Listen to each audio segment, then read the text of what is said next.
Number 7, we got our final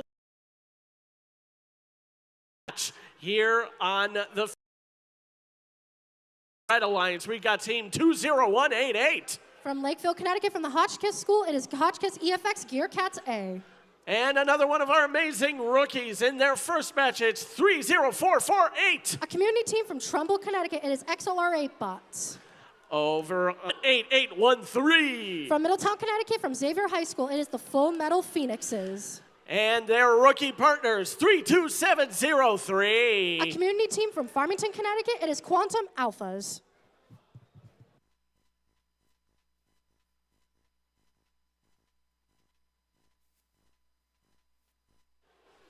All clear and set for match number 7. We'll start with the drivers in your lines. 3, 2, 1, go! All right, qualification match 7. We are going to see 2 robots are going to move off of their autonomous line near the goals and are going to try and start scoring. It looks like we are going to see some scoring from the Phoenixes into their scoring objective, and it looks like they scored 2 artifacts. Over on the Blue Alliance side, we see XLR8 is geared up and ready to go for the teleoperated period. It looks like the Phoenixes are going to try and move more and try and get some more of those artifacts on their field. They are successful in getting it. Let's see if they can score it. Looks like drivers, pick up your controllers. 3, 2, 1. An amazing autonomous period coming from both alliances, and we are going into the teleoperated period. Over on the Red Alliance side, we are going to see these teams are going to try and get some more artifacts. That is what Hotchkiss Gearcats A is trying to do and try and get more artifacts to accompany their one green one. It looks like we're going to see some more scoring potential over on the Blue Alliance from the Full Metal Phoenixes. Quantum Alphas, though, it looks like they are going to try and play some defense. Defense is a valid tactic in this year's game, as some robots may not be equipped for it. All right, it looks like the Full Metal Phoenixes were trying to score another artifact, however, they have missed. But their ground intake will allow them to get more artifacts very fast. We see this very similar with the Quantum Alphas. Over on the Red Alliance side, it looks like XLR8 is going to try and attempt some defense as well, trying to disrupt Quantum Alpha's scoring potential. All right, it looks like Blue Alliance is going to move back over to their scoring area to try and score some more shots, and they just barely missed it.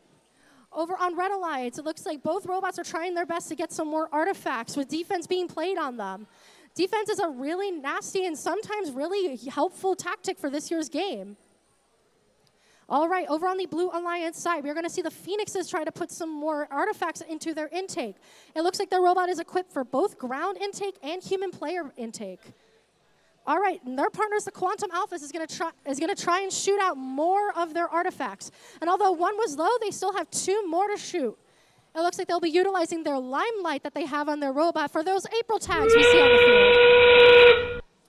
All right, it is the end game. Let's see these teams try to park in their base. It looks like XR8 Box is actually going to be looking very nice and pretty. Over on the other red side, though, it looks like Gearcats A is going to try and get that partial. Blue Alliance side, it looks like Quantum Alphas is going to park there with just a few seconds left. We'll see you after the match.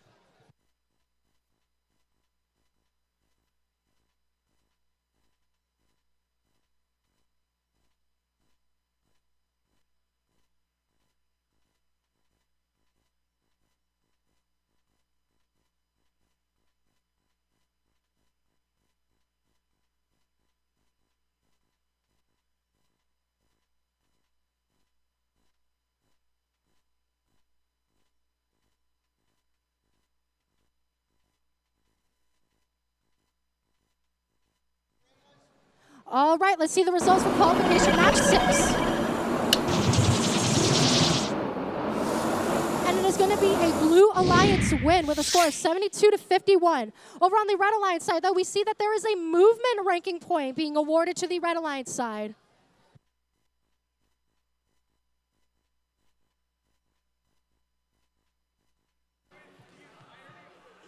And with that, we will hop right along to qualification match number 8. Lined up on our Red Alliance. Everyone has played at least one match at this point, so let's meet this fantastic rookie again. It's 31950. With their robot short round, it is unadulterated loading. Over by the Red Alliance goal, it's 16,008. And their robot, Luna, it is the Armored Artemises. We've got another rookie on this Blue Alliance. It's 31639. Rose City Robotics and their robot, Talon. And with their horns sharpened for competition, 23658. Coming into their third season, it is the Robo Devils from Durham, Connecticut.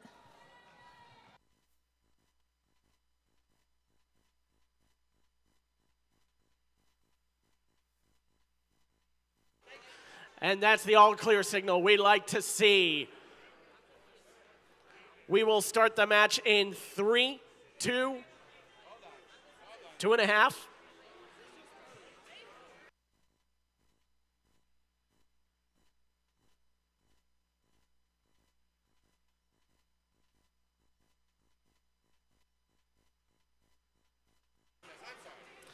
Let's try this again. Drivers in your lines. The match will start in 3, 2, 1, go. Let's see what these teams have in store for their autonomous period. It looks like Robo Devils right out of the gate is going to try their best to score, and they get all 3 of the artifacts. Over on the Red Alliance side, we are going to see the Armored Artemises also score 3 artifacts and go right into the other place artifacts near their field. And we see 3 more shots. It looks like almost every robot has moved off of their autonomous line, so that will be some extra points for both teams. And we see a full gate over on the... Drivers, pick up your controllers. 3, 2, 1. All right, going into the tele-operated period, we see a full gate over on the Red Alliance side. However, the Armored Artemises decide that they want those artifacts back, and they are going to reset it.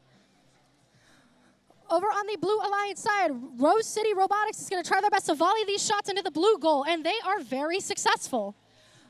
However, over on the Blue Alliance side, over on the far end, the Robo Devils is going to try and attempt their full court shots, and they are successful with 1, 2, 3. Amazing work from these teams. Over on the Red Alliance side, we see 6 artifacts over in their gate, and it looks like they are trying to refuel themselves. At least that's what unadulterated loading is going to do. Armored Artemises is going to try and take some rogue artifacts to put it back in and get another 9 into their gate. These teams, whenever they get 9, they have all of the classified artifacts. Anything else that they score, while it will score, will be less points. So these teams need to be very proactive in trying to reset their gate. On the Blue Alliance side, we're going to see another full court shot coming over from the Robo Devils. It looks like Rose City Robotics is also going to try their best to go really close, and they are going to reload and try it again. A lot of these teams need to focus up on their cycle times. Cycle times is really important to see how many artifacts they can score in a given match. All right, coming up on the last 45 seconds, we're going to see another gate reset coming over from the Red Alliance side, which not only lets them get more artifacts, will let the Blue Alliance side have access to more for more scoring opportunities. All right, we see another 3 artifacts coming from the Red Alliance side. Back over on Blue Alliance, we see Rose City Robotics is going to try and line up for these shots. While these teams need to be fast, they also need to be precise and careful. And it looks like over on the Red Alliance side, it looks like unadulterated loading beat me to the punch for the end game. They are already fully parked into their base. Armored Artemises is going to try and get some more artifacts. It looks like the same thing's going to be happening on Rose City and Robo Devils over on their base.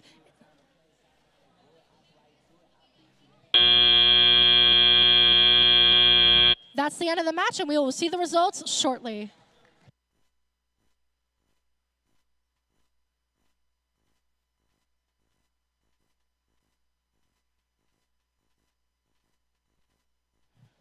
All right, let's see the results for qualification match 7.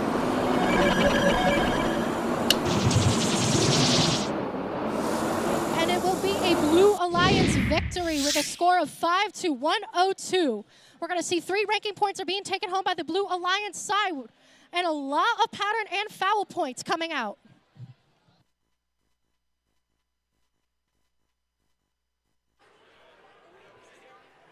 I can't wait to see the results of match number 8 coming soon, but first we got to get through qualification match number 9. Ready for their next round of Decode on the Red Alliance, it's 13251. With the Robot Dictator Jr., it is the Cyber Saints. They're partnered up with 14345. Their Robot Cherry, it is Ross's Universal Robots. On the Blue Alliance, it is 8699. With Mayo Tragus as the robot, it is the League of Extraordinary Roboticists. And their rookie partner, 3, 1, 5, 6, 7. With the robot Optimus Prime, nuts and bolts.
Timer and field are set for this next match. Drivers in your lines. 3, 2, 1, go! Okay, qualification match number 9.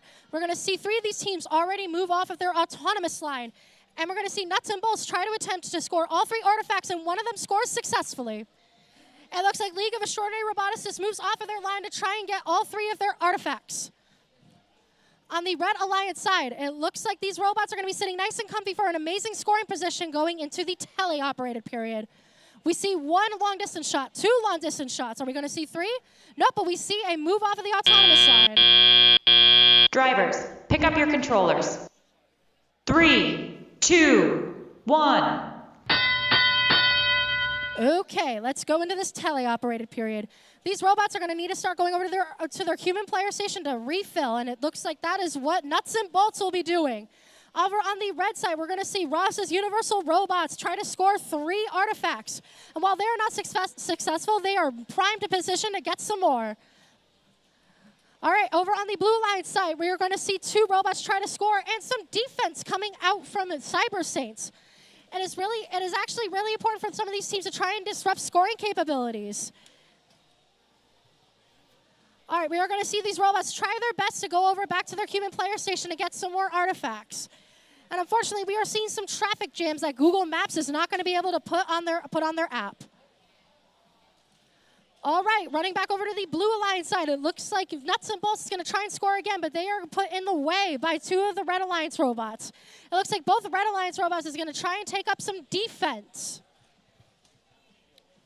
League of Extraordinary Roboticists is trying to put themselves in a good position to try and score. However, just not being able to get close is really hurting them. Nuts and Bolts is going to try and attempt another shot. Same with Ross's Universal Robots. All right, we're going to see a refill coming over from the League of Extraordinary Roboticists. And we're going to see the same on Ross's. They are going to try and get some of the rogue artifacts that are left behind. And it looks like there's a lot of them over on the Red Alliance side. We're at the last 30 seconds, which means these teams are coming up at the end of the match, and they need to start thinking about their end game and their base. All right, let's see what these teams are going to do. It looks like Cyber Saints is going to try and get that full. Ross is going to try and score their last artifacts that they have. Every team is trying to park.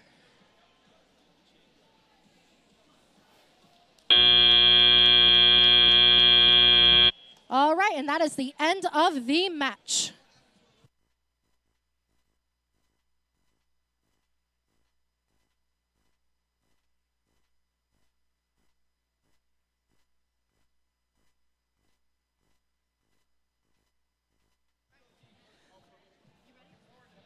All right, let's see the results of qualification match 8. All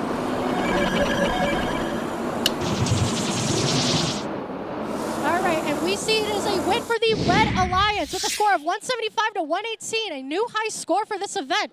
I would like to point out over on the red side, we are going to see an artifact bonus and also a pattern bonus for the first time, I think, on every qualifier in Connecticut, correct? Indeed, it has taken us 5 weeks, but I do believe that is Connecticut's first official artifact rank point Making on history. on the Red Alliance. It looks like we're making some history, Trevor.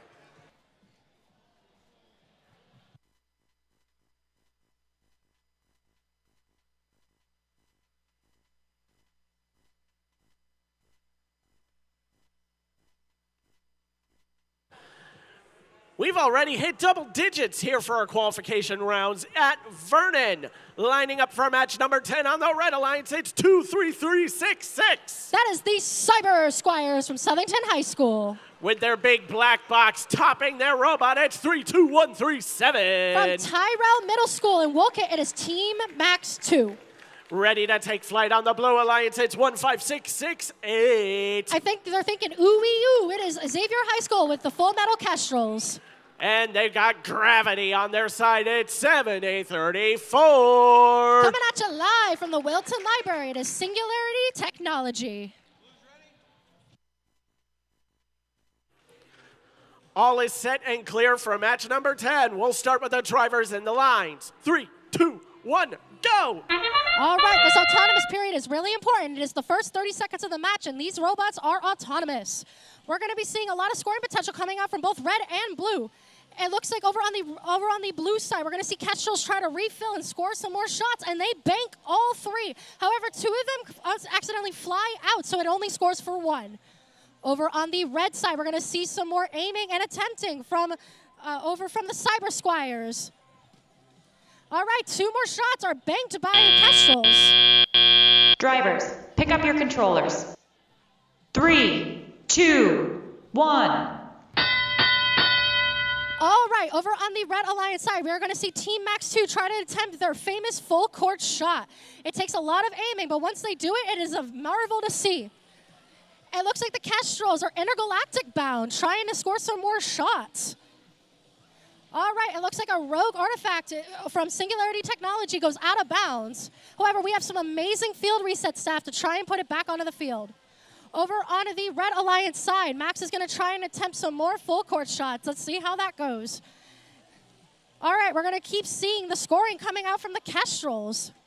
All right, we see 1 from Max. Are we going to see 2 and 3? Oh, the second one barely misses.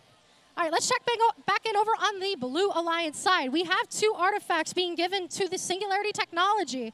They are going to try and score it. With such a low robot, it is awesome to see how high they can make these shots. Kestrels is actually able to score above them. All right, on the Red Alliance side, the Cyber Squires is going to try and get some rogue artifacts to score into their scoring objective. We also see some amazing catches coming up from our field staff over here. All right, we see some more shots being poured out by both Max and Kestrels. This is such an awesome match to see as we come up on our last 40 seconds. Currently over on the Blue Alliance side, they have a little bit of an advantage with 4 artifacts. However, it is anybody's game as that can change automatically. All right, over on the Red Alliance side, we're going to see another full court shot attempt. And although it misses, it was actually pretty good. They're going to go back to their human player station to try and refill. The Cyber Squires is going to get defensed on as we enter our end game. Teams are going to try and bank their last shots before they go and try and park in their base. Max tries to attempt, and they get 1 shot. Cyber Squires is trying to do the same. However, Kestrels is saying, nuh-uh, you're not allowed to go. All right, we're going to see some partials and some fulls over here. That is the end of the match, and we will see the results very shortly.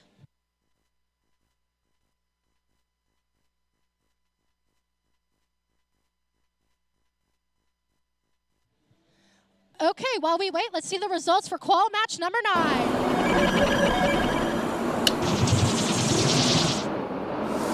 A Red Alliance victory with a score of 93-50 with foul points making the difference in this match. We're going to see only the victory ranking points being taken in this match.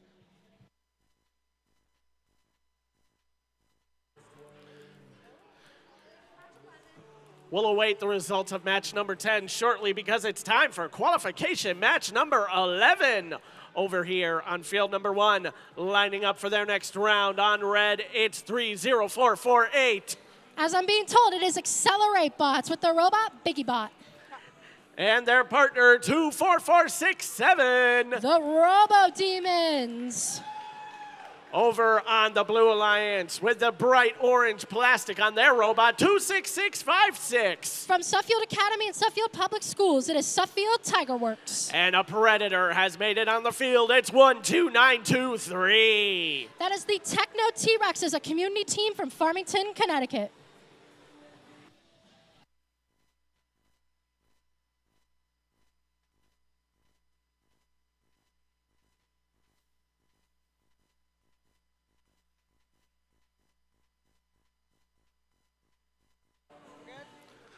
All is set and clear on field number 1. We'll start the match with the drivers in their lines. 3, 2, 1, go! Wow, qualification match 11. Time is really passing by, and these robots are making it so. All right, we're going to see some full court shots coming from red and blue. It looks like over on the red side, it looks like the Robo Demons is going to try their best to score their shots, and we see 3 purple artifacts from their efforts. Over on the Blue Alliance side, though, it looks like they're trying to see more artifacts being scored. All right, we see 2 beans trying to score on the Blue Alliance side.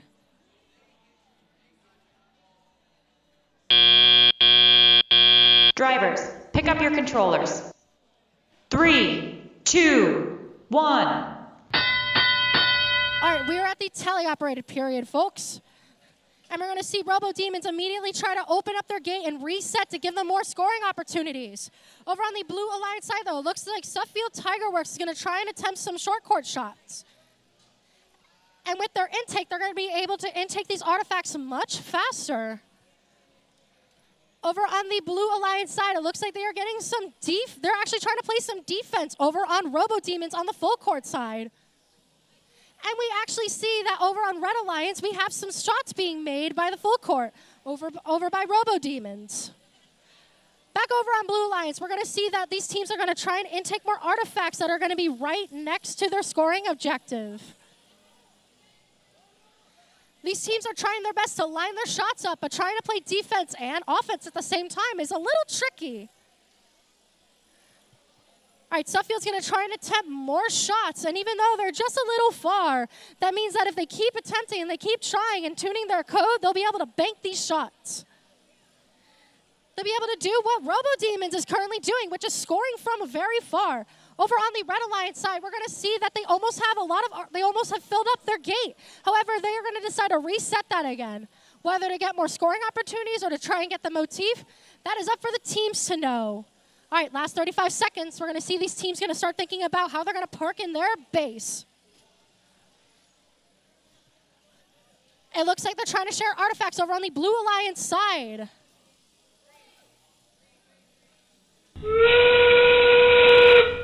It is the end game. Teams are going to score their last artifacts, and then they're going to try and park. And it looks like Accelerate beats me to the punch on that with trying to get a full park.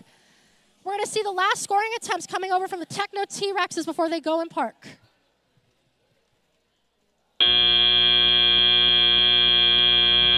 That is the end of the match.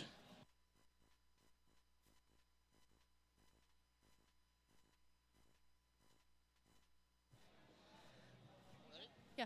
All right, let's see the results for qualification match number 10.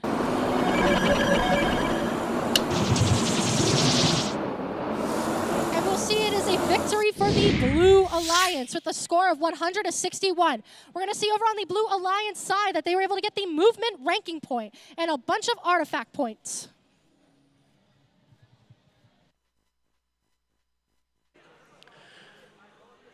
Is it already time for qualification match number 12? I believe it is.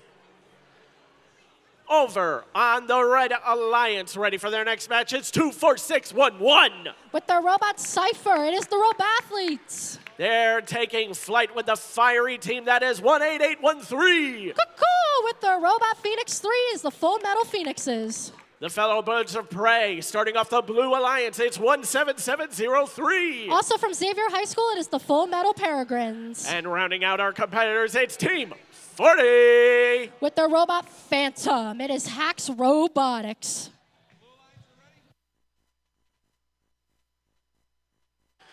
All is clear. The timer and motif are set on field number 2. We'll start with the drivers in the lines. 3, 2, 1, fly! As we enter into this autonomous period, a lot of teams are going to try and make those full court shots and their short court shots.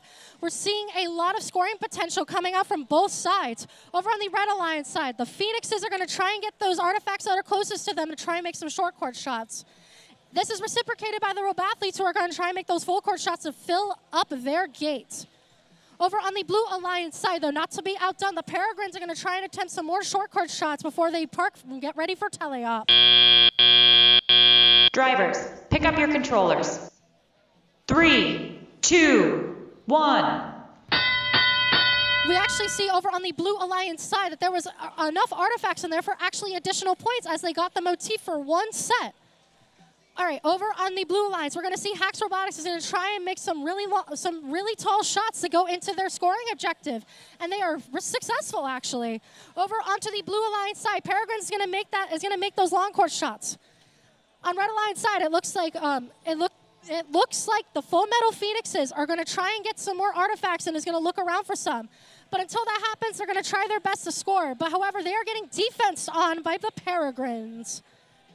Red Alliance side, it looks like Robathletes is going to try and fuel up and score some more with their turret. Turrets are actually pretty common this year. It allows teams to shoot from anywhere and score from anywhere. Okay, over on the Blue Alliance side, Hax is banking some more shots. We're seeing their gate has a lot, and I mean a lot of artifacts. While they have a bunch of artifacts there, teams from any alliances can go over there and try and intake some more. We're going to try and see some more shooting attempts from Phoenixes. However, they get defensed on once again by the Peregrines. Hax Robotics tries to make some more tall shots, and it looks like they bank 2 out of the 3 that they had. Over on the Robathletes, they are trying their best to get some more artifacts to try and hold their maximum of 3. On the last 35 seconds of the match, we are seeing that this game is neck and neck. Anything can happen, folks. On the Red Alliance side, I am seeing that these teams are trying to score as many artifacts as possible. All right, it is the end game, which means that we are going to try and park in their base. Robots are going to try and score these artifacts one last time, and we're going to see some overflow is actually being scored over on the Blue Alliance side. And we see the same over on the Red Alliance side. They almost have a full gate. Let's see if these teams can both partially or fully park.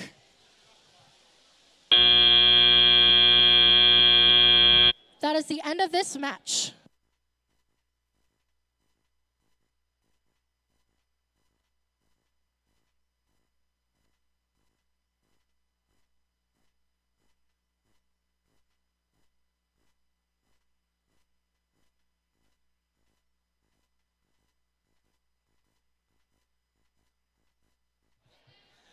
While we are waiting for our next qualification match, let's see the results for 11.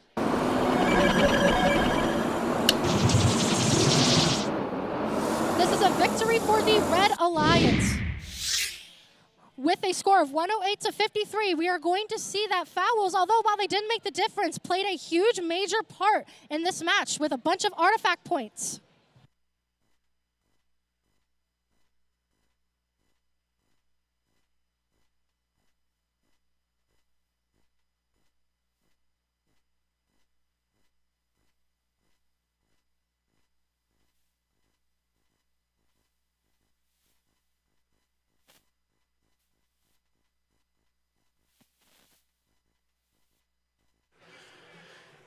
And with that, it's time to move on to qualification match 13. I'm starting to feel a little hungry, but we've got still a few more matches left to play before our scheduled lunch break. So, on our Red Alliance, we have got team 18366. With the robot, the Stein, it is Rovolution.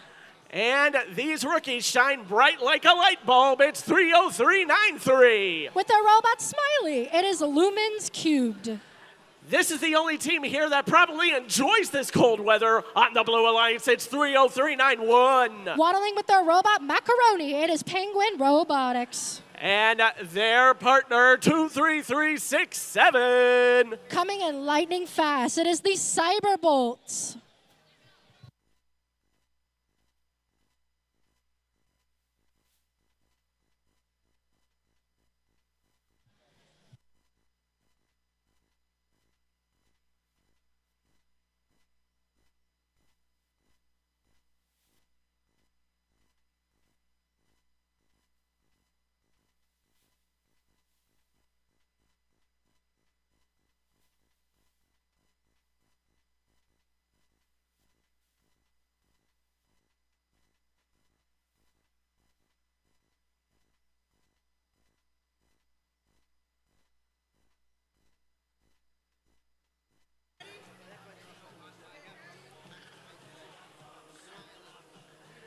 come with me now as we start match number 13 with the drivers and their lines. 3, 2, 1, go! All right, let's get this match going. We're going to see 3 robots already move off of their autonomous line to try and score some points. Penguin Robotics is going to try and get some more artifacts to try and score. Red Alliance, it looks like Lumen's Cube is trying to go lightning fast to get some more artifacts. And it looks like they have 3 purple artifacts to try and score. Penguin Robotics is going to try and do the same, and although while their partner moved off of the auto line, they get caught up, which unfortunately might mess up their auto just a little. Drivers, pick up your controllers. 3, 2, 1. All right, we're in the teleoperated period. It looks like right away the Cyberbolts is going to try and intake over on their human player station to try and shoot as fast as possible. And we are going to see almost a full gate over on the Blue Alliance side. Red Alliance, it looks like both Lumen's Cubed and Revolution is going to try and aim for their scoring objective. However, sometimes it takes a lot to aim, which means that a lot of these teams have cameras on their robot to help them. On the Blue Alliance side, we're going to see a lot of shots, although being scored normally, is being classified as overflow, which means that it is just 1 point instead of 3. Red Alliance side, we're going to see all 3 shots being banked by Lumen's Cubed. However, not to be outdone, we are going to be seeing Penguin Robotics try and score their points, and although that they miss, we're going to see that their partners, the Cyberbolts, is going to try and score and do the exact same. We're coming up on the last minute of this match, and we are going to see that although Blue has a lead, it could be anybody's game. With 5 artifacts being scored over on the Red Alliance side. I'm sorry, let me correct myself. 8 artifacts being scored, and the gate will be reset. On the Blue Alliance side, we're going to see both Penguin and Cyber trying to score their points, with one of the artifacts being successfully scored and into the gate. All right, we're going to see a strategy over on the Red Alliance side where a lot of these teams are going to run back over with their human player to try and refuel. And it looks like Lumen's Cubed read my mind on it. We're seeing a little traffic jam over near where the scoring objectives are, which can incur some penalties. We're seeing a lot of shots being made. However, it is almost the end game. These teams need to start evacuating all of their artifacts to try and go back into their base. Are we going to see 2 fulls today? Who knows? However, this is not on these teams' minds right now. They just need to get those artifacts into their scoring objective and then go into their base.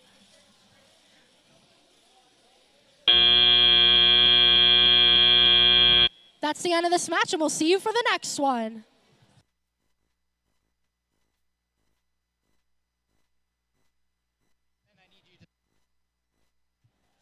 All right, let's see the results for qualification match number 12. It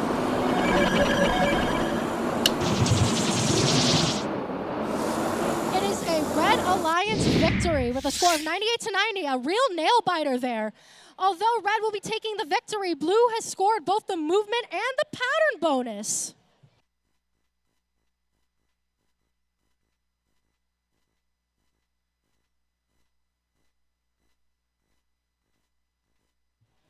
And while we are here, we are also going to repost the match for 10.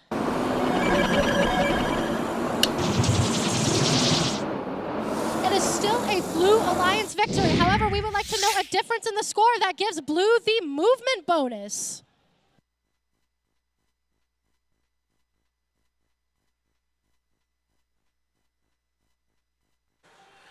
Here at the First Tech Challenge, we'd like to make sure all those ranking points are accounted for. Now it's time to move on to qualification match number 14.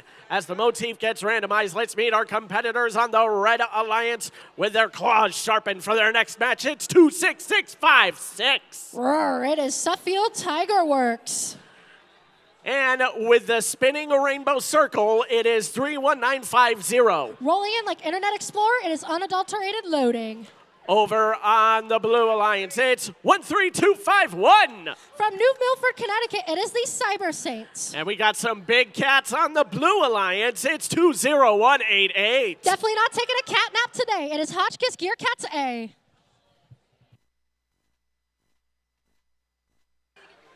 And that is the all-clear signal we like to see. We'll start the match with the drivers and the lines. 3, 2, 1, go! All right, I hope these teams are just as excited as I am for qualification match number 14. We're going to see 2 robots already move off of their autonomous line, and we're going to see 3 shots trying to be attempted by unadulterated loading. However, they are just not close enough to get it. We're going to see both robots on the red and blue side, and they're close on the close scoring objective. Although they have not moved off of their line, they are prepped and ready to go to shoot these artifacts during the teleoperated period. Drivers, pick up your controllers. 3, 2, 1. Okay, teleoperated period, folks. That means these drivers are going to be picking up their controllers and taking control of their robots. We see over on the Red Alliance side that one of the robots is going to refuel and trying to reattempt some scoring objectives. With Suffield Tigerworks also trying to do the same, however, getting defensed on by the Cyber Saints. It looks like that is their MO for today. They are going to try and play his defense as much as possible. Suffield Tigerworks tries to attempt a shot, however, they miss. We are going to see over on the Blue Alliance side, though, that there's going to be some more defense for both red robots. We're also going to see their partners, Hotchkiss Gearcats A, try to attempt some more shots. However, they are having some difficulties trying to get to the other side of the field. However, it looks like they were able to resolve it and get some more artifacts into their base. Back over close to where I am, over on the Blue Alliance side, we are going to see 2 robots, both red and blue, trying to score. However, it looks like Cyber Saints is going to try their best to disrupt it. Suffield tries to score and unfortunately does not work. However, unadulterated loading is able to get the arc perfect and score their first artifact. All right, last 50 seconds of this match. Teams might try and change their strategy and others might keep to it. However, it looks like the Cyber Saints is going to try and disrupt any amount of that over on the Red Alliance side. It looks like Suffield has some more artifacts that they would wish to score. Same with unadulterated loading, and let's see if they're going to be able to accomplish that. Teams need to get the angle, the distance, and the trajectory correct. If you don't have any one of those things, teams are not going to be able to score. Let's see this end game. Teams are going to try their best to unload the last bit of their artifacts and try and park. However, it seems that we're going to be seeing Cyber Saints get immediately a full park. We're also going to see the same from unadulterated loading, with maybe Suffield trying to get a little partial in the middle.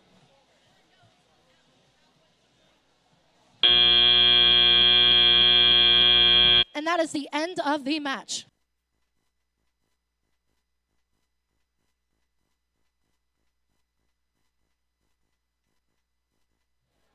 While we are waiting for our next match, let's see the results for qualification match 13.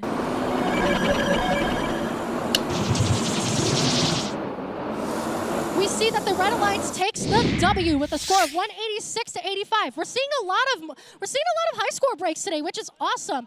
On the Red Alliance side, we are going to see a movement ranking point, and over on Blue Alliance, we are going to see a pattern bonus. I'd like to know over on the Red Alliance side, that was a victory from the foul points.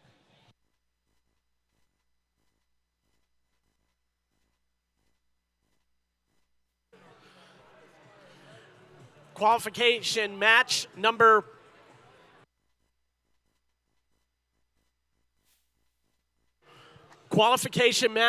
15 is getting set over on field number 1.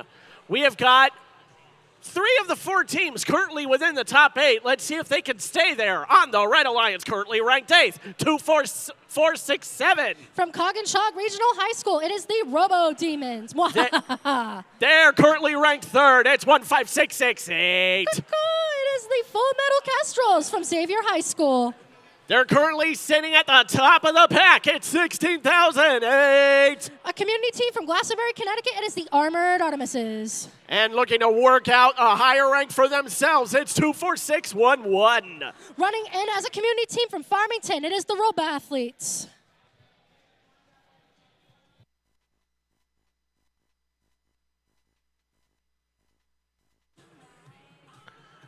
It's like we're living on the edge here in Vernon. This next match is ready to play. Drivers in your lines. 3, 2, 1, go! All right, qualification match 15. We are almost halfway throughout our day for our qualification matches. It looks like over on the Blue Alliance side, we're going to see a lot of scoring attempts being made by both robots. Red Alliance is not too shabby, though. We are going to see a magical cure love shot from the Full Metal Kestrels. Robo Demons is trying to do the same with their short court shots, trying to get everything in. On both sides, we are seeing almost a full gate. This is an amazing match to witness, folks.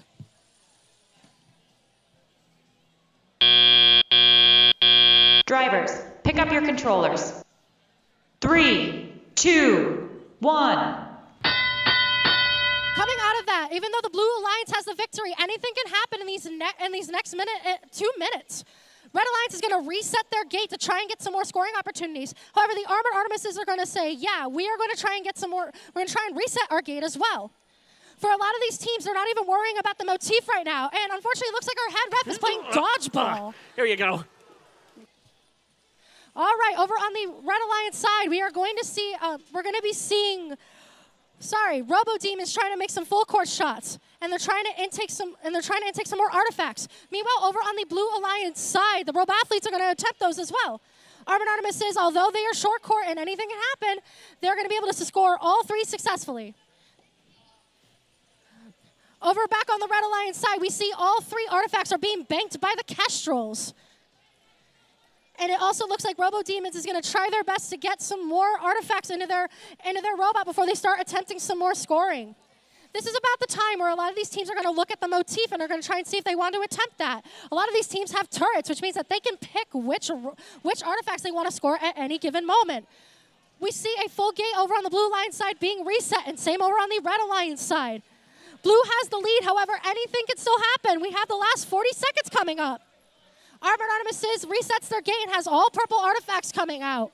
Over on the Red Alliance side, Kestrels tries to do the same with more purple artifacts. And it looks like all the green artifacts are being intaken by the Robo Demons. They're going to go over back to their side. And it looks like they might have had one artifact clogged, but they were able to fix that.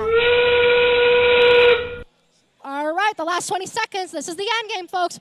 We see some defense happening over on the blue and red side, which means that there might be a full park being awarded. Kestrels is going to try their best to go into their base. It looks like Robo Athletes is going to try and do the same in the Armored Artemises, although they're done scoring. What an amazing match to witness, and this will be one for the refs for sure. We will see you soon.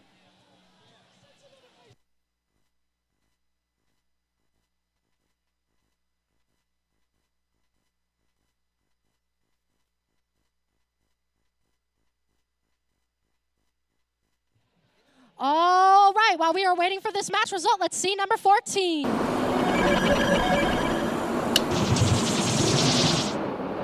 And that is going to be a Red Alliance victory with a score of 81-38. Once again, guys, fouls are making the difference in these matches. We're going to be seeing over on the Red Alliance side a pattern ranking point and a movement ranking point being awarded. We're so close to 6 ranking points, but we just have not gotten there yet. But don't you worry, we will probably see it today. We might probably see that with the scores of match 15. We'll get those posted soon. But we have got 4 more teams ready to compete for qualification match 16. Over on the Red Alliance, it's 2, 3, 6, 5, 8. Also from Cog and Chog High School, it is the Robo Devils. Ready to speed things up is their partner, 30448. They're racing for this match. It is Accelerate Bots. And shining brightly through the darkness, it is 30393. Much like the robot, which is a cube, this is Lumens cubed. And their veteran partner, it's 7034. With the technology and the prowess, it is Singularity Technology.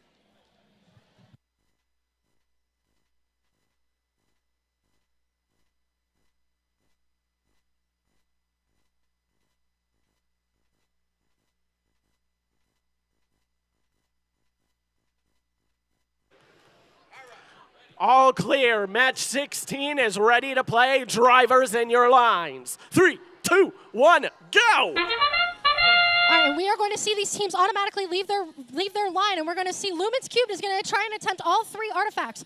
And although one missed, they were able to get the other 2 in. On the Red Alliance side, we are going to see Accelerate try and do the same with 1 artifact being scored. The other 2 robots over on the far side are going to probably move off of their line very soon. We see the Robo Devils finally score their 3 artifacts, and it scores successfully.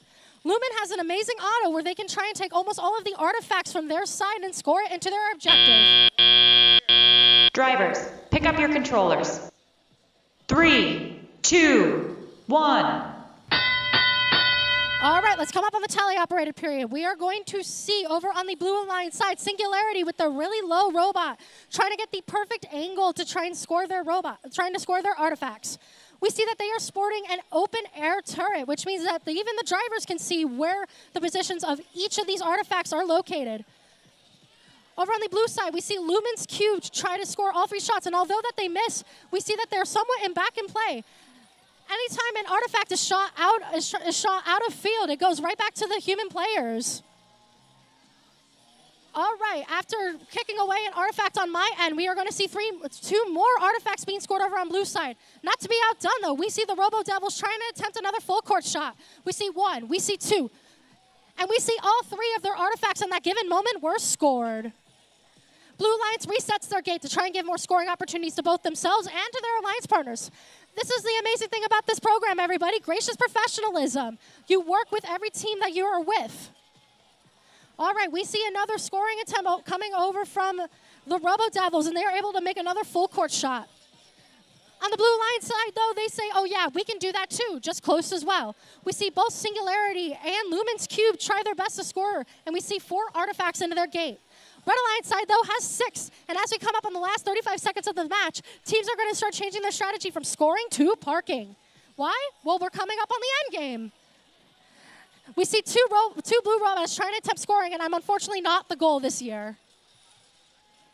All right, and we see another full court shot being attempted by the Robo Devils as we are hitting the end game.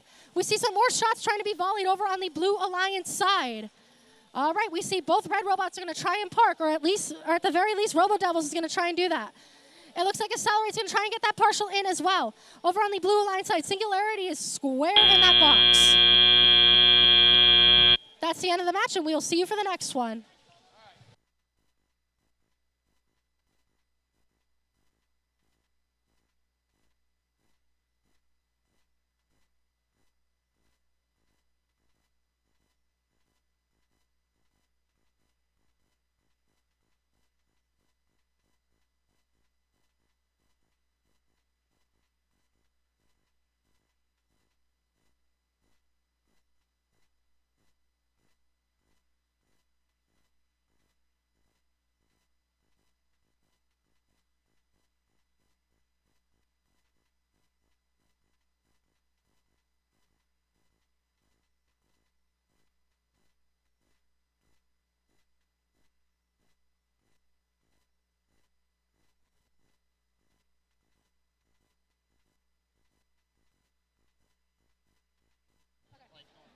All right, let's see the scores for this anticipated match 15. An amazing match which will go to the Blue Alliance side. And it looks like we see all 6 ranking points being awarded to the Blue Alliance side with a high score of 239. However, Red Alliance is not outdone, seeing 2 ranking points for the movement and the pattern bonus. This is such an amazing score.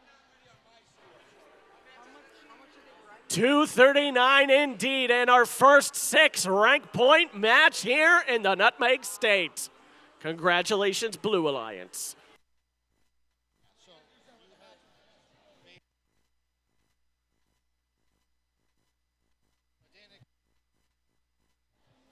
All right, before we jump over to our next qualification match, we have an update on the score to qualification match 13. Still a Red Alliance victory. However, the point difference is 1 point. We see that the major fouls were taken out of that match and put in for a minor instead. However, that one is a real nail biter, folks. Sometimes all it takes is 1 minor foul.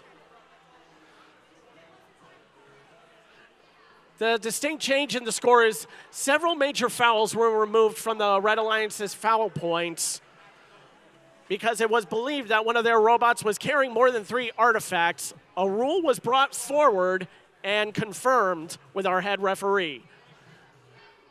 Now, we move on to qualification match 17. Lining up on the field for the Red Alliance, we have 86-989. That is the League of Extraordinary Roboticists and the robot Myotragus the First.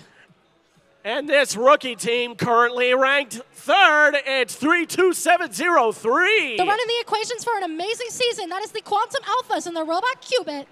Not far behind them in 7th, it's Team 40. One of the oldest teams here in Connecticut. It is Hax Robotics and the robot Phantom. And ready to cause a revolution, it's 18366. Exactly what Trevor said. Causing a revolution here in Connecticut, it is Robolution and the robot, the Stein.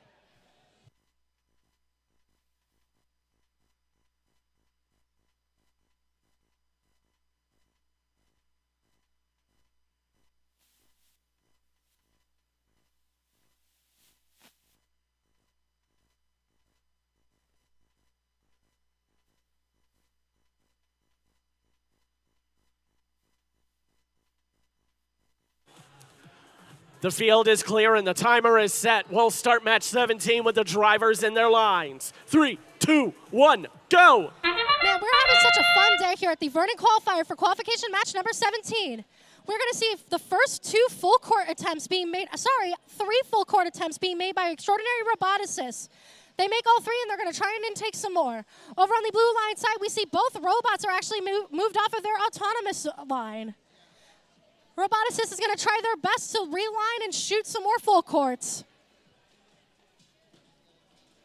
Although it went into their scoring objective, it just barely missed. Drivers, pick up your controllers. 3, 2, 1. Over on the red line side, we saw a unique aspect of this game that sometimes you can't control if the gate gets open or closed, and it looks like a rogue artifact opened their gate.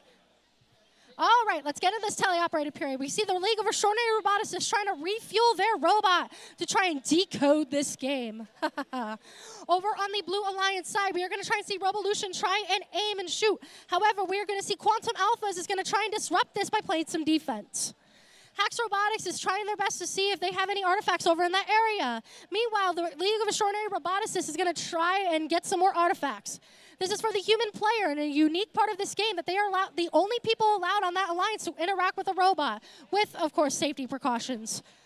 We see some full court shots are being banked, and we see on the Red Alliance side, we have another robot primed and ready to do some long court.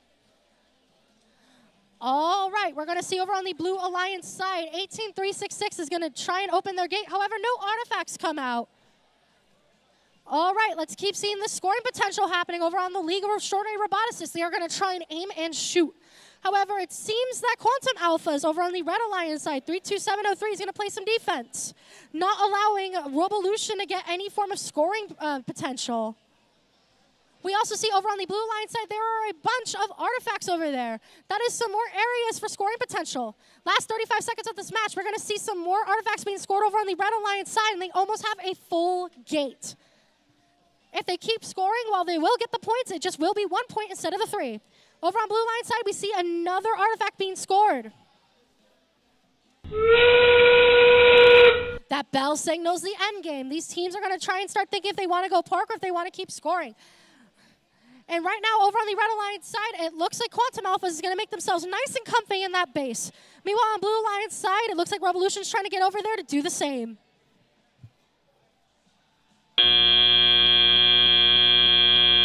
All right, that is the end of the match.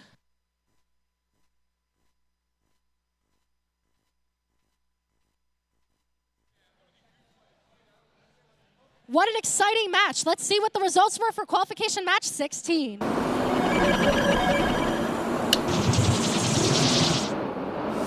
It is a Red Alliance victory with a score of 91-67. And although fouls were added to the Red Alliance side, it really did not change the outcome of that scoring. Over on the Red Alliance side, we see 5 out of 6 ranking points have been scored. Over on Blue, it looks like they also got the movement as well. A lot of bonus rank points have been scored by our teams thus far. But here's the scheduling update, teams. We are going to play through match number 20. then take our lunch break. We are just about on schedule here at this point, so we are going to play through match number 20 before taking our mandatory scheduled lunch break. Now, to our competitors in match 18, who's on the Red Alliance? We have 3-2-1-3-7. From Tyrell Middle School is Team Max 2. And these dinos are hungry for a win. It's 1-2-9-2-3. Roar! It is the Techno T-Rexes, a community team from Farmington. This team knows a thing or two about penguin sledding. On the Blue Alliance, 30391. With the robot macaroni, without the cheese, it is Penguin Robotics. While they swim, their partners fly. It's 17703. That is the Full Metal Peregrines, and they're from Xavier High School. And everything is set and clear. Match 18 will begin with the drivers and their lines. 3, 2, 1, go! All right, let's see this autonomous period for qualification match number 18. We're going to see some full court shots being attempted by the Full Metal Peregrines. And it looks like Penguin Robotics is going to try and do the same. Red Alliance, that is being reciprocated as well, with Team Max 2 trying to make their famous long court shots, what they are best known for. However, not to be outdone, the Techno T-Rex is going to try and take some more artifacts, and while there was none in their current area, it looks like they are primed and ready to shoot. We see some more full court shots coming over from the Full Metal Peregrines. Drivers, pick up your controllers. 3, 2, 1. Okay, it looks like we are in the teleoperated period. It looks like these teams are going to try their best to score some more artifacts. Team Max 2 is going to try and get all 3 artifacts. And over on the Blue Alliance side, we see some more artifacts trying to be scored by the Penguin Robotics, a rookie team this year. All right, it looks like 12-9-2-3. The Techno T-Rexes are going to try their best to line up their shots. They have a unique double shooter, which means that they are able to score 2 artifacts at the same exact time. A lot of teams only have a single shooter, which means that they can score 3, but 1 at a time. Over on the Blue Alliance side, though, it seems that we're going to be seeing some amazing defense coming from the Full Metal Peregrines. All right, some more shots are being attempted by the Techno T-Rexes, and it looks like they are somewhat successful. Max is going to try and take some more shots to keep doing some 4 full courts. Penguin Robotics is trying their best to also get some more artifacts over from their side and play some defense at the same exact time. All right, we see some more shots being shot out, and it looks like these referees are having to score and play dodgeball at the same exact time. All right, coming up on the last 55 seconds of this match, we see that Blue slightly has an advantage, but it still can be anybody's game. Anything can happen, folks. And we see that with Penguin Robotics trying to score some more artifacts over on their side. Then they decide to open up the gate to give themselves more scoring points. All right, it looks like Full Metal Peregrines is going to try their best to score into their scoring objective. And we are going to see that Max 2 is going to take advantage of all the artifacts in their area to try and score some more full courts. All right, we're coming up in the last 25 seconds. You know what that means. At least I know what that means. That's the end game. That famous buzzer is going to signal that these teams need to start thinking about parking in their base. However, we see double defense coming up from Penguin and also the Techno T-Rexes to score in their respective areas while disrupting the other. Each one of them is going to try and run back to their base, but Techno T-Rex is going to try and get that last artifact first for the overflow. That's the end of the match, and we'll see you for the next one.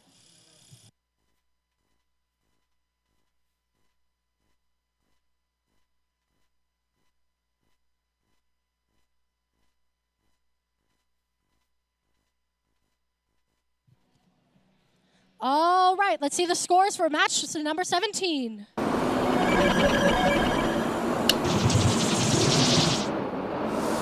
Red Alliance victory it is. With a score of 76-47, we are going to see that Red Alliance was able to take home all 3 of the victory points. However, over on the Blue Alliance side, we see the pattern bonus was given to the blue side. Man, for not seeing the pattern bonus for all 5 of our previous qualifiers, we were able to see that the pattern bonus is being achieved here a lot. Goes to show that the ingenuity of these teams and trying to redo their robots and redo their strategies.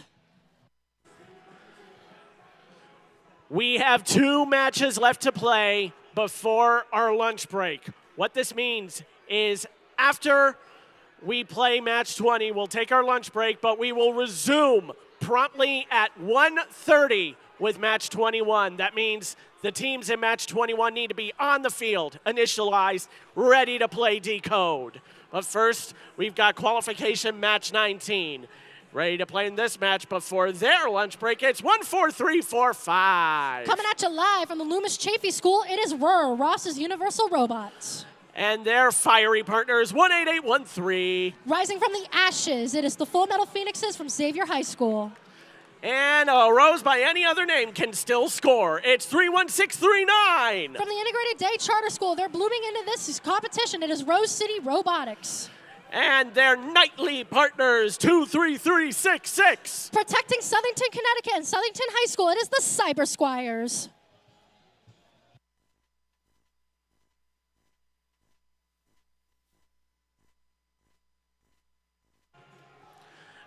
All is clear on field number 1. Match 19 begins with the drivers in their lines. 3, 2, 1, go. Okay, let's start with this autonomous period. Thank you, Trevor, for kicking off this match. We are going to see immediately the Cyber Squires are going to try and attempt all 3 artifacts, and unfortunately they all miss or just barely get into their scoring objective. We see all robots move off of their autonomous line. We are also going to see that the Full Metal Phoenixes are going to try and score some more points, and we see 3 artifacts in their goal. They're going to try and get the other 3 artifacts near their scoring objective, and they are successful. Cyber Squires keeps trying to shoot, though. Drivers, pick up your controllers.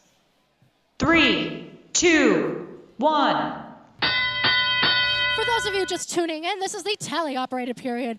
This is the part where drivers take control of their robots for the next 2 minutes to try and keep scoring these artifacts, these game pieces that are just flying left and right. On the Blue Alliance side, we see Rose City Robotics is successful in scoring. We also see Cyber Squires is going to try and do the same.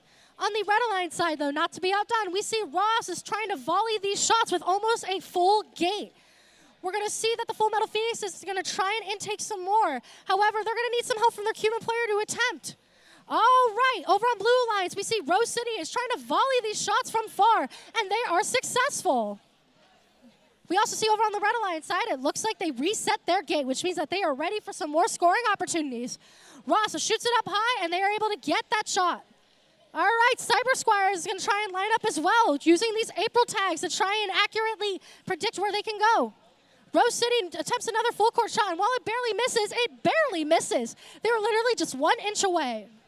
All right, Ross is gonna intake some more artifacts and is gonna try and go back to scoring. And it looks like the Phoenixes do the same. Ross scores 1. We're gonna see if they're gonna attempt some more scoring. Back over on the Blue Alliance side, the Squires are gonna try and attempt more as well. And it looks like they were able to get almost all 3 in. Thankfully, they have Rose City Robotics to help them with trying to fill up their gate. All right, we see some more being scored. However, any artifacts that are not in place is considered overflow, which means it is only 1 point. All right, last 20 seconds. You know what that means? That is the end game, folks, which means that these teams need to start thinking about parking. However, a lot of these teams, what they may not be thinking of, or at least they may not be prioritizing, is the motif.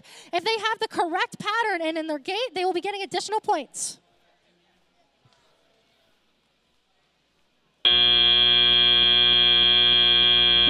We see all 4 robots trying to park, but is it going to be successful? That's up to the refs. We'll see you after this match.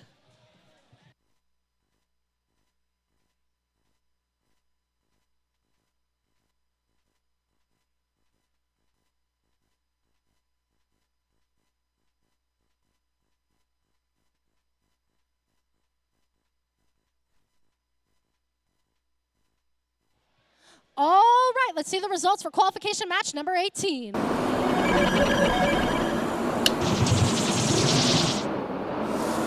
it is a Blue Alliance victory. With a score of 74-101, we see the artifacts really made the difference between both. And while both got fouls, it really did not make the difference between a winning or a losing streak from either alliance. We see that over on the Blue Alliance, we see a movement ranking point, and also on the Red Alliance too. Good job to both of these alliances. Qualification match 20 is set on field number 2. One more time. Once this match concludes, we will be in lunch break mode until 1:30. So the teams in match 21 need to have their robots on the field, initialized, ready to play at 1:30. And at that point, we'll also be queuing match 22. So before we get our chance to refill our tanks, let's meet the teams one more time on the Red Alliance. We have 3, 1, 5, 6, 7. A community team from Avon, Connecticut. It is the Nuts and Bolts. And their feline partners, 20188. Representing the Hotchkiss School, it is Hotchkiss Gearcats A.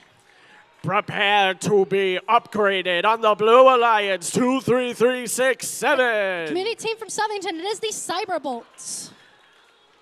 And those birds of prey of 15668. One of the many prides of Xavier High School, it is the Full Metal Kestrels. Caw-caw. All is set, all is clear. We are hungry. So teams, we will start the match with the drivers and the lines. 3, 2, 1, go. I know everyone's stomachs is rumbling, but I am hungry for some more robot action. And we're going to see some more full court shots being attempted by the Kestrels. They're going to try and take some more and do some more. All right, over on the Red Alliance side, we are going to see Nuts and Bolts is going to try and score some shots, and they are able to get one. We also see the same for the Cyberbolts over here on the Blue Alliance side. However, they are parked and ready to go for the teleoperated period. It looks like Kestrels is going to keep trying to score some more. Drivers, pick up your controllers. 3, 2, 1. A fun part about this game for all the volunteers is that sometimes we have to play dodgeball and catch at the same exact time.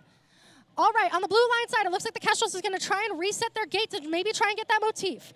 We see Squires is going to the Bolts are going to try and attempt to score some more into their scoring objective. However, we just see more artifacts flying. It looks like Kestrels is trying to intake some more artifacts and play defense at the same time.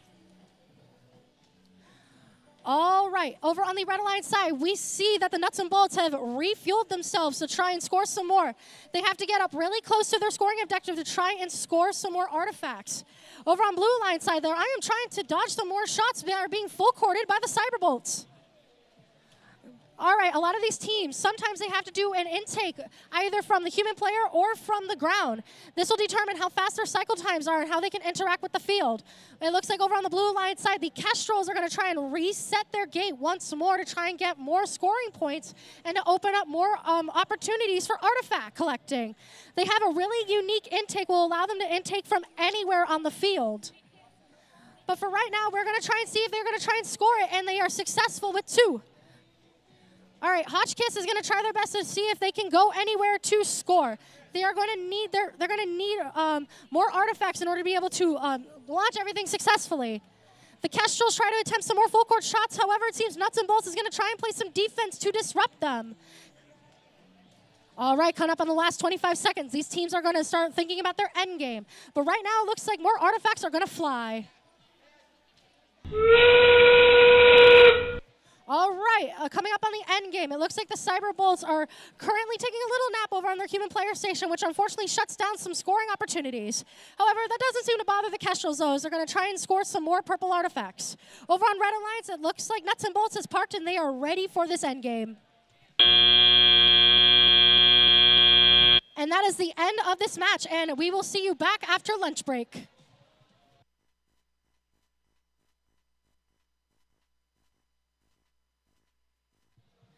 But before we go and fill our stomachs, let's see the results for qualification match number 19. A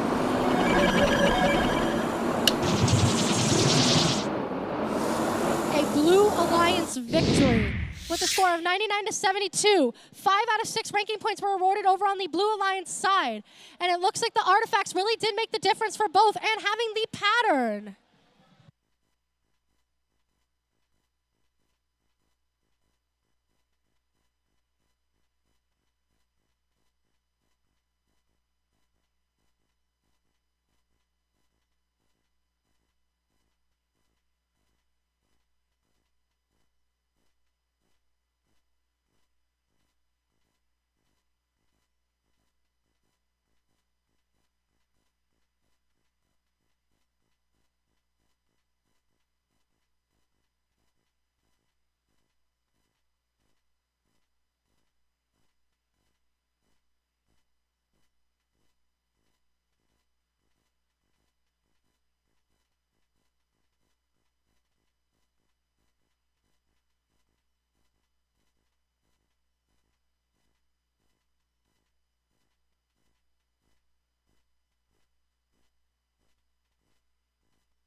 All right, let's see the results for qualification match 20.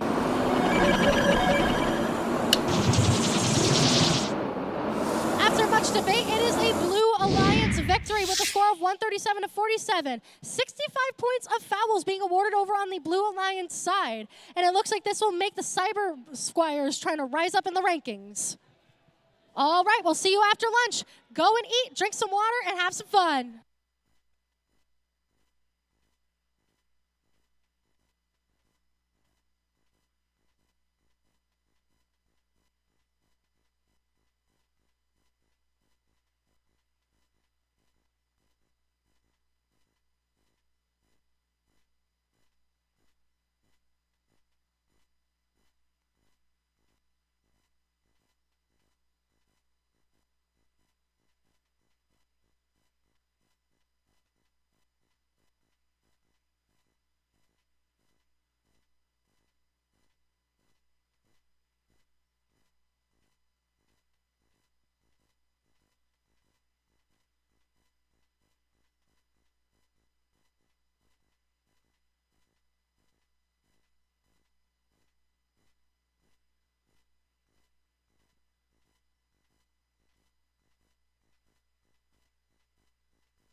Check 1, 2.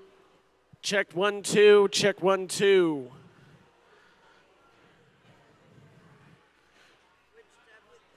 Check, check, 1, 2, 1, 2.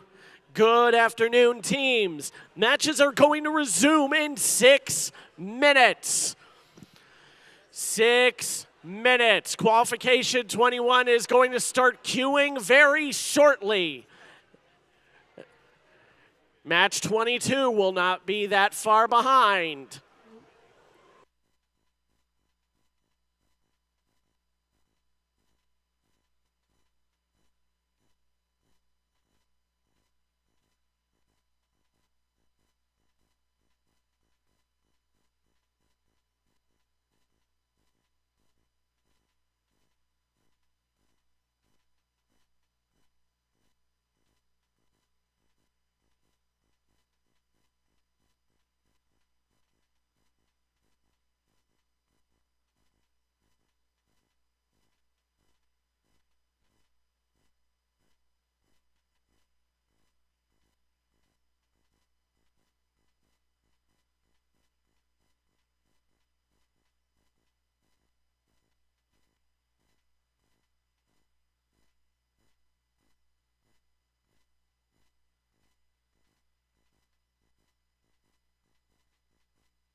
We are now queuing for match number 21.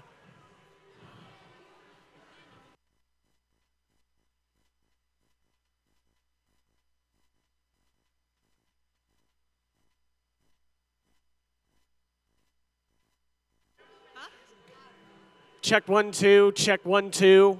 1, 2.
Test, test, 1, 2. Test, test, 1, 2.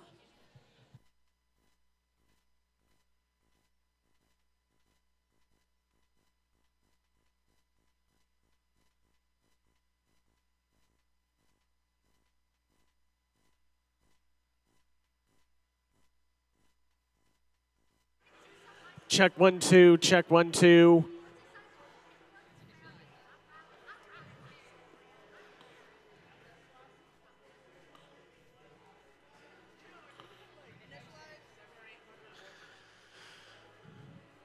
Good afternoon, everybody. I hope you all had time to fill up your tanks because it's time to resume qualification matches here in Vernon. It is time for qualification match number 21. Let's get things rolling here on our Red Alliance. We've got Team 40. Welcome back from the Loomis Chafee School. It is Hax Robotics. And from the oldest team to one of our youngest, it's 30393. Southeastern Connecticut Robotics, Inc. has Lumens Cubed.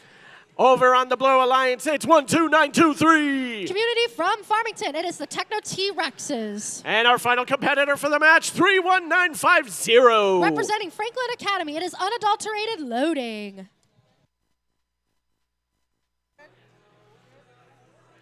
All is set and clear. We'll start the match with the drivers behind the lines. 3, 2, 1, go! I would like to give a warm welcome back to everyone who just came back from lunch. I hope you had a good lunch and hydrated well. We're going to see over on the Red Alliance side, Lumen's Cube is going to try and score all 3 artifacts, however they miss. On the Blue Alliance side, the Techno T-Rex is going to try and score their 2 artifacts, and they are successful, trying to get their motif number 1 over on their gate. We're going to see Lumens is going to try and score all 3 artifacts again and only gets 2 of them. And it looks like everyone moved off of their auto line.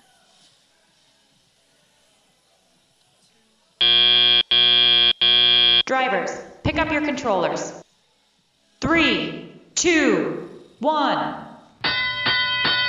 All right, for those who are still in a food coma, we are in the teleoperated period. Drivers must take control of their robots to try and score some more artifacts. And we see that Lumen's Cube is trying to intake some more artifacts to be able to try and score. However, they miss the goal.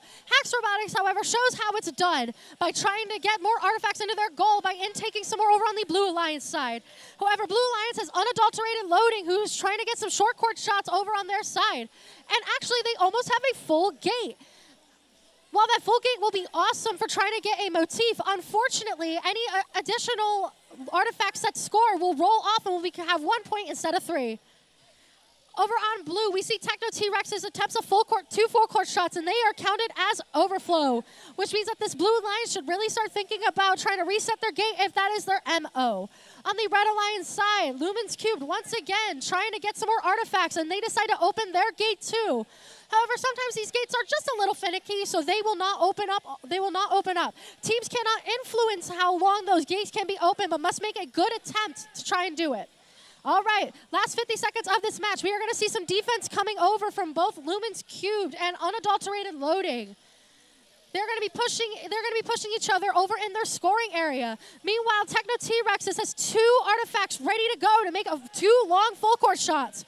We see one just barely misses, but the other one goes into one of the field resetter's hands. On the Red Alliance side, we see once again Lumen's Cube is trying to reset the gate. Hax Robotics is going to go back in and try and make some more, trying to make some more shots with their artifacts, and they are doing a great job. All right, it is the end game, which means that these teams are going to try and get the last bit of scoring where they can and to try and park. It looks like Unadulterated Loading is trying to beat everyone to the punch. However, that doesn't mean that these other teams are going to stop scoring. We see a full court shot being attempted by Techno T-Rexes, and they get it. We see partials over on red. All right, that's the end of the match. Welcome back from lunch, everybody. We'll see you in the next one.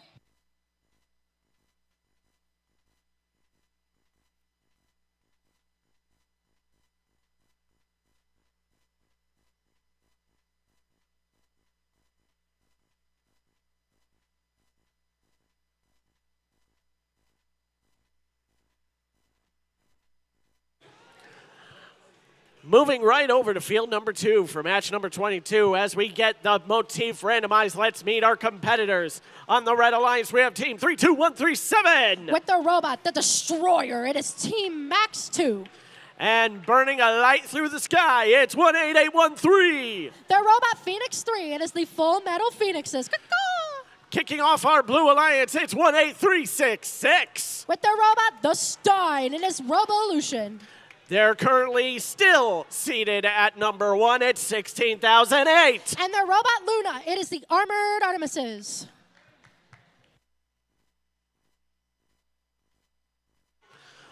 All is set and clear on field number 2. The match begins with the drivers and the lines. 3, 2, 1, go! All right, signature to FTC. We have a 30-second autonomous period coming out. Armored Artemises scores all 3 artifacts, and it looks like over on the Red Alliance side, Team Max 2 and Full Metal Phoenixes Full Metal Phoenixes are trying to do the same. Armored Artemises are going to try and intake near their station, which means that they're going to try and go for those short cycle times. Meanwhile, over on the Red Alliance side, we see the Phoenixes are going to try and score from all 3 of their goals. Every robot has moved off of their auto line too. This is awesome to see. And 3 more shots while we're at it. Drivers, pick up your controllers. 3, 2, 1. All right, coming over for the tally-operated period for the next 2 minutes of the match. It looks like Blue is in the lead right now with 10 artifacts being scored. And it looks like they also had a full gate. However, they decided to reset that going into the tally-operated period. All right, they scored 3 artifacts into their hub, which means that we now have maybe a case for them to reset their goal. On the Red Alliance side, though, we see that Team Max 2, signature for their full court shots, is going to try once again. They missed the first one. They get the second one. And it looks like the third one is also a hit. Over on the Blue Alliance side, we are going to see Robolution try to intake over at their human player station. They're going to turn very slowly to make sure that they are able to do their job and trying to get those artifacts. While we're at it, it looks like the Full Metal Phoenixes are trying to play some defense against the Armored Artemises. With some teams, height, it can make the difference if they can shoot or not. Some can shoot over robots and others can't. And it looks like the Full Metal Phoenixes are going to try and do double time, offense and defense at the same time. It looks like it's going to disrupt some cycles, but that will mean nothing to Team Max. Team Max is going to try and attempt to score, and however, while they hit one of the refs, they are very close to going to one of their goals. All right, we are also going to see that Robolution is trying to intake another game piece for their robot. They're going to try their best to try and score. All right, it looks like the Armored Artemises are trying to reciprocate this defense by trying to do defense and offense at the same exact time. They have intaken their artifact, and they're going to try and score it, and unfortunately, it does not work. All right, last 20 seconds. You know what that means. It is the end game. All right, some of these teams are going to be racing to get into their base to try and get those points, and it looks like the Armored Artemises are going to try and go for a full, while their alliance partner, Robolution, is going to go in for a partial. Over on the Red Alliance side, we see Team Max is trying to set up for another full court shot. However, they are going to let their partners have that full base. What an exciting match, and we will see you for the next one.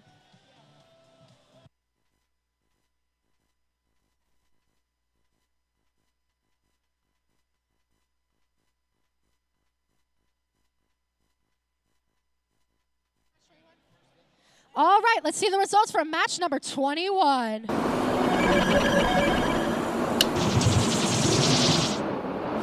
pyramid shows that it is a Red Alliance victory with a score of 133 to 95. We're going to see that artifacts really made the difference here between these two scorers. However, both alliances were actually awarded the movement bonus.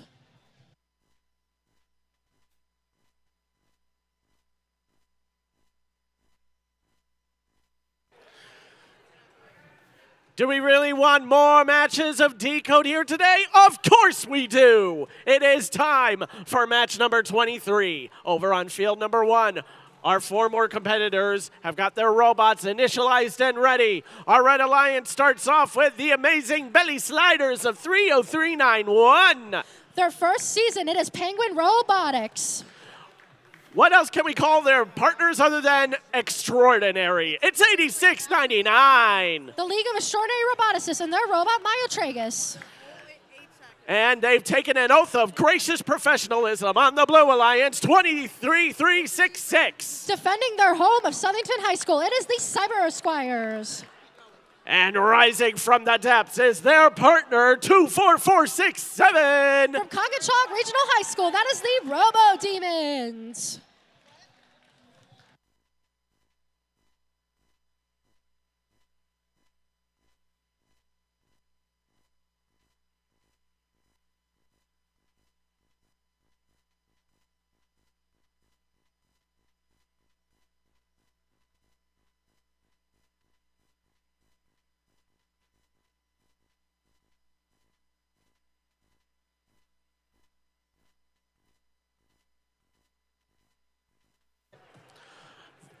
We have gotten the all-clear signal from the scoring table, and our head referee will start the match with the drivers and the lines. 3, 2, 1, go! Okay, let's kick off qualification match number 23. We're going to see automatically that the Cyber Squires and Penguin Robotics are going to leave their auto line. We also see that Robo Demons is going to try and attempt those full court shots and bank almost every single one of them. However, not to be outdone, over on the Red Alliance side, we see both the League of Extraordinary Roboticists and Penguin Robotics are trying to get some more artifacts to score. It looks like they're going to get volleyed in successfully. What an exciting autonomous period. It really goes to show the ingenuity of these young inventors. Drivers, pick up your controllers. 3, 2, 1. All right, we're going into the teleoperated period. One of the underrated features of this game is actually the motif. Using cameras, teams can look and see what the pattern is and can try to replicate that into their gate. If they do that, they get some additional bonus points. And it looks like over on the Blue Alliance side, they are trying to replicate the first pattern motif. However, unfortunately, we are trying to go for motif number 3 today. Over on the Red Alliance side, we see Penguin Robotics and try and keep volleying shots over to their gate, and they are able to do so, scoring 2 artifacts with purple and green.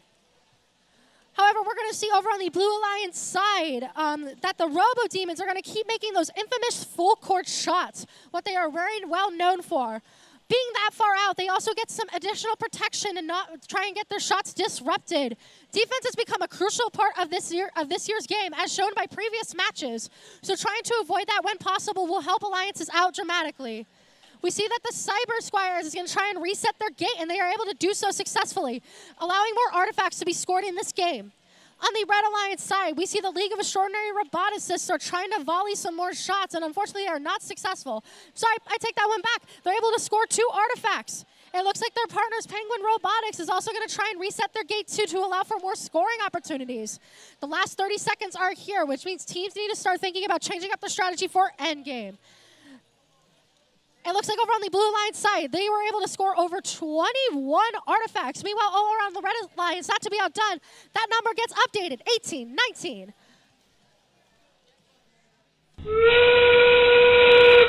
Last 20 seconds. It looks like some teams are going to try and attempt to score one more time. We see that currently with Robo Demons trying to score. Unfortunately, they aim for their alliance partners.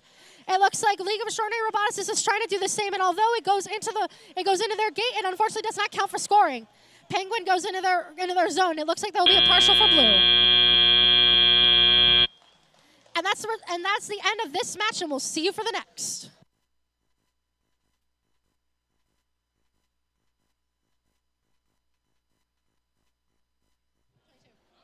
All right, and while we're waiting for our next qualification match, let's see the results for match 22.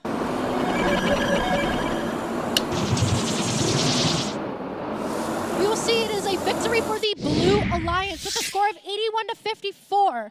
Really, artifacts are making the difference as the main scoring objective for these games. We're also going to see on the Blue Alliance side that there is a pattern ranking point being awarded. Not wasting any time, we're back over on field number 2 for qualification match 24. Our motif has been randomized. All we got to do is meet our competitors. On the Red Alliance, we have 1, 3, 2, 5, 1. Coming at you live from the Canterbury School, it is Cyber Saints. They're going to be playing alongside 2, 3, 3, 6, 7. From a community team in Southington, Connecticut, it is the Cyberbolts. With sharper horns on the Blue Alliance, it's 2, 3, 6, 5, 8. Representing Coggins Regional High School, it is the Robo Devils. And our amazing rookie competitor in 32703. A lot of community rep here today, especially from Farmington, Connecticut. It is Quantum Alphas. All is clear, and the field is ready for another match of Decode. Drivers in your lines. 3, 2, 1, go!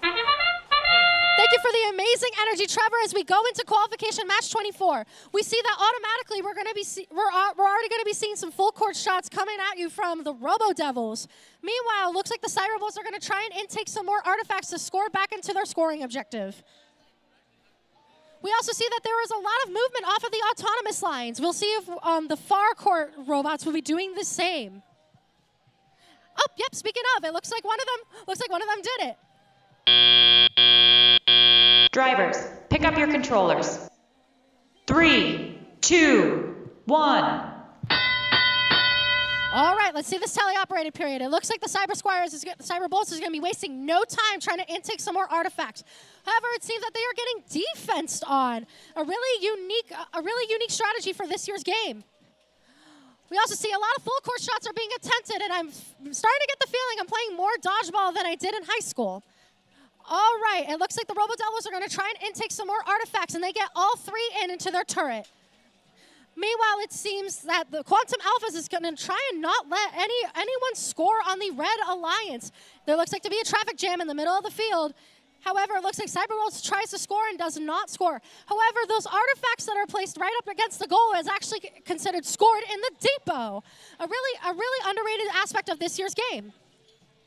We're also going to see that two blue robots are ready to go to try and score their shots. However, it seems the Robo Devils just barely misses that shot. All right, we see some more shots trying to be attempted from Cyberbolts. However, they are not able to do it. It looks like they decide that they do not want to deal with the depot artifacts and want to take them for themselves to try and score it into the goal. All right, last 45 seconds. We see that it is neck and neck right now, and it could be anybody's game. Over on the Blue Alliance side, we see Robo Devils is trying to once again intake some more artifacts. However, they are being met by the Cyber Saints, who are trying to play some really good defense on them. It looks like Cyberbolt's going to try and volley some more artifacts in as the end game approaches. These teams need to start thinking about parking and scoring. With a game this close, it could be for anyone.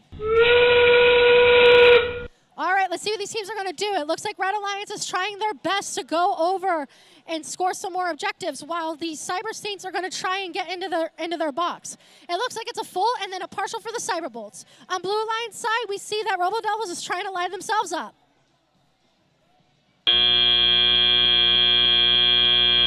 And that is the end of this match. We'll see you for the next.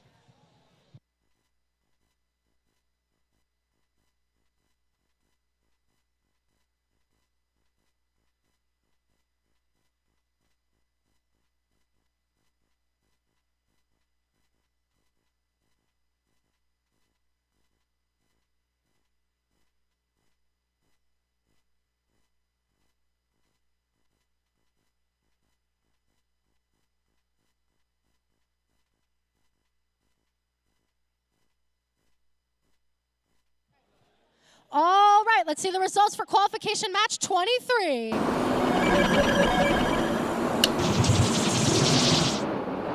And it will be a Blue Alliance victory.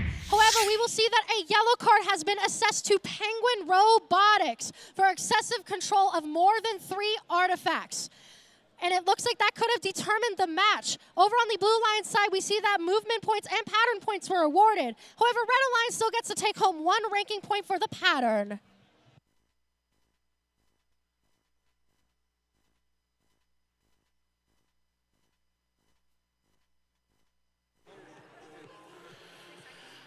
It's just like that. Most of the day is already gone. It's already time for qualification match number 25 over on field number 1. We've got a lot of our state's rookie teams in this match. 3 of the 4 competitors here. They make up our Red Alliance with 3, 1, 5, 6, 7. With the robot Optimus Prime, it is the Nuts and Bolts. And their partners, 31639. Blooming into their first year, it is Rose City Robotics. Ready to accelerate to victory, it's 30448. Accelerate Bots and their robot, Biggie Bot. And our veteran team, who knows how to work it out, it's 24611. That is the Robathletes and their robot, Cypher.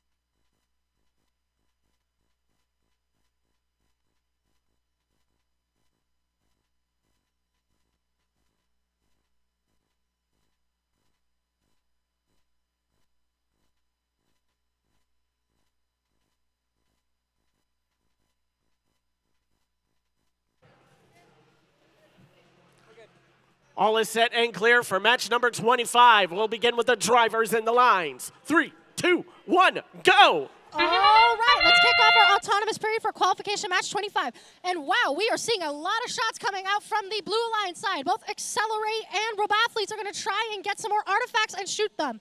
Red Alliance side, though, is not to be outdone. We see every robot has moved off of their autonomous line and is going to try and score some more. On the Blue Alliance side, it looks like they were able to score two artifacts into their goal. One amazing autonomous period, but now it's ready for the teleoperated period. Drivers, pick up your controllers. 3, 2, 1. All right, let's see these teams cook, as they say. Over on the Blue Alliance side, we are going to see that Roboathletes is going to try and get some more artifacts in. However, it seems like they are currently having a little bit of some issues. Over on the Red Alliance side, Nuts and Bolts has taken 3 successfully, and they're going to try and go over to their goal to score. They missed the first one, they missed the second, but can they bank the third? Yes, they do. On Blue Alliance side, we are going to see that the Accelerate bots is going to try and get some more artifacts with their ground intake. We also see that the Roboathletes are going to do their best to make some more full court shots. As impressive as it is, they also score very well. The human player loads up another set for the Nuts and Bolts. Sorry, for Rose City Robotics. They are going to try and get some more artifacts into their robot from the human player. However, we see a little bit of a traffic jam happening over on the Blue Alliance side with Accelerate and with Roboathletes trying to get some more artifacts. Not that many artifacts and not that much time to score them. And it looks like we have 2 artifacts being scored over on the Blue Alliance side, and now it is the time for them to reset their goal. They're going to try and get all of those artifacts out so that they can keep scoring 3-point artifacts. Red Alliance side is in the same thing as well. They should start thinking about resetting their goals so that they can keep getting more 3-point shots. All right, we see 3 more shots being attempted by Roboathletes. And however they all miss, we have some amazing field reset staff trying to get these shots to go right back to the human players. All right, Roboathletes trying to redeem themselves, puts 2 more artifacts in. However, on the Red Alliance side is trying to catch up as we hit the end game. We're going to see that both robots are going to try and get some more artifacts. However, there's just no more artifacts to be seen. However, the human player makes some more appear. However, it seems that Rose City is going to try and get in their goal. Same goes for Roboathletes for that full park. That is the end of the match, and we will see you for the next.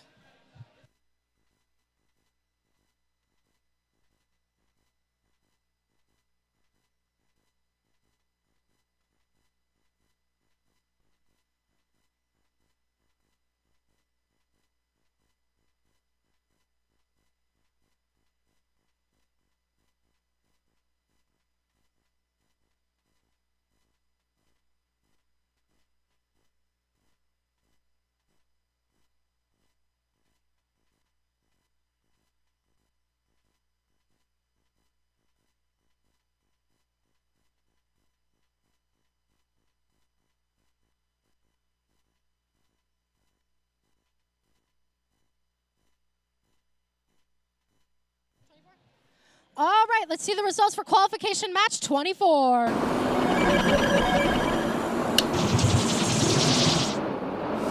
And we see it is a Blue Alliance victory with a score of 54-43 with 30 foul points making the difference between a red and a blue victory. Blue Alliance not only gets to take home the 3 victory points, but also the movement and the pattern bonus.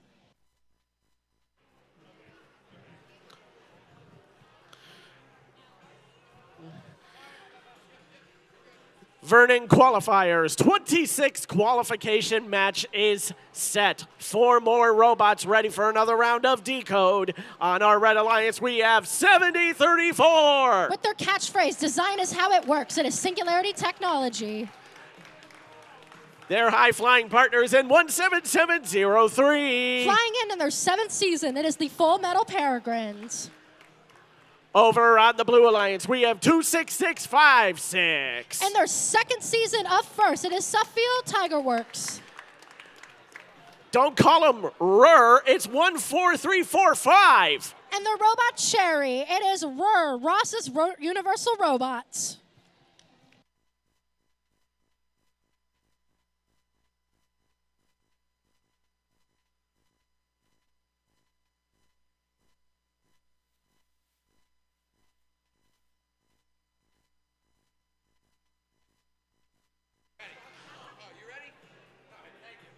Everything is set and clear on field number 2. We'll start this match. Drivers in your lines. 3, 2, 1, go! All right, and let's see this autonomous period go on. We're going to see Full Metal Peregrines is going to try and bank all 3 shots. However, it seems that one artifact, unfortunately, evades their kicker. We're also going to see Ross's Universal Robots to try and score all 3 artifacts, and it works. We also see the same over on the Suffield Tiger Works' side. They were able to score 1. Full Metal Peregrines is going to try and put themselves in range for another intake. And it looks like everyone moved off of their lines. Drivers, pick up your controllers. 3, 2, 1. Okay, let's move into the teleoperated period.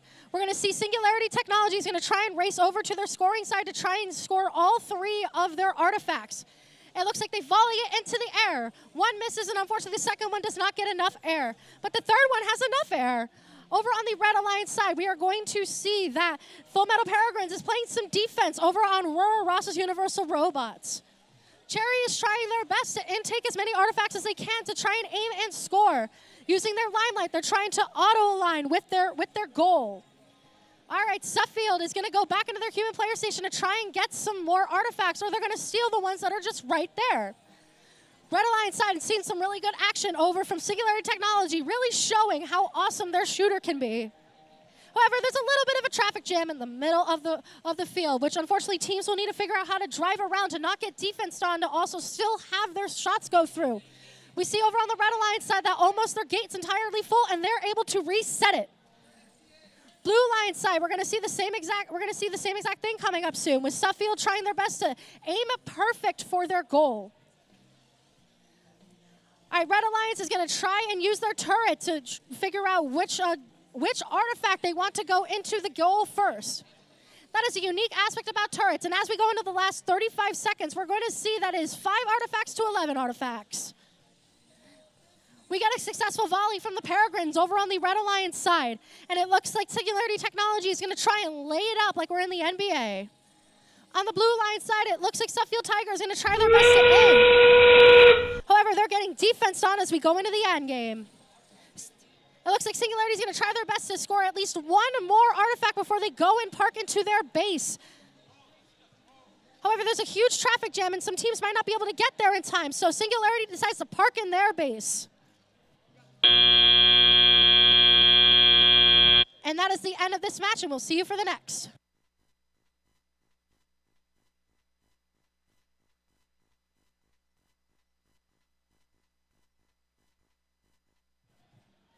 While we wait for our next qualification match, let's see the results from match 25.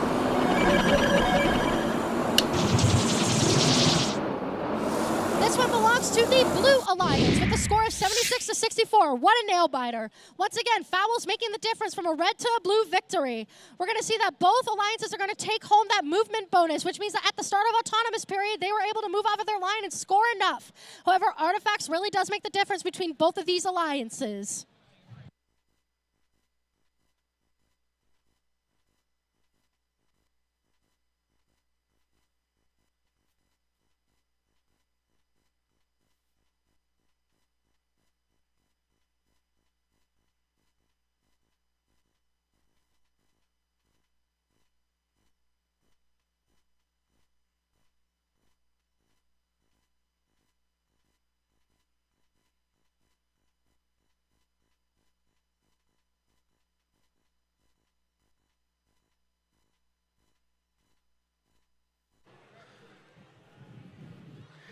Here we go, qualification match 27.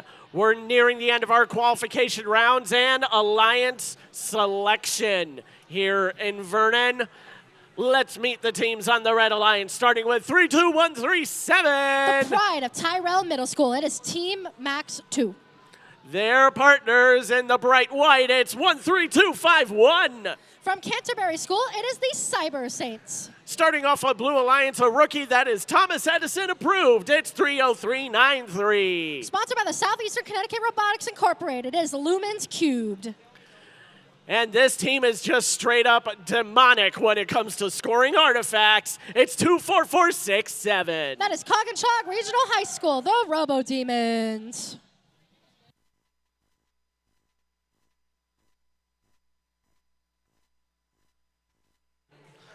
We are all clear and set to play this match. Drivers in your lines. 3, 2, 1, go! As we are creeping up onto the end of our qualification matches, these teams are not going to stop for anyone. We're going to see over on the Blue Alliance side, some wild autonomouses are coming out from both robots. However, the Red Alliance side is trying to do the exact same thing with those full court shots.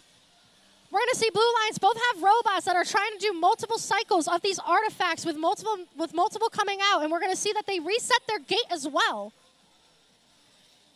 And it looks like almost everyone has moved off of their auto line.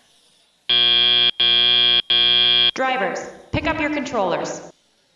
3, 2, 1.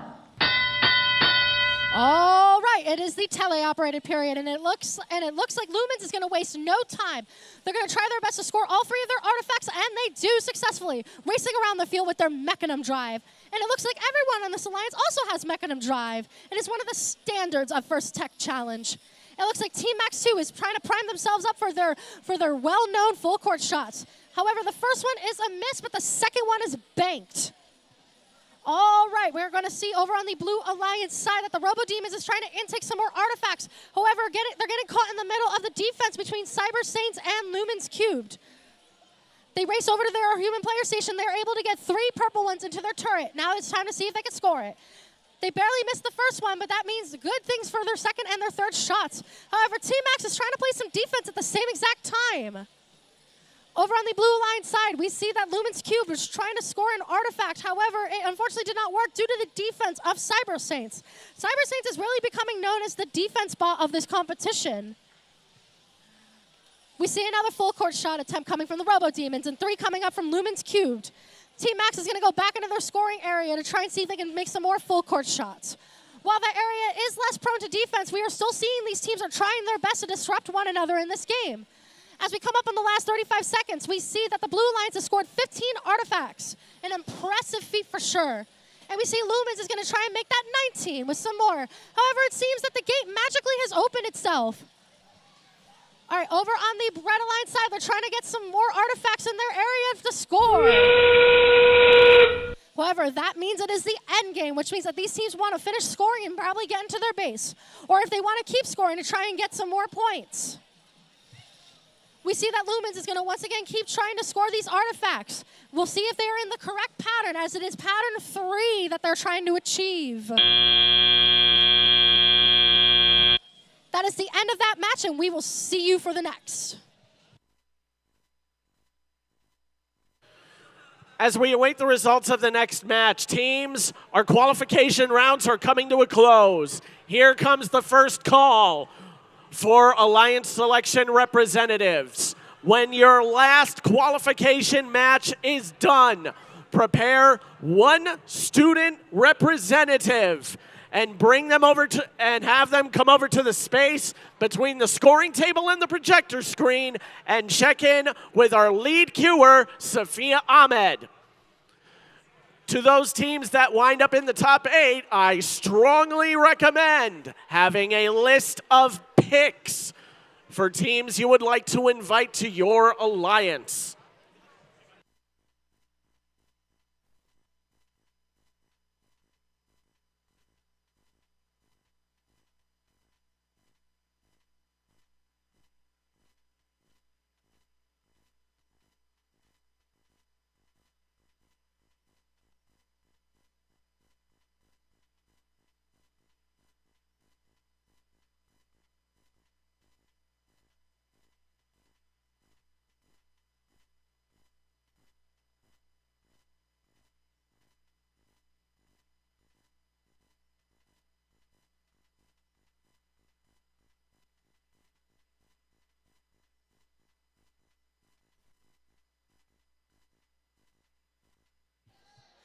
All right, let's uncover the results for match 26.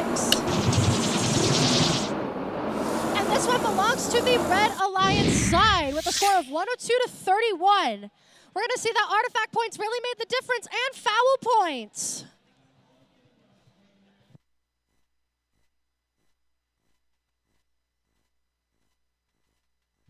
We also see that there was a yellow card for 26656 for entanglement during that match.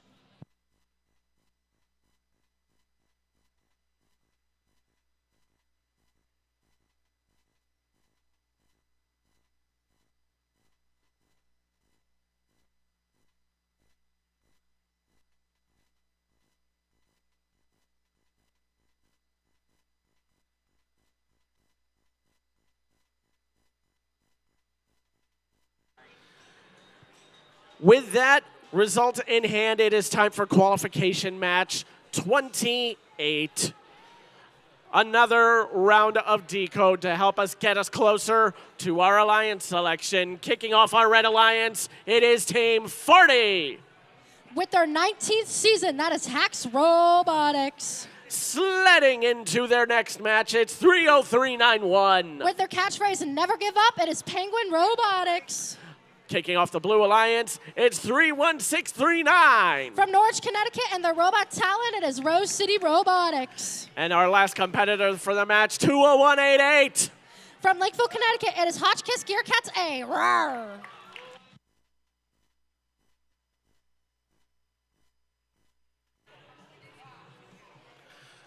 All is set, motif randomized. We'll start the match with the drivers and the lines. 3, 2, 1, go! All right, this is the autonomous period, folks, which means that these robots are self-controlled. With pre-program go, they have decided that they want to take control for the first 30 seconds. It looks like they're going to try and reset their gate to go and try it over with Penguin Robotics. Ooh, sorry, it's a bit of a mouthful there. The blue line side, though, we see that Rose City has moved off of their autonomous line to prime themselves ready for the tele-operated period. This is where their drivers take control.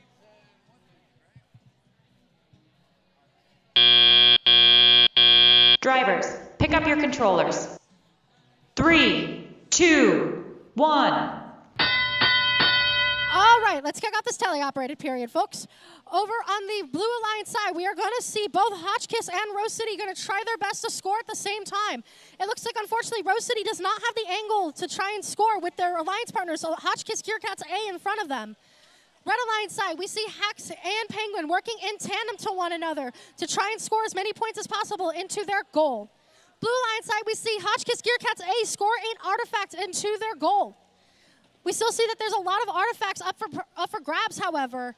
Hax Robotics tries to make it look easy and try and score as much artifacts as possible. We see that in Penguin Robotics. Over on the Blue Line side, Rose City is trying to make some full court shots. It will be less of a cycle time for them and also a little harder for them to score, and they are making it look flawless. Over on the Red Alliance side, Hax Robotics is trying to get around the traffic jam to increase their chances of banking all of their shots. They turn on their flywheels, and we see that one shot has gone in and a second one is to follow. We see the gate has been reset by Penguin. Blue Alliance side, we are going to see Hotchkiss Gearcats A trying their best to aim for their shot, and it looks like they bank it in with a lot of cheering coming over from their side. We're also going to see multiple of the Blue Alliance side from Rose City Robotics trying to volley a bunch of shots in, with Gearcats getting another shot in. Hax Robotics volleys a shot into their goal, and you did really see that their classifier is getting pretty full with a lot of green and purple artifacts. Over on the Blue Line side, it looks like Rose City is once again going to try and prime themselves as the end game comes around. They're going to try their best to empty out all their artifacts as possible. However, they accidentally score into the wrong side. However, they're going to try and square themselves over into their base. Red Alliance, you see Hax trying to do the same, with Penguin trying to get a one last-minute artifact score.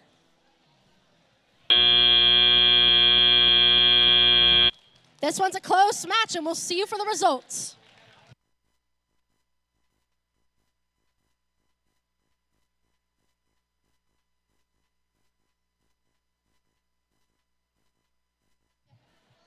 All right, let's uncover the results from match 27.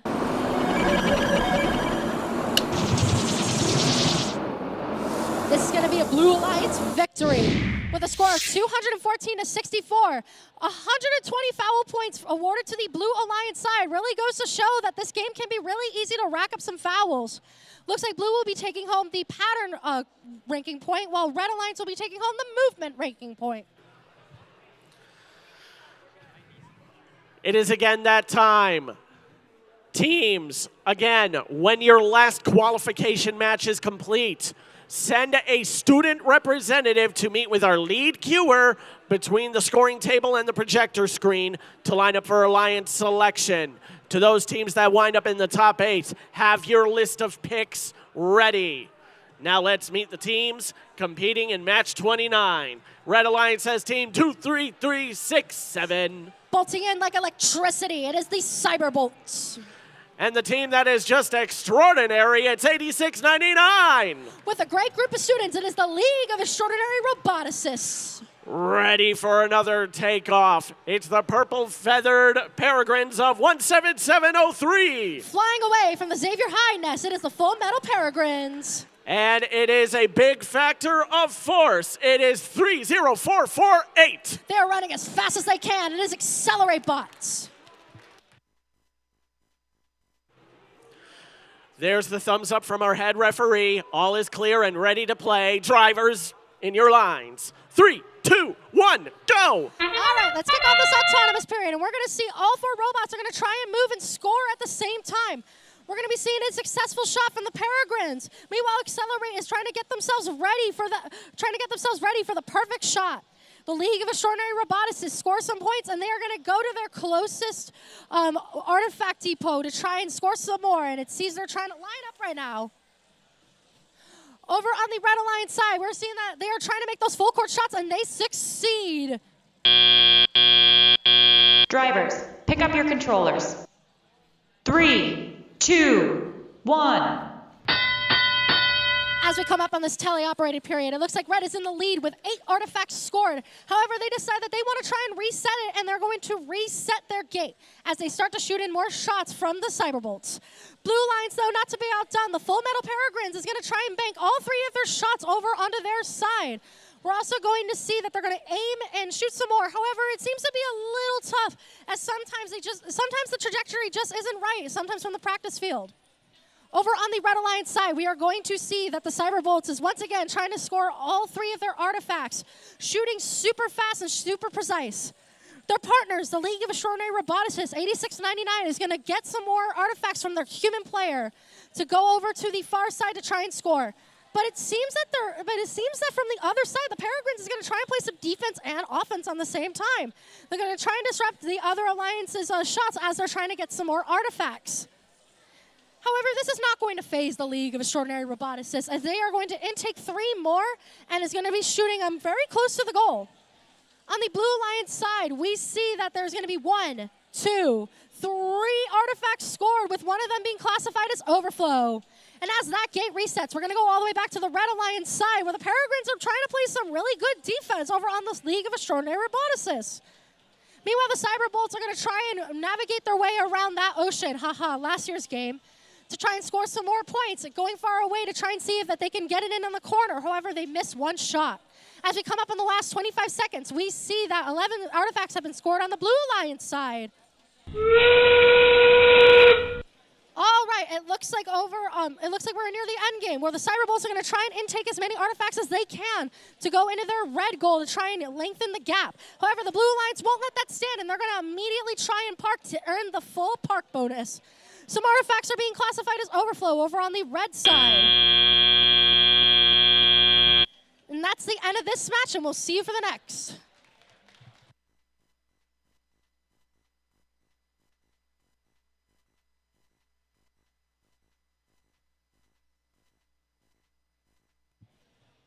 All right, let's decipher the results from match 28.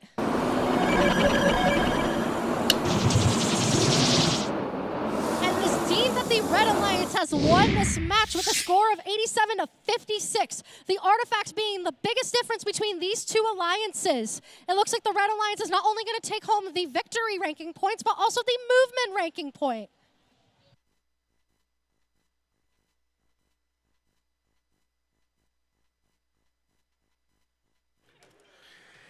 Here we are now in Vernon at the big 3-0 in our qualification rounds. Match number 30, and 4 more robots are preparing for their final qualification match of the day. Again, teams, once your final qualification match is complete, send your student representative to meet with our lead queuer between the scoring table and the projector screen for alliance selection. And I'm going to make a minor correction. I recommend our top 12 teams have a list of picks ready. Our top 12 teams. But next, We've got 4 more competitors in our qualification rounds. Who is on the Red Alliance? It is 23658. Your current second seed from Coggenshaw Regional High School, it is the Robo Devils. Their rookie partners, it's 31567. And the Robot Optimus Prime, it is Nuts and Bolts. Resharpening their claws for another round, it's 26656. From Suffield Academy and Suffield Public Schools, it is the Suffield Tiger Works. And their nightly partners, 23366. Representing Southington High School, it is the Cyber Squires.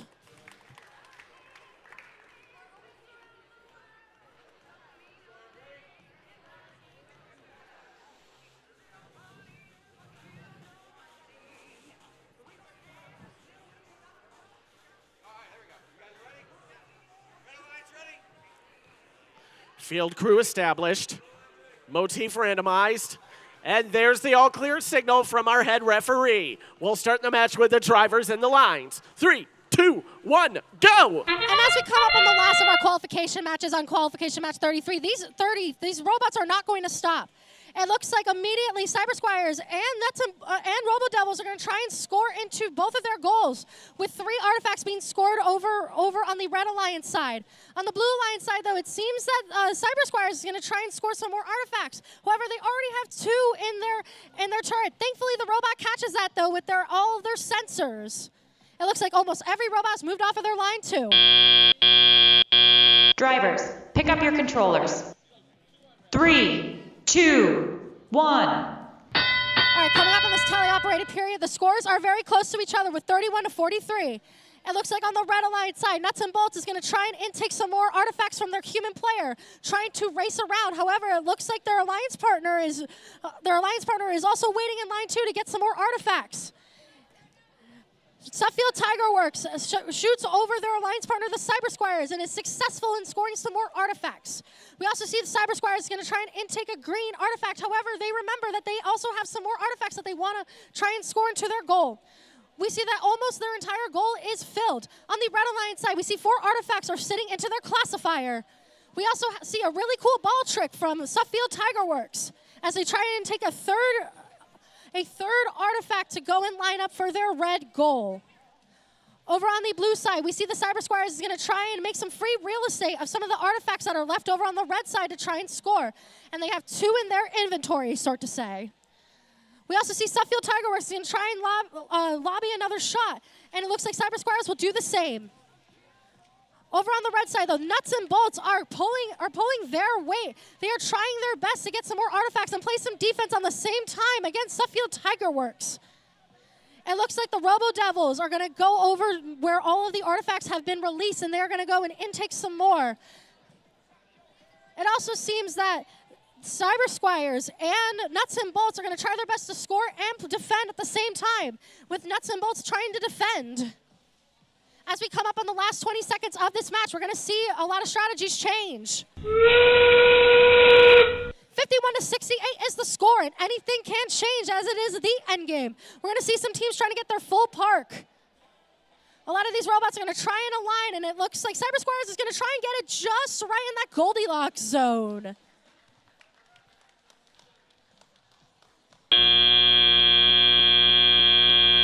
Two robots are parked. Let's see what the referees say after this match. Hey, teams, I only see 1 student lined up for Alliance selection. Only 1 team has sent a student over for Alliance selection. I think we can make that a little bigger. And with that being said, let's see the results for qualification match 29. The Pyramid deems it is a Red Alliance victory with a score of 125 to 79. We're going to see that artifacts and patterns are really important for this game, and that's what awarded Red Alliance their victory.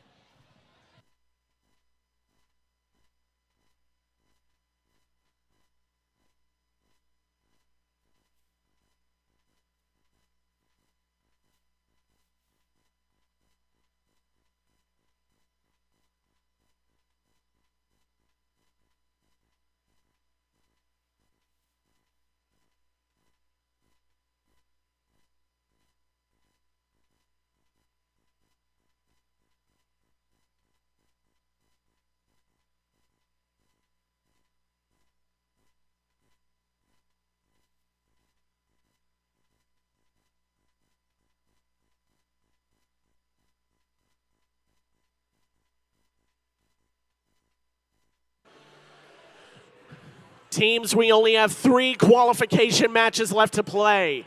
And once you know it, we now have 3 representatives lined up for Alliance selection. So one more time, teams, when your last qualification match is over, send your student representative between the scoring table and the projector screen to meet with our lead queuer to line up for Alliance selection. There's number 4.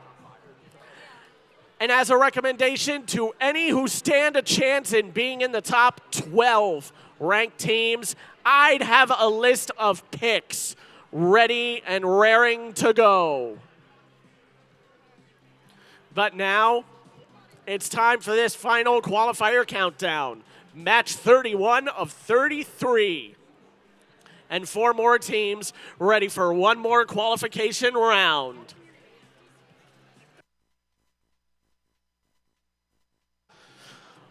Kicking things off on the Red Alliance, I think we see a farming ton of fun. Can I call it that? With 32703. With their 5 favorite words being learn, exemplify, innovate, share, and repeat, it is Quantum Alphas.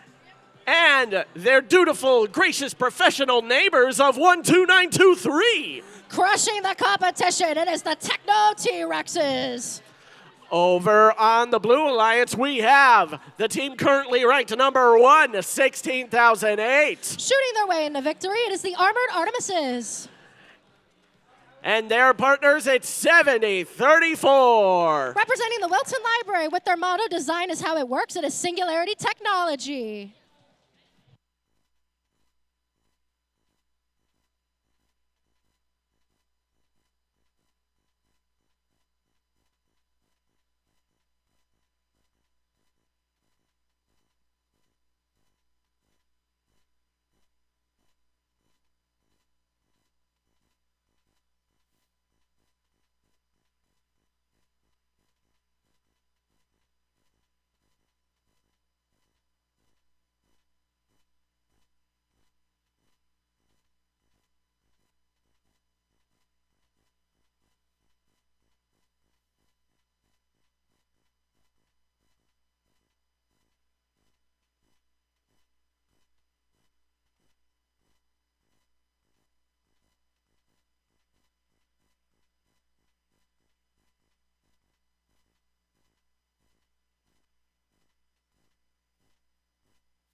Finally, all is clear on field number 1.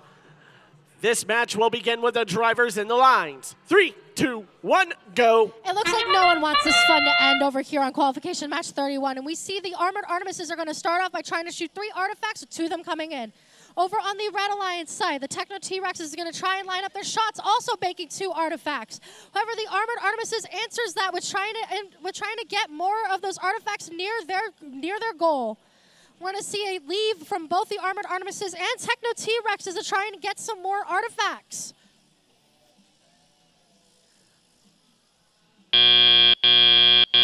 Drivers, pick up your controllers. 3, 2, 1. Going into this teleoperated period, Blue has the lead currently. The Armored Artemises touch their gate to try and see if they can get all of those artifacts out and into the red human player station. We're going to see that Singularity Technology with their low and open turret is going to try and score another artifact. However, they just barely miss. The Armored Artemises try to score all 3 artifacts. However, it seemed that they were getting defensed on by the Quantum Alphas. Over on the Red Alliance side, we see the Techno T-Rexes is trying to make use of their plentiful bounty over there, trying to see if they can get 2 artifacts to score, and they have them in their inventory. The Blue Alliance side, it looks like the Armored Artemises intake 2, potentially 3 artifacts. They go over into their human player station, and they are going to try and see if they can score. However, they are being met by the Quantum Alphas. Singularity Technology tries to get around the traffic jam to try and see if they're going to be able to score some more artifacts. And it looks like trying to join in on the really fun traffic jam is the Techno T-Rexes. We're going to try and also play some defense on Singularity. Coming up in the last minute of this match, we see that Blue has a lead with 15 artifacts scored. However, Red, it has 2 of them, and it could still be anybody's game. We see the Armored Artemises try to score 3 artifacts and only getting 1 of them in, with the 2 going out of the field. We also see that a lot of artifacts are currently being accumulated over on the red side, with both robots trying to make do with all of their scoring potential. We see the Armored Artemises score 3 more artifacts and trying to get one from their Blue Alliance depot. However, Quantum Alphas has something to say about it, though, trying to play some defense to not let them go back. All right, it is the end game, which means that teams are going to try their best to score some more in Park. Singularity Technologies tries to make room for the Armored Artemises and is going to try and score. And it looks like both robots on the Red Alliance side are trying to get a full and a partial, but let's see if that will happen. Same goes for the Blue side.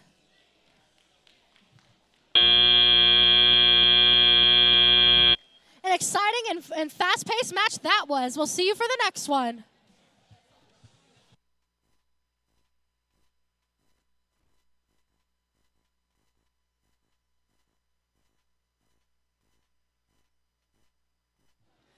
All right, let's try and decode qualification matches 30's results.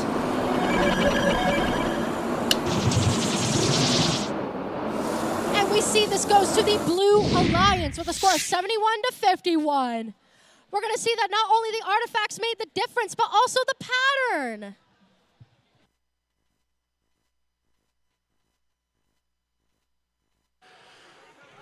Only 2 matches remain now, and I see quite a few more representatives for Alliance selection, which is good. Let's keep this trend going as we introduce the teams in our penultimate qualification match on our Red Alliance. It is 18366. They are just so excited to be here with twisting and turning into the competition. It is Robolution. Their partners, 24611. Racing in like a marathon, it is the Robathletes. Our Blue Alliance has got one of our amazing rookies. It's 31950. Thinking about it.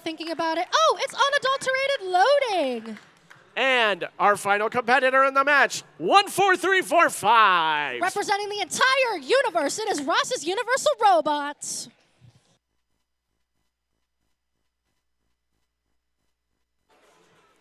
Field is set, motif randomized, robots initialized. The only thing left to do is put the drivers in their lines. 3, 2, 1, go! Qualification match 32 has kicked off, and we are going to see 3 out of 4 robots move off of their autonomous line. We're going to see Robathletes that tries to score 1, 2, and barely misses the 3rd. However, they're in prime position to pick up some more artifacts. However, not to be outdone, Ross's Universal Robots tries to intake some more artifacts, and unfortunately pushes some of them away into their human player station. We see that Robathletes is trying to capitalize on this by intaking some more artifacts. And unfortunately misses the last 2. Drivers, pick up your controllers. 3, 2, 1. With a score of 16-12, this truly can be anyone's game as we enter the teleoperated period. We're going to see Cherry, which is Ross's Universal Robot, is going to try and score some more artifacts in tandem with their alliance partner, Unadulterated Loading. While their name may be loading, they're certainly not trying to load anything else. They're trying to go as fast as possible, probably with the speed of Google Chrome. They're going to go over to their human player station and intake some human player intake from the human player station. Over on the Red Alliance, though, it seems that we're trying to get some full court shots from the rope athletes. They're going to race over to try and intake some more artifacts as they reset their gate. And although unadulterated loading kind of got into a hard position with both Red Alliance robots trying to pin them, they were still able to score. Roar tries to go over into their human player station to try and intake some more artifacts. And it seems Robathletes is trying to reciprocate that by running over to their side, accidentally adjusting the motif over here on the field side. Blue Alliance, we're going to see both Roar and unadulterated loading trying to score their artifacts. However, one of them is scored as overflow, but sticking around as classified. All right, last 45 seconds. So it is 51-34, 13 against 9 artifacts. We're going to see over on the Blue Alliance side, unadulterated loading is going to go over to their human player station to try and intake some more. Their intake heavily relies on a human player intake, allowing the human player to adjust the positions accordingly of their artifacts. We're going to see Ross is going to intake the artifacts that are right in front of them as we enter the end game. That's right, folks. We are so close to the end of this competition, but yet we still have so many more matches to go. We're going to see that there's a lot of artifacts over on the Red Alliance side, but we're going to see Roar is going to try and score a little bit more before they race back over to their base, as both Red Alliance robots have already beaten them to the punch. And that is the end of this match. We will see you next for the final qualification match.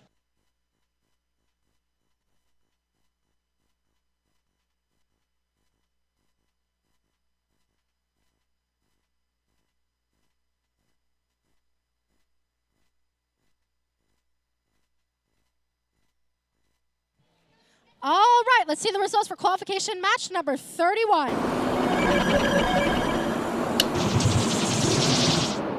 And this is going to be a Blue Alliance victory with a score of 137-27. With fouls, artifacts, pattern base, you know, the whole thing being the difference, with 5 ranking points being assigned over on the Blue Alliance side.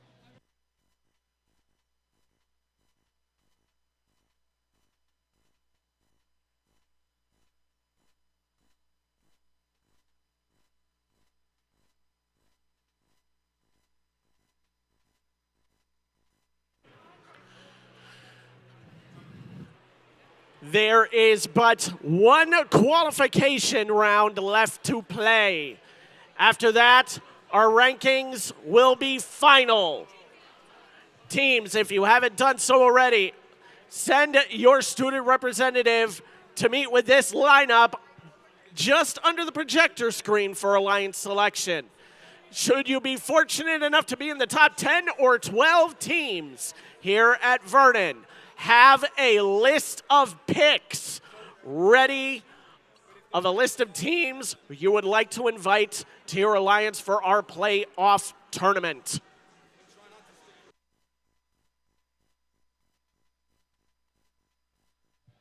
All right, and before we go, we're gonna reassess a match from qualification number 29.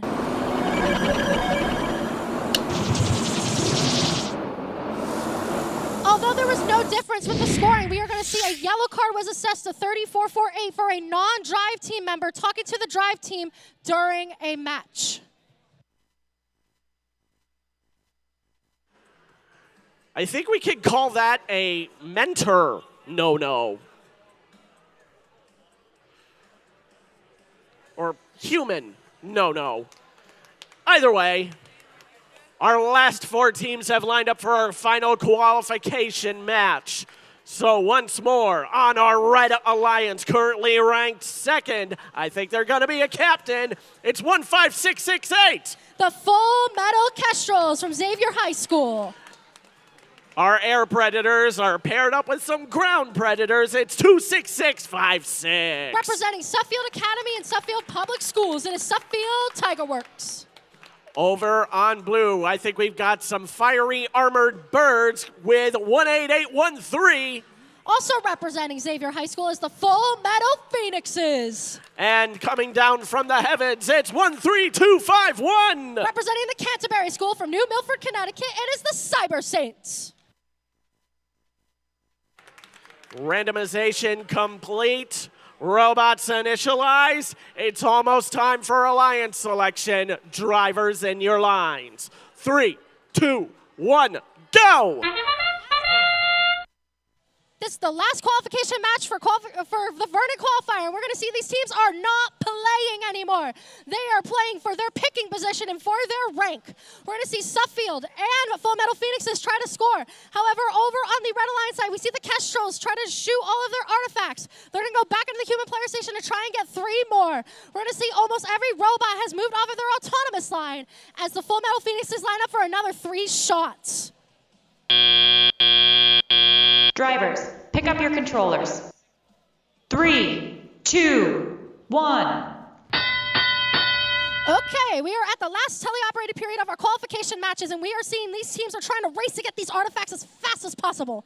We're going to see the Kestrels are going to try and shoot some more artifacts. However, they're being defense on by the Cyber Saints, something that they have become well known for at this competition. We're also going to see Suffield try and aim and shoot, and however they miss, we're going to see the field reset crew do their job, going over and trying to get those artifacts back into the human player station. Kestrels once again, 1, 2, 3, in just such quick succession. Phoenixes are going to try and shoot, and unfortunately they miss both of them and the third one.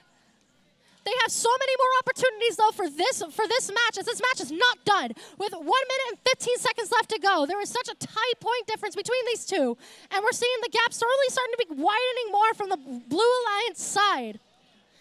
Suffield Tigerworks is going to try and intake another rogue artifact over on the Blue Alliance side, and she's going to try and deliver it back into the red goal. However, the Phoenixes are going to try and answer that with another artifact being scored and their gate being full. Red Alliance, though, also has the same predicament. We'll see how these teams are going to solve it. We're going to see Suffield is going to try and score. However, they aim at our head ref, which unfortunately is not a scoring objective. It is actually a very bad one. The Kestrels try to intake. However, it seems that the Cyber Saints are going to try and play some defense, some really hard-hitting defense at that. Full Metal Phoenixes are trying to double time with offense and defense against Suffield Tigerworks. And it looks like they volley their shot successfully. As we come up on the end game, we're going to see these teams are going to try and park and score. We have some final shots coming out from the Kestrels, and they're going to try and park over there. Meanwhile, over on the Blue Alliance side, it looks like Cyber Saints has beaten the Phoenixes to the punch as they run over and try to get that partial bonus. What exciting qualification matches you have given us, Vernon. We will see the results for the next 2 matches posted shortly.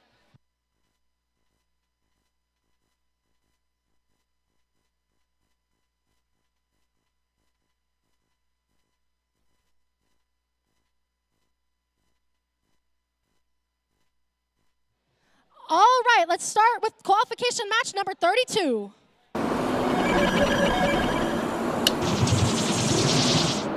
We see these archaeologists team. It was a Red Alliance victory with a score of 84-65, with the base and the artifacts being the difference. We also noticed that they got additional pattern points. It looks like Red Alliance and Blue Alliance also get to take home a movement bonus. Those ranking points are going to make the difference as to where you're going to be ranked at the end of this competition.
And let's see the results for qualification match 33.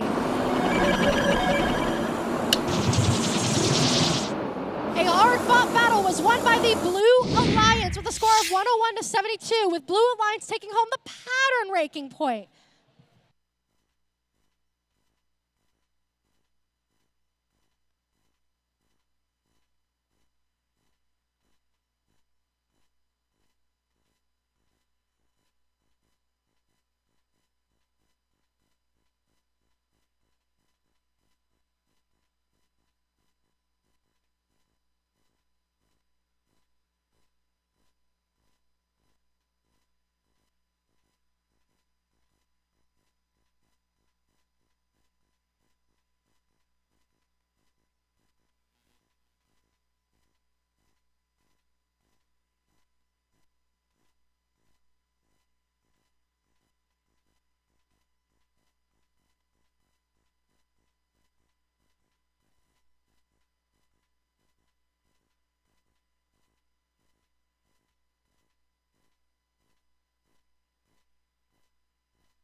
Good afternoon, Vernon. Have we all been having fun today? Okay, I understand we've had a lot of high energy matches here today, but the action here in Vernon is not over. Have we been having fun today? That's better. It is now time to move into the playoff portion of the Vernon Qualifier. But first, with 26 teams, this is our biggest qualifier of the season thus far, we need to form 6 alliances that will compete to become the Decode Vernon Qualifier champion. This is how we'll select the alliances. We will announce the top 6 ranked teams as alliance leads. Each of these teams will have a student representative, the alliance captain, join us out here on the fields. The first selection will begin with the highest ranked team based on performance in the qualification matches. After the number 1 ranked team makes their selection, the next highest ranked and unpicked team will then make their selection. We continue this process until we have 6 alliances of 2 teams each. After a captain extends an invitation to join their alliance, 1 representative from the invited team will join us and either accept or decline the invitation. Should the invited team decline the invitation, that team may not be invited to join any other alliance. However, the declining team does not lose the right to make their own selection should they become a captain. For example, Alliance Captain 1 invites Alliance Captain 6, and the 6th ranked team declines. That lower ranked team keeps their right to be an alliance captain, and the number 1 ranked team will then have to extend an invitation to another team. But that means the 6th ranked team cannot be picked again by the 2nd, 3rd, etc., etc., etc. But Should the 6th ranked team accept the invitation, we will then invite the next highest ranked team up to become our new alliance lead. Throughout the day, teams have been scouting each other to evaluate their strengths, weaknesses, and possible collaborative strategies for our playoff rounds. This is where the scouting comes into play as teams decide who to be partners with. Each captain is looking to make the strongest possible alliance to play out the rest of this event with. Once alliance selection is complete, we will start our playoff matches, which is formed in a double elimination bracket. In this bracket, all alliances start off in the upper bracket, where they will play a match against another alliance. The losing team will then drop down into the lower bracket and then face a new alliance in the next round. When that team loses a second time, that is when the alliance is eliminated from the tournament. Teams who advance from this event will be invited to compete at the Connecticut State Championship less than a month away. And this event, like all others, is advancing a minimum of 3 teams to the next stage. We've got a lot on the line, so now it is time to meet our teams. Starting with our 6th ranked seed, please welcome Team 40. Hax Robotics from Windsor, Connecticut. Now, please welcome the number 5 seeded team, 23658. Robo Devils from Durham, Connecticut. And now, our number 4 seeded team, 24611. The Robothletes from Farmington, Connecticut.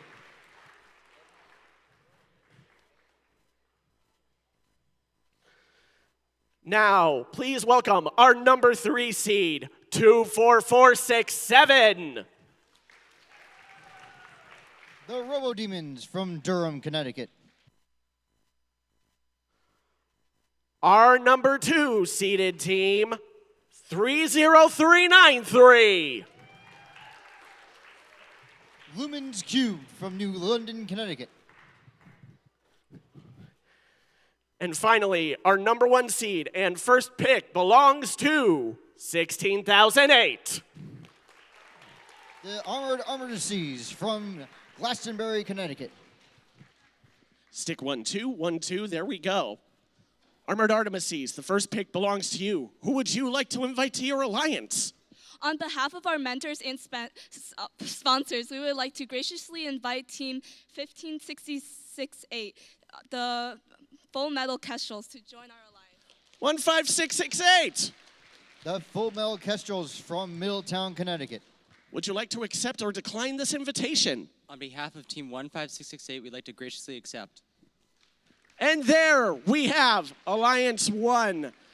We now move down to Lumens Cubed, a rookie captain. Congratulations. Who would you like to invite to your alliance? 24611. 24611, Robothletes. Would you like to accept or decline this invitation? Team 24611, the Robothletes, would like to graciously accept. All right, so that means our 2 teams, you're going to move up 1 slot. And we're now going to invite our next highest ranked team to become our new captain. That is 23366.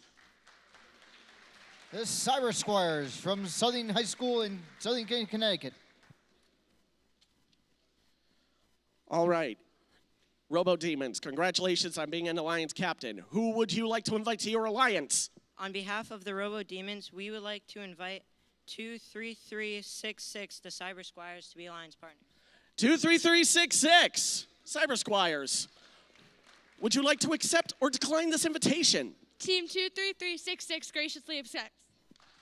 And that forms our first 3 alliances. But now we got to call up our next team to be a captain. And it's another rookie, 32703.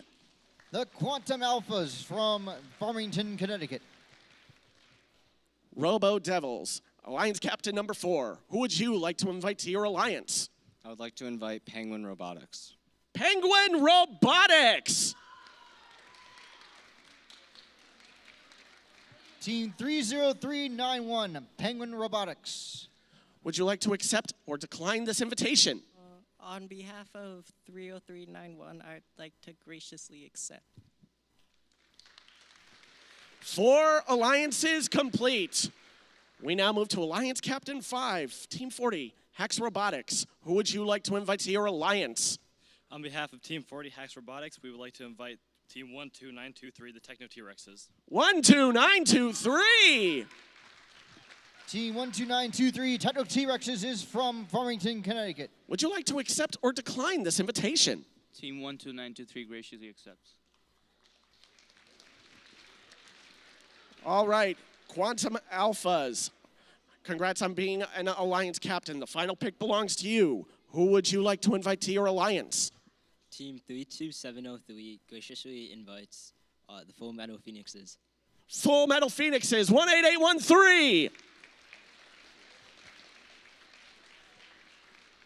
Team 18813, Full Metal Phoenixes is from Xavier High School in Middletown, Connecticut. Would you like to accept or decline this invitation? Team 18813 would like to graciously accept your offer. That completes our alliance selection. It's looking to be an exciting tournament thus far. At this time, we want the alliance captains to stay here to meet with our head referee to go over tournament protocol. We're going to let the alliances talk shop and strategy to prepare for our first round in the playoffs, which will start promptly at 3:10. Remember, we will also be presenting awards during the playoffs, so stick around, cheer loud for your favorite, and we will see you back here soon.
A reminder, the first round of this double elimination tournament with 6 alliances. Alliances 1 and 2 have a bye to the second round. That is match 3 and 4.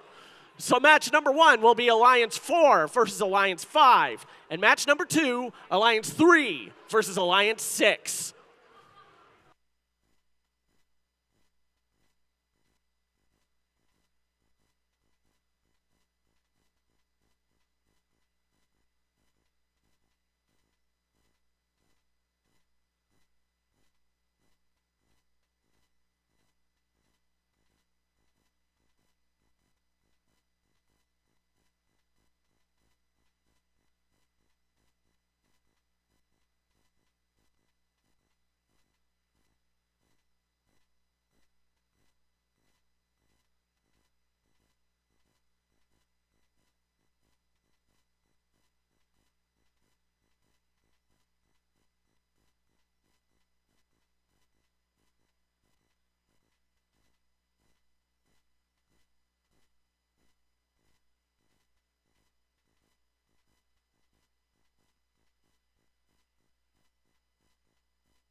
Students and mentors, while we often like to recognize team efforts at these events, this year we have got something special.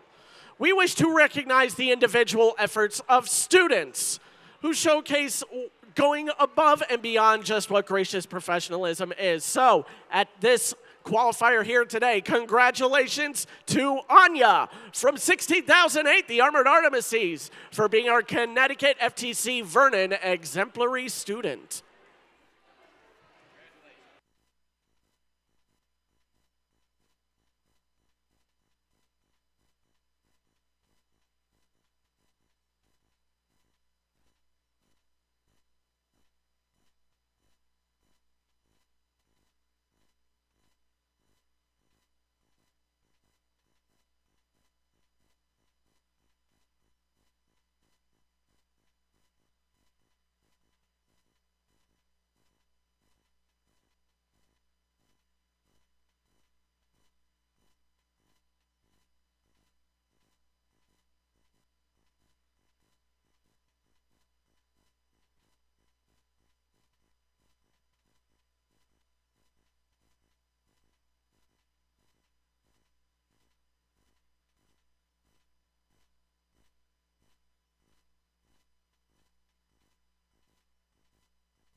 Teams, we now have less than 10 minutes before the start of the Vernon Qualifier Playoff Tournament. Again, for matches 1 and 2, we will need Alliance 4 and 5 on field number 1, Alliance 3 and Alliance 6 on field number 2.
Alliance 4 and Alliance 5, you need to be on the field initialized in less than 3 minutes.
As we await the start of our playoff rounds in Vernon, here's an update to the teams, our spectators, and those Connecticut teams that may be watching over Planet Internet. One of the things that is happening today is the LEGO League Challenge scrimmage, complete with a full circuit of awards, and that includes their mentor submission award, which they fill out the submission form right then and there so they can award an outstanding mentor.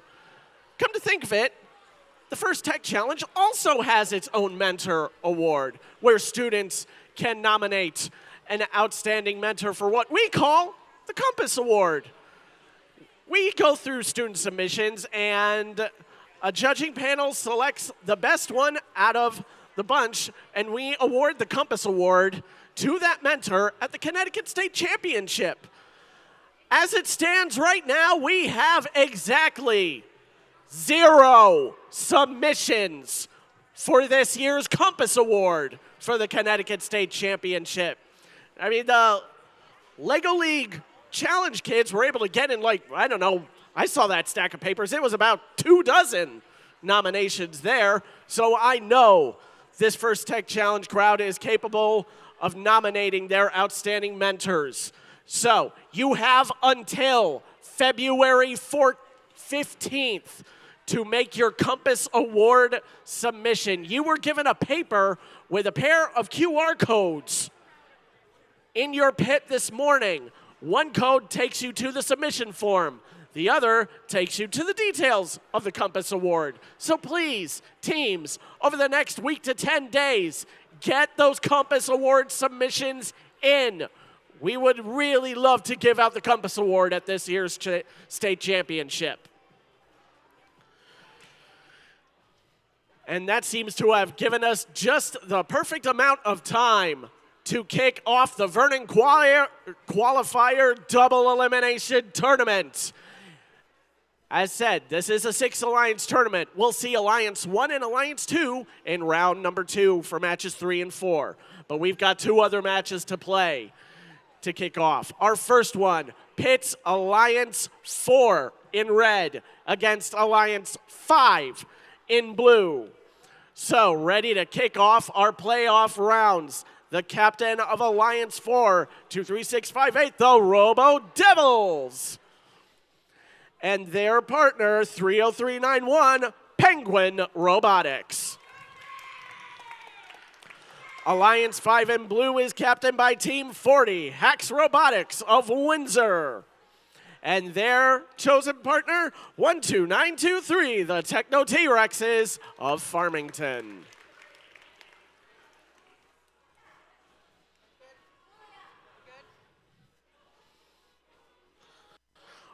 We are randomized. The field is clear. It's time to start the playoff tournament with our drivers in the lines. 3, 2, 1, go. Our game announcer, Paige, had to step out, so I will gladly take over for our playoff rounds here in Vernon. Techno T-Rex is lined up in that large launch zone, along with Penguin Robotics taking shots at their respective goals. You see Penguin Robotics, those smooth white side panels, making it easy to slip and slide across this field mat, will end in their base. Drivers, pick up your controllers. 3, 2, 1.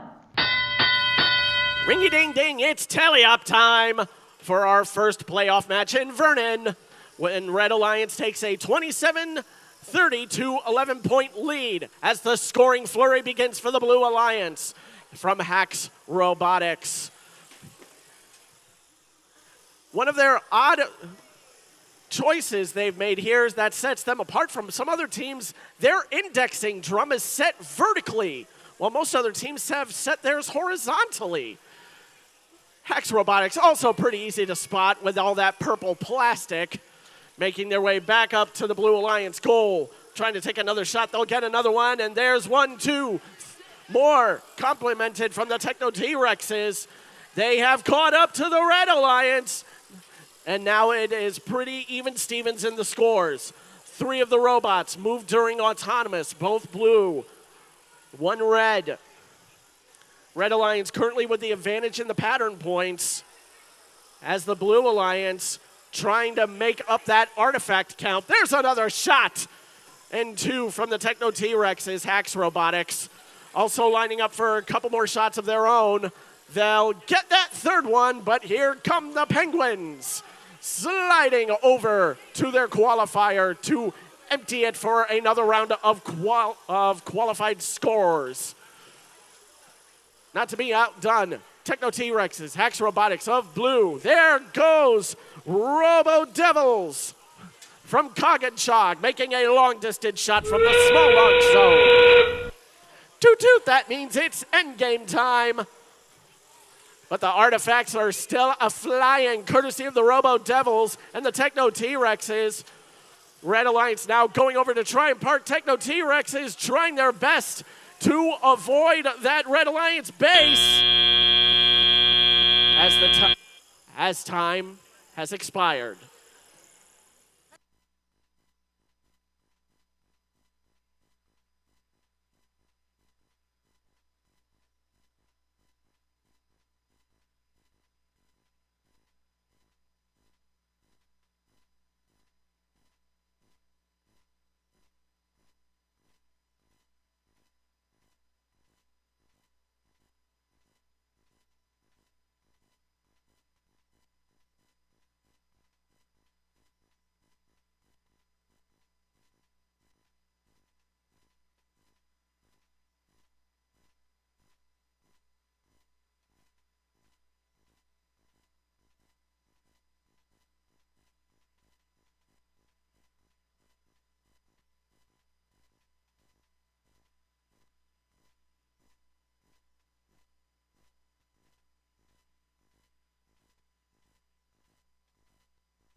We'll await the results of playoff match number 1 shortly. So we're going to go ahead and play playoff match number 2. We've got Alliance 3 in red facing Alliance 6 in blue. Ready to play our playoff rounds of Decode. The Red Alliance is captained by 24467, the Robo Demons of Coggin-Chog Regional High School in Durham, Connecticut. Their partners from the Southington High School in Southington, Connecticut, 23366, the Cyber Squires. Alliance 6 in blue. They are captained by the Quantum Alphas of Farmington, Connecticut. Ready to set their opponents ablaze is their partner from Xavier High School in Middletown. It's 18813, the Full Metal Phoenixes.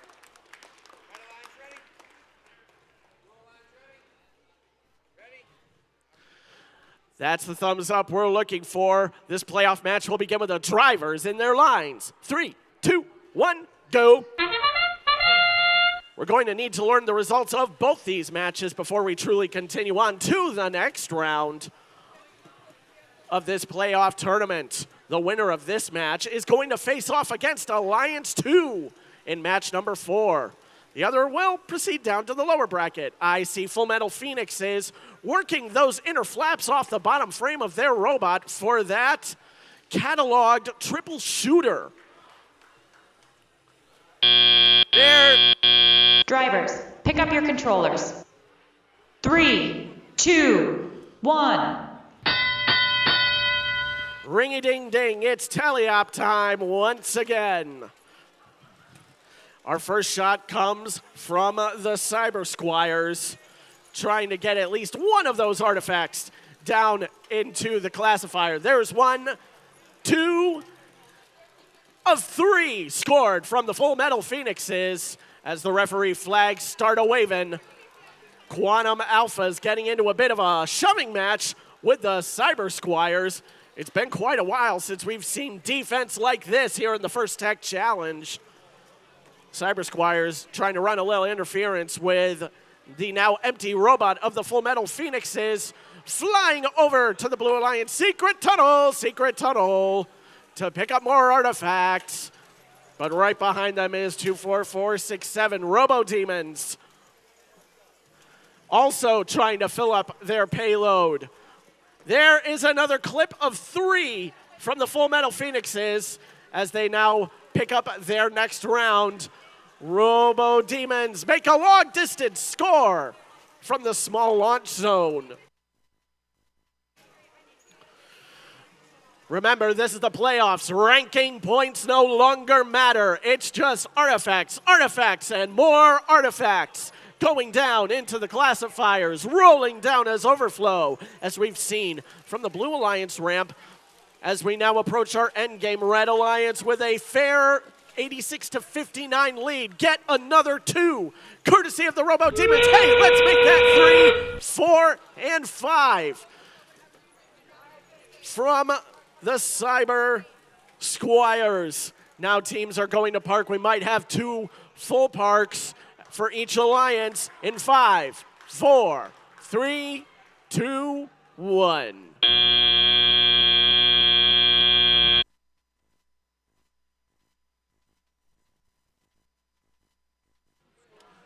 We now have the results of playoff match number 1. Remember, this is the upper bracket.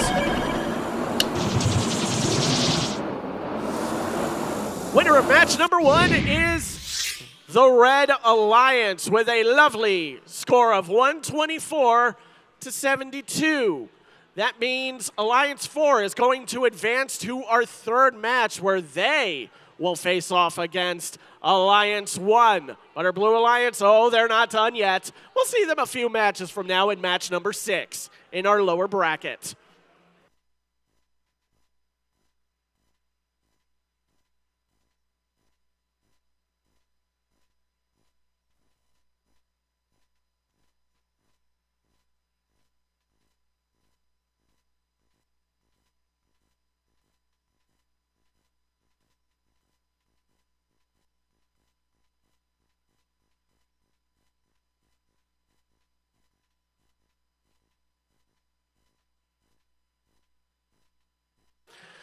And after a little waiting, we now have the results of playoff match number 2. Who's going to go face off against the second-ranked alliance in match number 4?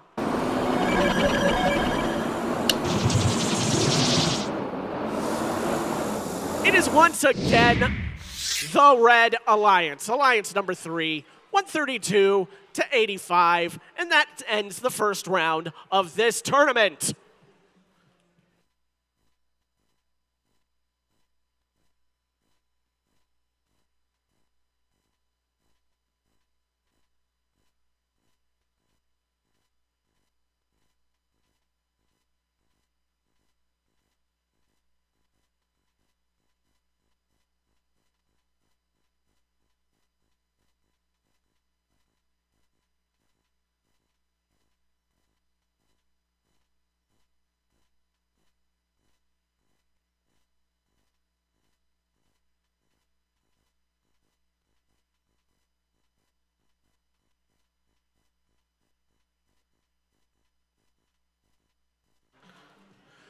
We're moving back over to field number 1.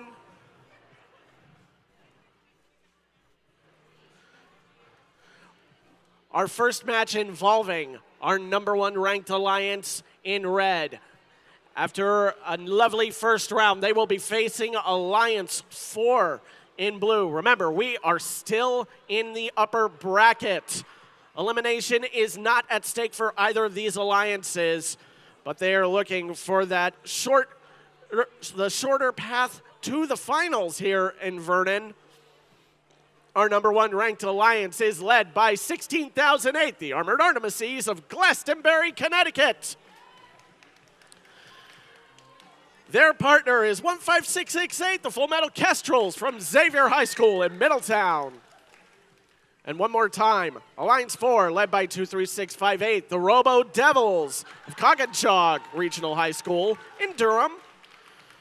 They're sledding along with their rookie partner, 30391, Penguin Robotics of Trumbull.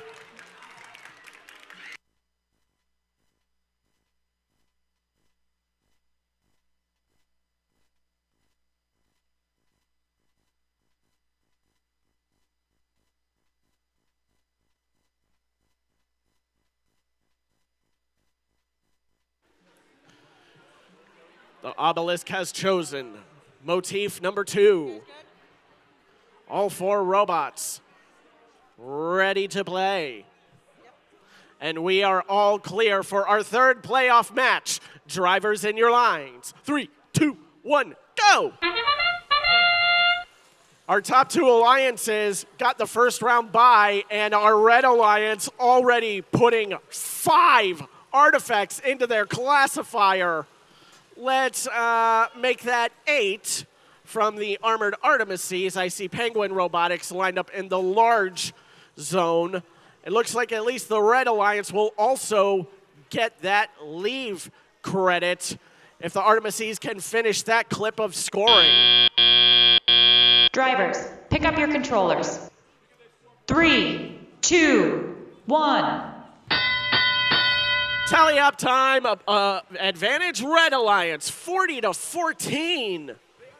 That was quite a lot of autonomous scoring from the Kestrels and the Artemises. Let's see if the Devils and the Penguins can match that here in tally up. We got another 2 from Penguin Robotics. We're getting a pair of shoving matches over by the Red Alliance goal. That is not stopping. That powerful, quick, and efficient, accurate shooter of 16,008, the Armored Artemises, who are increasing their lead. But there's still just under a minute 20 left. Plenty of time to score those artifacts. There goes another trio as the Artemises now empty the Red Alliance classifier. 23658 Robo Devils have gone still over there by the Red Alliance secret tunnel. So the scoring will come from their rookie partners, the Penguins, who sink another 2. Here come the Devils, springing back to life, 45 seconds left. But the Red Alliance are running away with this match, now having a triple-digit score. The Blue Alliance classifier has got 1 vacancy left in it. But the Red Alliance, they've just been filling it up and emptying it out. Like one of those water cooler bottles you see in the office. Now it is endgame time. We got a green artifact attacking our obelisk as we hit our final 10 seconds. Alliance is going to park. Robo Devils and Full Metal Kestrels, but Penguin will sink another 3, 2, 1.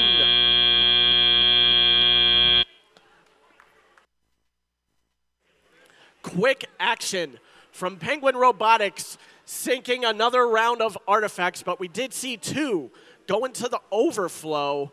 We'll have the results of this match coming soon.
All right, we have got the results of playoff match number 3 coming up on the screen right now.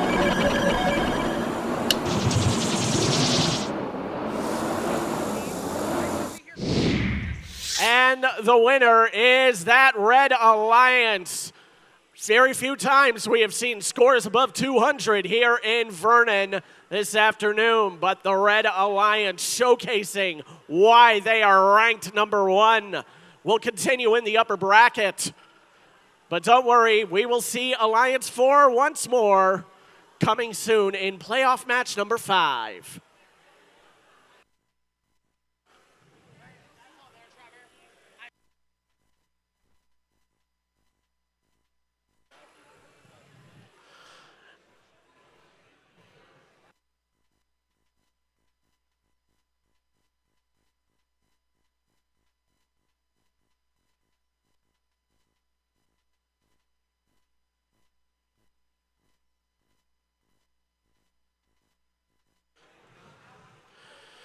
With our final competitor making their way onto the field with their robot, it is time for playoff match number 4.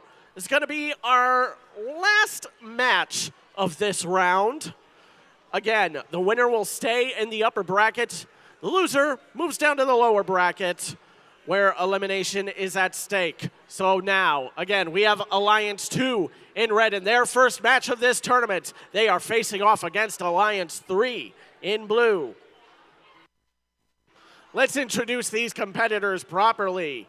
Alliance 2 in red is captained by Team 30393 Lumens Cubed from New London, Connecticut. Ready to work it out with them is their partner 24611, the Robothletes of Farmington, Connecticut. Looking to stay alive in the upper bracket as well, Alliance 3 in blue is captained by 24467, the Robo Demons. And their partner 23366, Cyber Squires.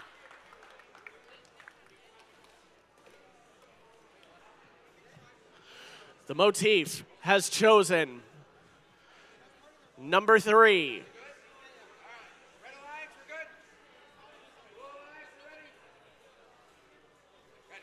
All is clear and ready to play. The 4th playoff match will begin with the drivers in their lines. 3, 2, 1, go! The horns sound the call of another playoff match. 1, 2, 3, 4, 5. Artifacts scored for red. I see 4 for blue.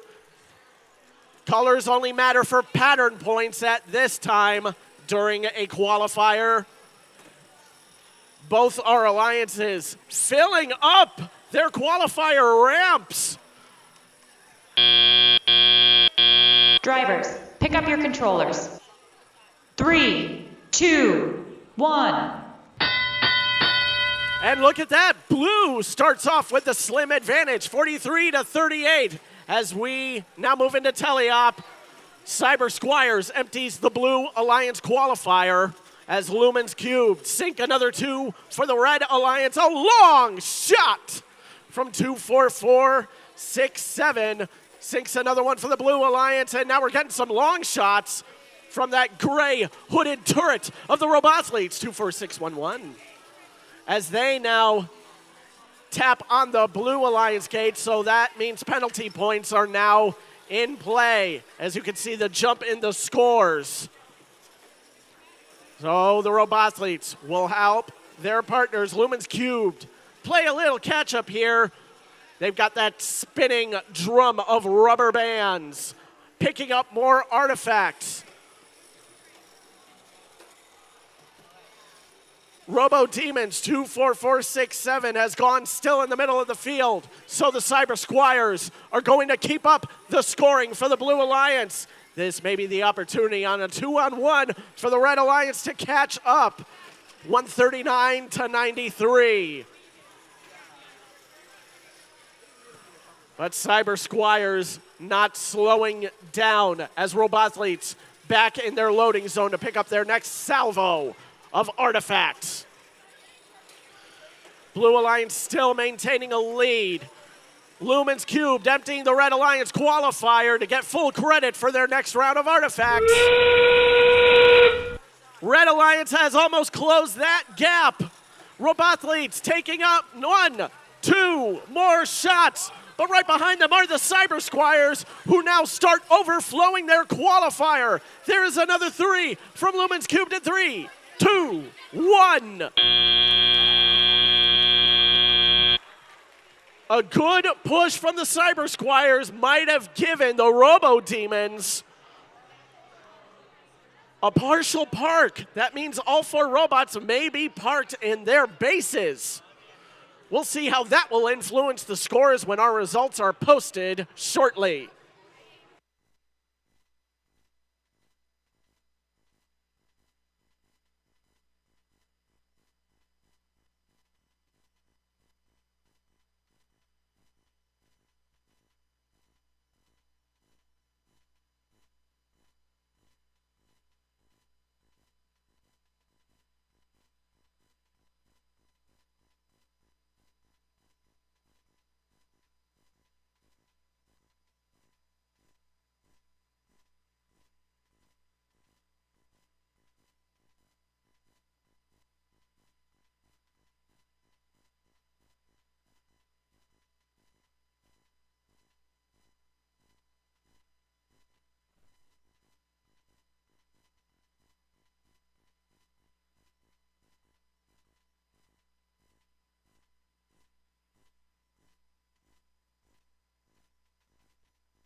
And with that, we have the results of round number 4 in our playoff tournament. The scan shows it is a Blue Alliance victory. And it's all in those foul points. Earlier in the match, we did see one of the Red Alliance trip the Blue Alliance gate, and essentially emptying out the Blue Alliance qualifier. So that's where those 75 foul points came from. But still, this is the upper bracket. Both of these alliances will compete again shortly. It is now time to move on to match number 5. Our first match in the lower bracket. This is where elimination is at stake. We have got Alliance 4 in red, playing Alliance 6 in blue, each looking to stay alive to go to that final round. Our Red Alliance, Alliance 4, is captained by 23658, the Robo Devils. And their partner, sliding along the ice, it's 30391, Penguin Robotics. Alliance 6, captained by a rookie, 32703, Quantum Alphas. Flying through the fire is their partner, 18813, Full Metal Phoenixes.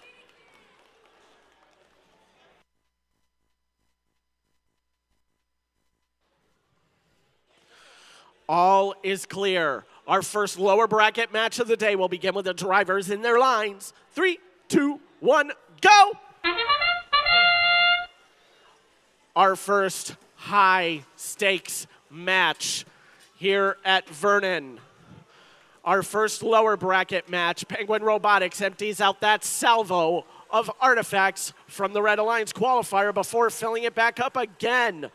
That's 6, maybe 7 artifacts for the Red Alliance, but right behind them is the Blue Alliance. They've got 4 in their qualifier. Let's make that 5. Drivers, pick up your controllers. 3, 2, 1. It's all even Stevens from Autonomous in this round. Robo Devils filling up their robots. They've got that tilted turntable with that track wedge sticking out the front of their robot. Will sink all 3 into the Red Alliance qualifier, extending their lead now to 40-29, but 90 seconds is still plenty of time to score those artifacts like the Full Metal Phoenixes are trying to do for the Blue Alliance.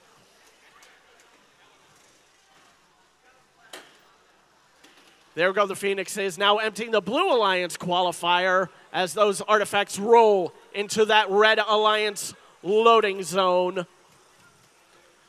Penguin Robotics 30391 still in the large launch zone, trying to get that purple artifact lined up into their shooter. It may be jammed, so they're going to be the dutiful defenders in this match against our Blue Alliance.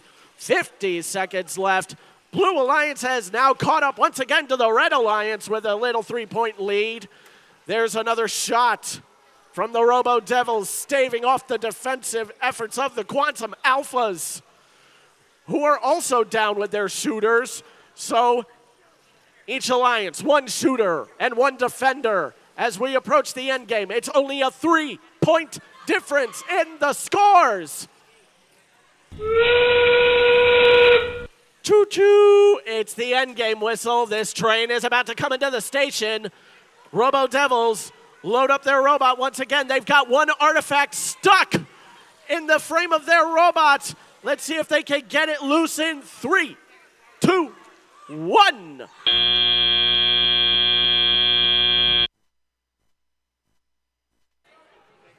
We're going to let our referees discuss this. We'll have the results of our first lower bracket match coming soon.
Results of lower bracket match number 5 coming up on the screen. Scans complete. Moving on is the Blue Alliance, 101 to 61. The 6th-ranked Alliance will move on in the lower bracket, and this is where we say goodbye to Alliance number 4. Give it up for 23658, the Robo Devils of Coggachog Regional High School in Durham, and our fantastic rookies, 30391, Penguin Robotics from the family and community of Trumbull, Connecticut, for a well-played match.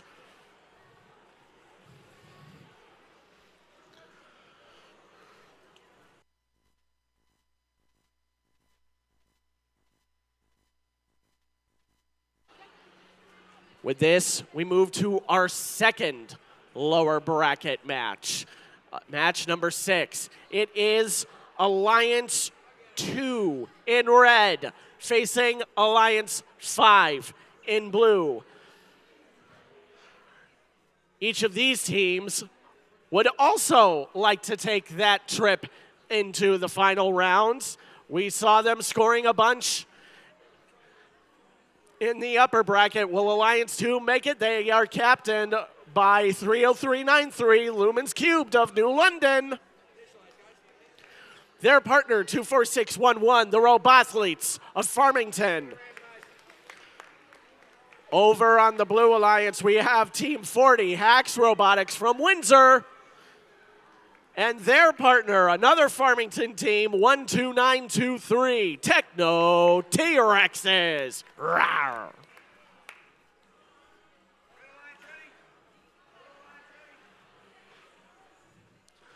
All is set and ready to play for this lower bracket match. Survivor, go home. Drivers in the lines. 3, 2, 1, go! Robots on the move. Artifacts are flying. Our first scores coming from the Robothletes.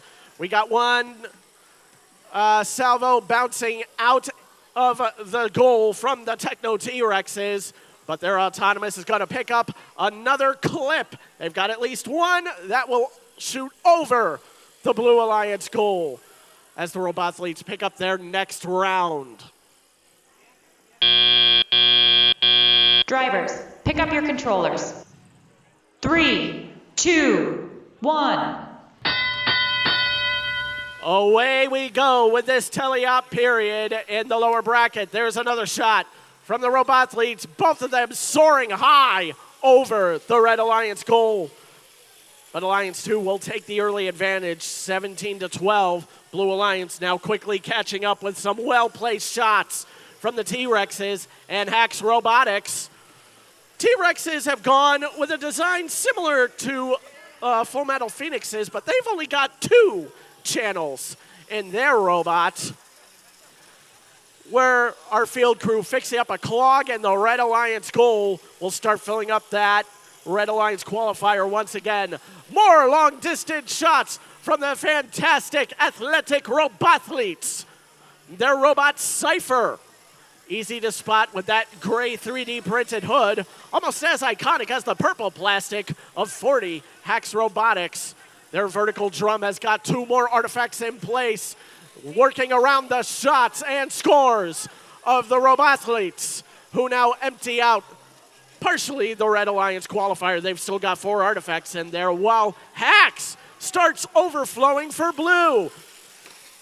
It is a close match. Blue Alliance just took the lead, 44-43, but the Robothletes are like, no you don't, I'm right behind you. Those rubber bands spinning fiercely on the Robothletes intake. There's another shot from Hacks Robotics, now working around Lumens Cubed, who takes some closer shots. Lumens Cubed gets some overflow shots in the Red Alliance qualifier. Red Alliance with a small lead, 60-49, but the Blue Alliance still pick up those artifacts right behind them. Robothletes take 1 more, 2 more overflow shots. That might be enough to end the match.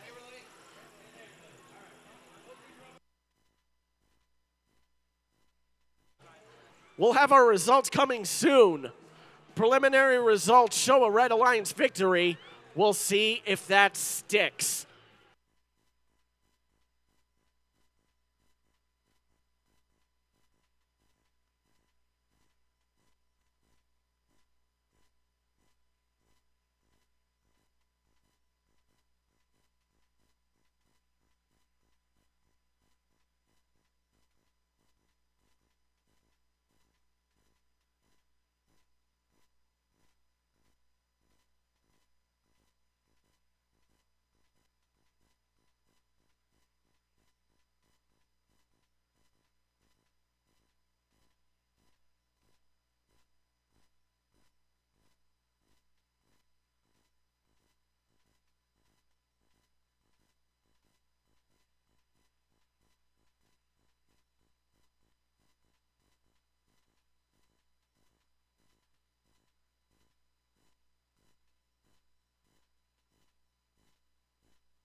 Turn your attention to the screen for the results of that playoff match.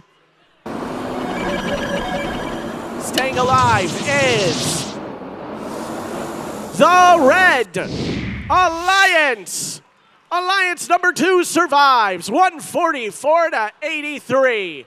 And this is where we say goodbye to Alliance number 5 with an impressive score. Give it up for Team 40, Hacks Robotics, and their partner, 12923, the Techno T-Rexes.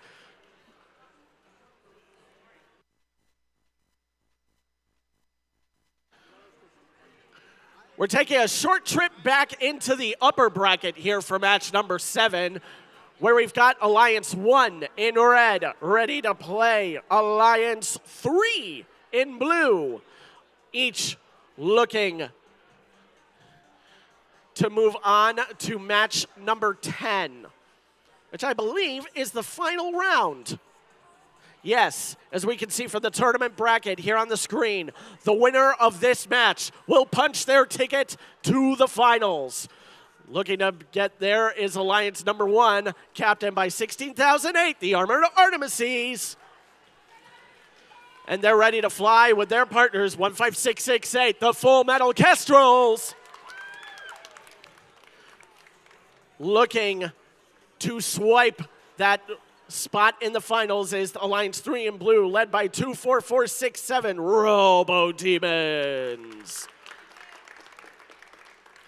They are armored up like knights with their partners, 23366 Cyber Squires.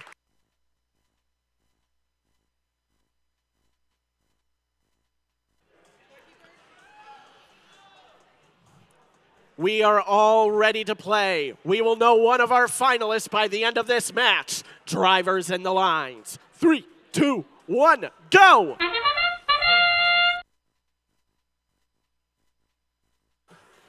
Once again, the artifacts start raining like meteors from outer space. A quick fill up and empty of the Red Alliance classifier, where they've already gotten 6. Let's make that 8 to the Blue Alliance's 5. We'll keep things relatively close as the Red Alliance takes the early advantage. Drivers, pick up your controllers. 3, 2, 1. It's teleop time for one of these alliances. The finals awaits them. There's another 3, 4 in the classifier for the Red Alliance. Let's add a few more from the quiver of the Armored Artemises, striking like Athena. Cyber Squires empty out the Blue Alliance qualifier so they can get full credit. 3 points per artifact for everyone scored on that ramp, as long as it makes it through that square where you see those double churros up there on the ramp. An artifact has to pass through that square in order to count as scored. Just over a minute left. Red Alliance more than double the Blue Alliance score. 108-44. Here comes another artifact down the Red Alliance ramp. That one kind of skirted my nose, courtesy of the Cyber Squires. I think I'm under an artifact attack over here. Cyber Squires take that last shot, goes wide right of the Blue Alliance goal, but they still have 40 seconds to try again. Like the Robo Demons, currently fending off the Full Metal Kestrels. Their angled frame, a simple track to take those artifacts from the floor and into the classifier, much like the Armored Artemises, who are still helping the Red Alliance keep a double score over the Blue Alliance as we now reach the end game. Kestrels have already gotten the park. Here come the Artemises and the Squires and the Demons as time expires.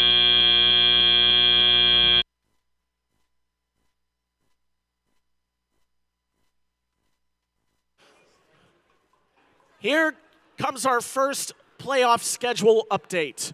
we're going to play through playoff match number 8, after which we will take our first mandatory field timeout and awards break. So again, upon the conclusion of playoff match 8, we will take our first field timeout and awards break. That means the judges are going to line up here in the space between the chairs and the field. So we suggest anyone sitting on the floor, when this break comes around, stand up, take a few steps back so we can have as much space for our awards congratulatory line.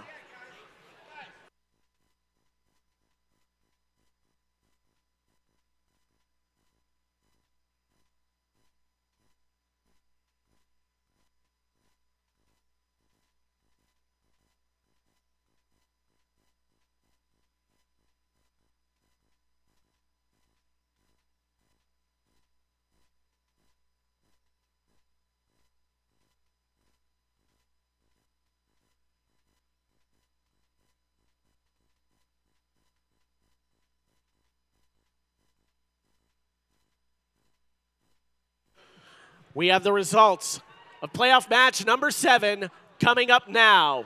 Who's going to the finals?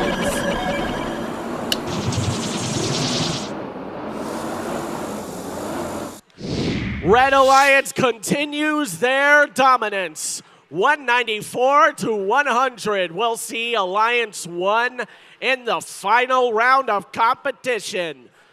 Moving down to actually a couple matches away, match 9 is Alliance 3. Now down in the lower bracket, we'll see them play again soon, because we've got one more match to play in this 4th round of our Vernon Qualifier double elimination tournament. Match 8 sees Alliance 2 in red looking to go up against Alliance 6 in blue. Again, we are back in the lower bracket. The winner moves on. The loser does not.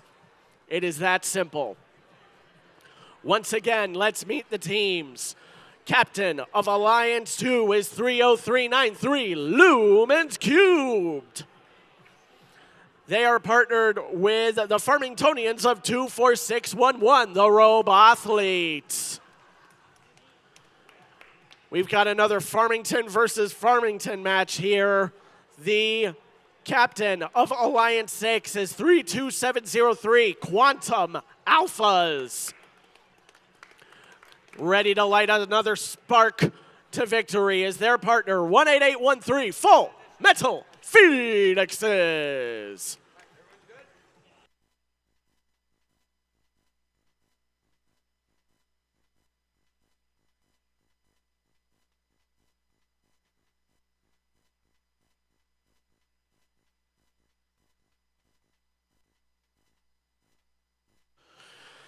Everything is set for the conclusion of this round in our playoff tournament. Drivers in the lines. 3, 2, 1, go! Win or go home is the name of the game here in this lower bracket.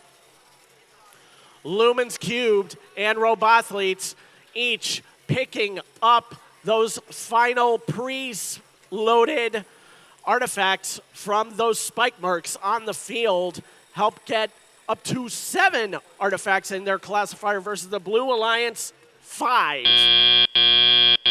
Drivers, pick up your controllers. 3, 2, 1. But the Red Alliance walking away with the early 31-18 lead as we enter Tally-Op. Full Metal Phoenixes coming out of their loading zone with another salvo of 3. There is 1, 2, 3 fireballs into the Blue Alliance classifier. Right behind them is Lumens Cubed with another pair, helping keep the Red Alliance ahead as they do another quick tap of the gate to empty the qualifier. Phoenixes say, hey, we better do that too. Ours is full. Still over a minute left. These teams are near neck and neck with each other. Red Alliance with a slim advantage from pattern points and autonomous movement. But again, ranking points no longer matter. Lumens Cubed trying to work their way around. The Full Metal Phoenixes will get at least one into their qualifier. Robothletes coming back out into that launch zone. They'll launch out all three, but defensive efforts will have them fall short. 30 seconds left. Red Alliance trying to extend their slim lead. Once again, I think I'm under attack from some artifacts over here.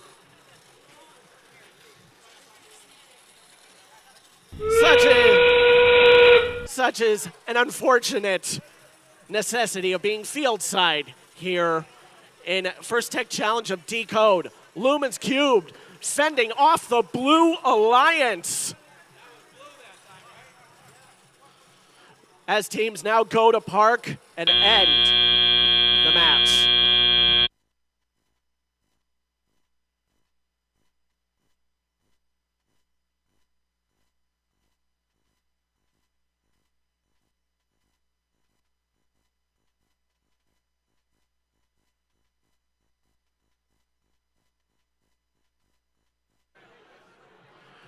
We're going to let the referees do their deliberation. But once we post the results of match number 8, we're going to take our first field timeout and awards break.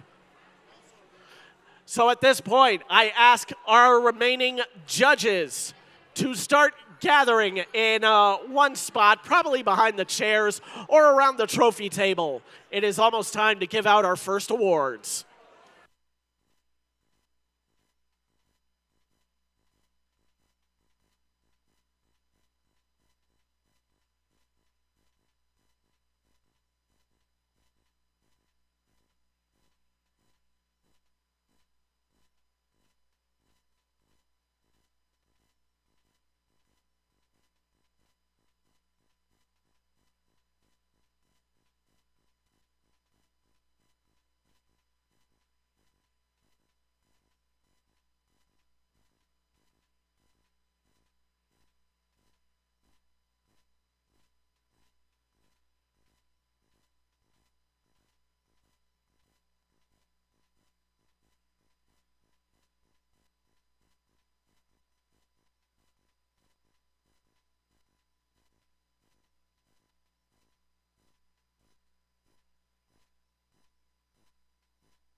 Deliberations are done. We have the results of match 8 coming up now. The winner is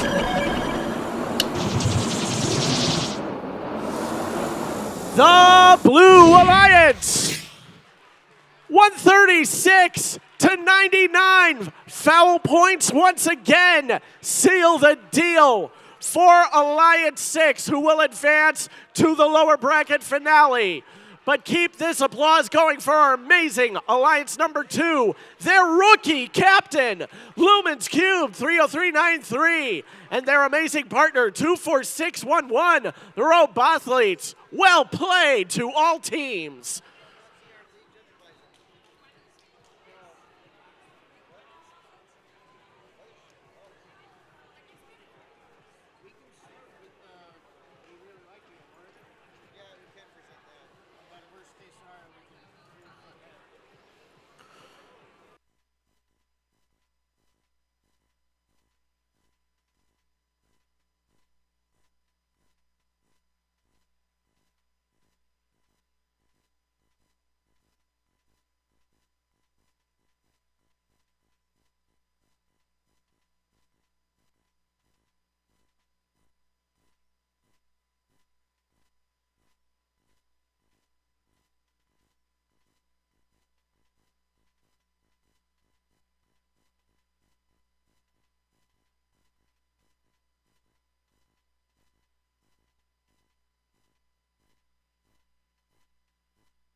Okay, as we work through some systems, we want to make sure we're doing this right. So before we start presenting our team awards, we have got one very special award to give out here. So yes, at this time, judges, other field volunteers, please line up at this time. So this is what's going to happen. Teams, should you hear your number and your name called as an award or trophy winner, we invite you to come on down from, we're going to make things easy on you. From whatever side you're on, start at that end of the line. Like, for example, max number 2. If you're called as an award winner, you can start on this side, get your accolades down as you move to the other side. But for the Techno T-Rexes, you can start on the opposing side, get your accolades, come on down the line, and we'll see if we can get our screen set up for some photo ops with your trophies. But like I said, our first award we're giving out today is very unique. Again, this is but one part of what the collective event is known as the Tallinn County Robotics Rumble. Also taking place today was a first LEGO League Challenge scrimmage, and some of those students got the opportunity to observe some of our match play here today, and they also got the opportunity to vote on their favorite team here today. So our first award, this lovely 3D printed geared up heart, is going to the winner of the We Really Like You award for the Tallinn County Robotics Rumble. Again, this came from the nominations of the LEGO League students voting for their favorite team. So, congratulations, 30391 Penguin Robotics.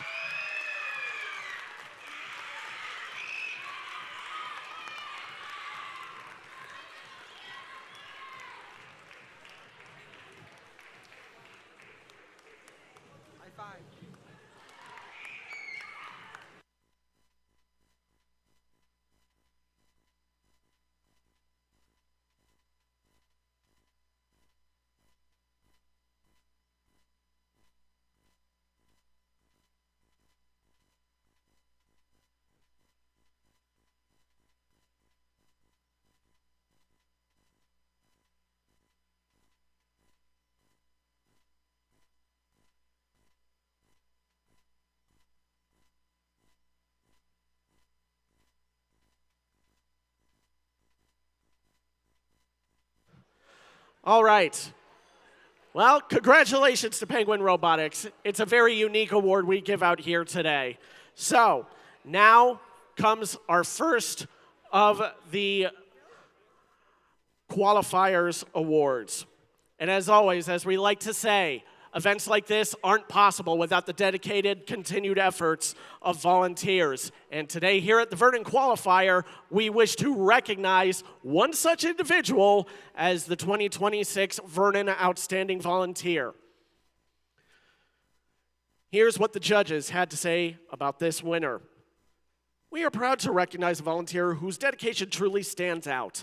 This season, they volunteered at all 7 events, consistently showing up with professionalism and enthusiasm. As a dedicated judge, they have helped ensure a process that is fair, thoughtful, and equitable for every team. For the past 5 years, this individual has been a trusted and committed volunteer, making a lasting impact on our program.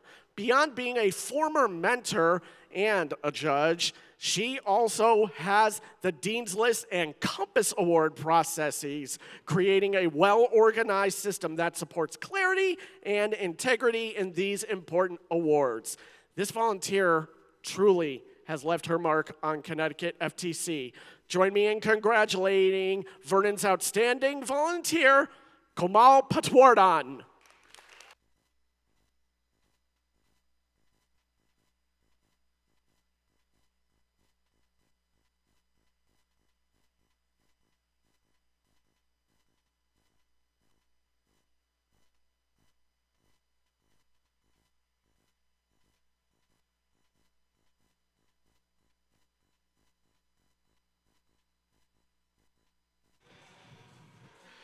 Congratulations, Kamal.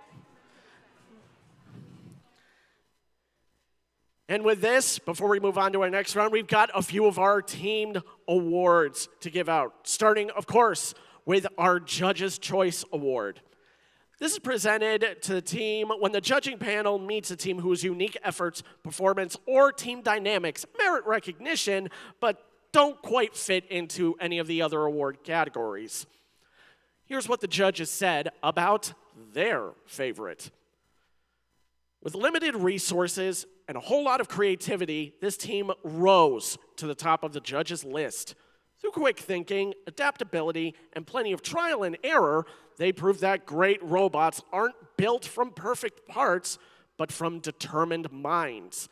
They showed that when their teamwork is strong and ideas keep loading, even the smallest team can make the biggest impact. Congratulations, 31950, unadulterated loading.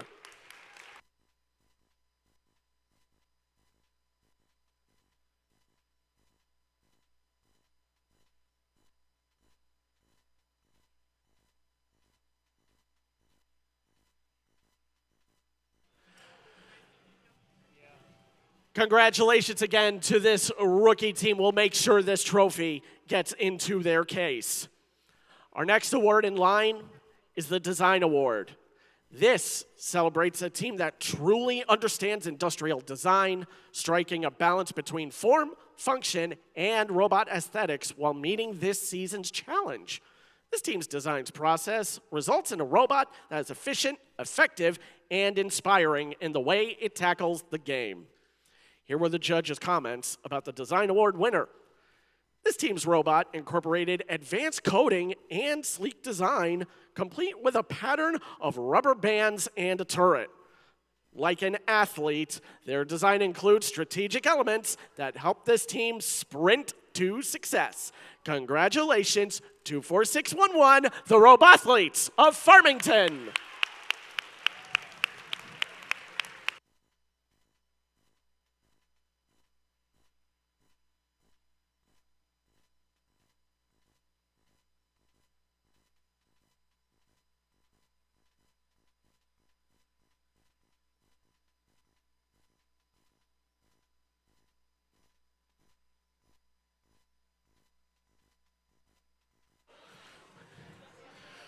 Congrats again to the Robothletes for their Design Award. And now, our last award of this break before we resume playoff matches is the Reach Award. The Reach Award goes to a team that has brought new people into FIRST, whether it's new teams, mentors, or volunteers, and inspired them to embrace the FIRST culture, helping our community grow and thrive. The winning team's outreach extends far and wide. Focusing on being equitable and inclusive, they mentor various FIRST teams, run their own off-season event, and have reached over 3,000 people through their efforts. Their outreach goes all the way to the moon and back. Congratulations, 16,008, the Armored Artemises of Glastonbury.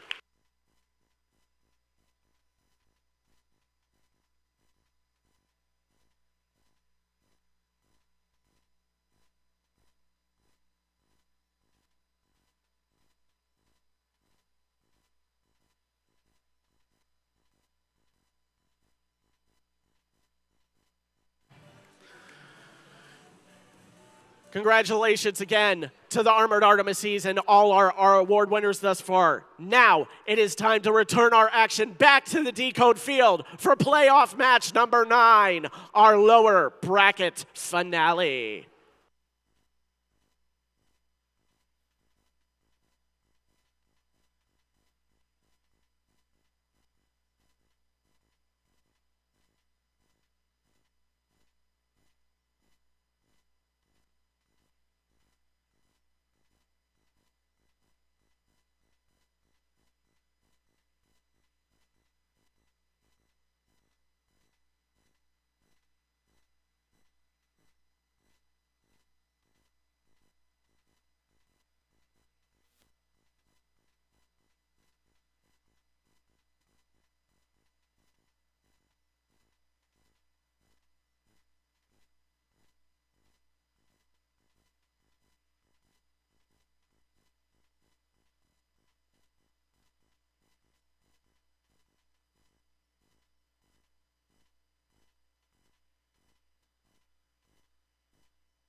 We have got one more match to play before we reach the Vernon Qualifier playoff tournament final round. We have got one alliance awaiting the winner of this match. That is Alliance 1. Looking to meet up with them in match number 10 will either be Alliance 3 in red, and they are captained by 24467, the Robo Demons. Marching into battle alongside them is their partners 23366, the Cyber Squires.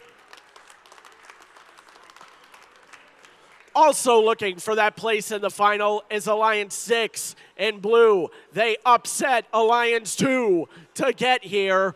They can make the grade. They are led by their rookie captain, 32703 Quantum Alphas. And setting the skies ablaze like a summer sun is their partner, 18813 Full Metal Phoenixes.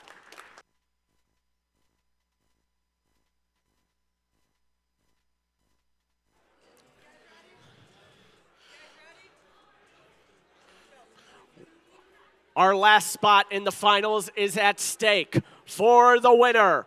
Match 9 will begin with the drivers in their lines. 3, 2, 1, go! We've got two incredible alliances ready to challenge Alliance 1 in our finals. And we have got a scoring flurry from Alliance 3 in red, making their argument to be that second finalist. And like that, they've already filled up their qualifier, getting a couple artifacts for overflow. Drivers, pick up your controllers. 3, 2, 1.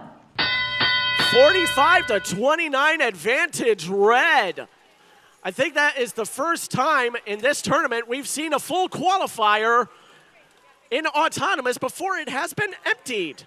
But now the Blue Alliance is ready to play catch-up as the Full Metal Phoenixes take that chock-a-block full loading zone, get another trio as they give a little love tap to the Robo Demons trying to play the defender.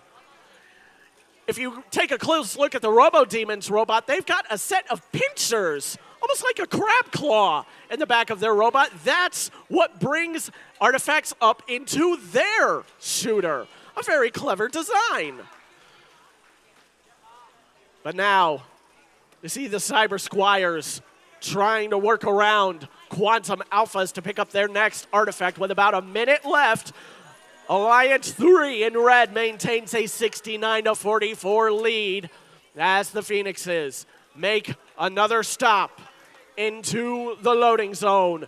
They've got two artifacts in one slot, and they will score all three, bridging that gap closer. Now 69-53 and 40 seconds left. There's another long distance shot from the Robo Demons from that small launch zone. They've got another one bouncing off the edge, but that second one will bounce out of the ramp. Not to be outdone are the Cyber Squires as we hear the end game whistle. There goes Quantum Alphas moving around their base, ready for some parking points. Now it looks like Robo Demons are going to have to do the same as they work their way around the Blue Alliance. Here come the Cyber Squires for their park at 3, 2, 1.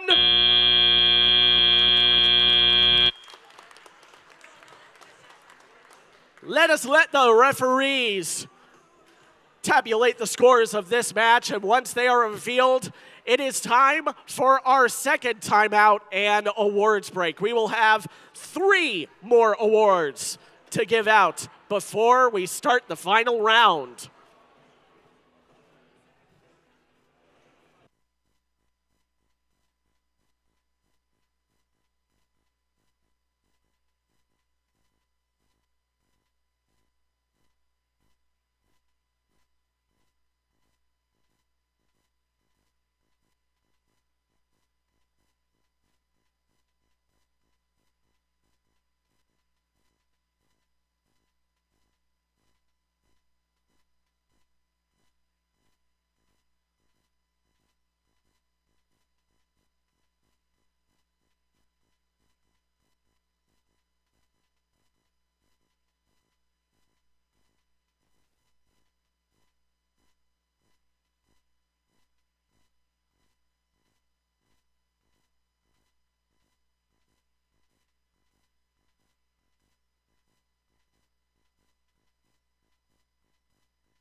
And just like that, deliberations are done. It's time to find out who's meeting Alliance 1 in the finals.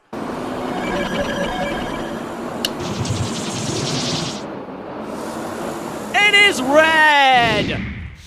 Alliance number 3 and a clear 113-69 victory. But that was a well-played match from our 6th ranked Alliance, nearly making the final round. I want to hear more applause for their rookie captain, 32703, the Quantum Alphas, and 18813, the high-flying Full Metal Phoenixes, for a well-played lower bracket finale. We're going to let our field crew continue their disassembly of field number 2, but at this point, hey judges, hey other volunteers, yes, even referees, it is time for our second awards break. Please reconvene in front of the fields at this time.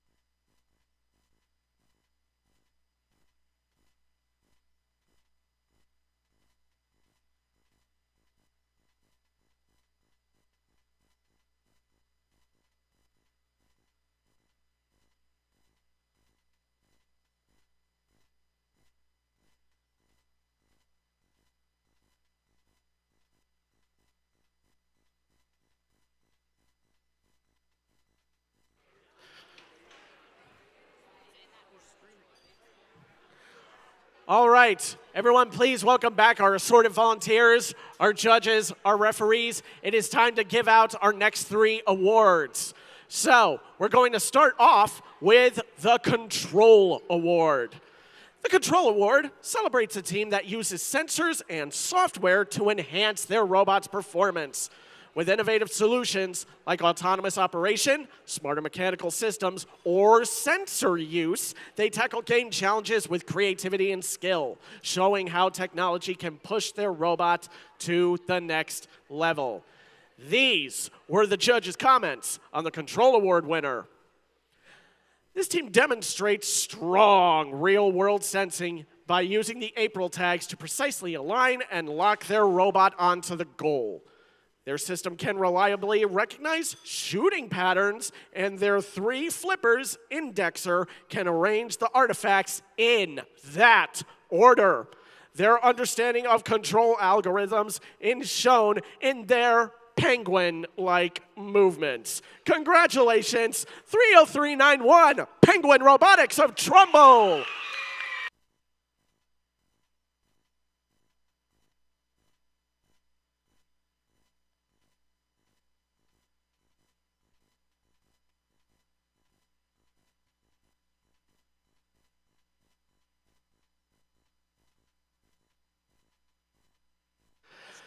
Congratulations again to Penguin Robotics, a fantastic win.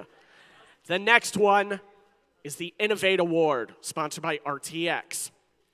The Innovate Award, sponsored by RTX, celebrates a team that has the ingenuity and inventiveness to make their designs come to life. This award is given to the team that the judges feel has the most innovative and creative robot design solution to the season's game.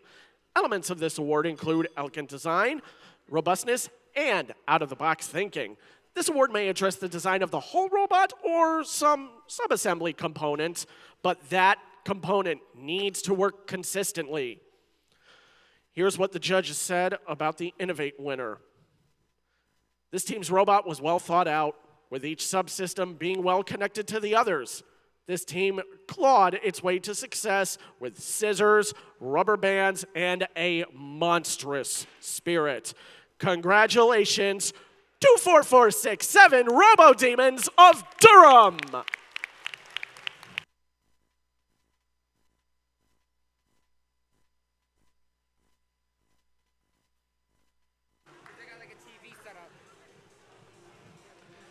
I do believe the Robo Demons are here. I think someone went racing into the pits.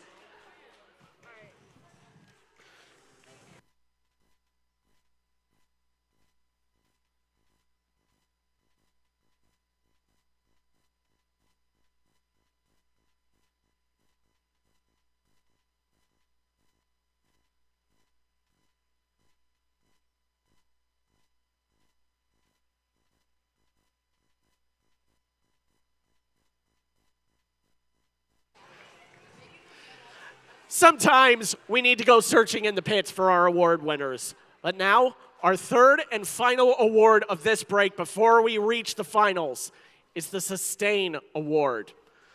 This celebrates the team that plans for the future of their program, ensuring it will thrive long after today.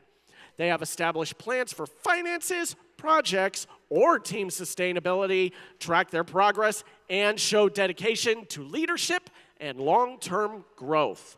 Here is what the judges said about the Vernon Qualifier Sustain Award winner. This team has truly proved their sustainability. This season, over 50% of their team were new members. Even with their captains graduating and the loss of a coach at the end of the past season, this team still landed on its feet with student leadership thinking. The Sustain Award goes to 20188 Hotchkiss Gear Cats A from Lakeville.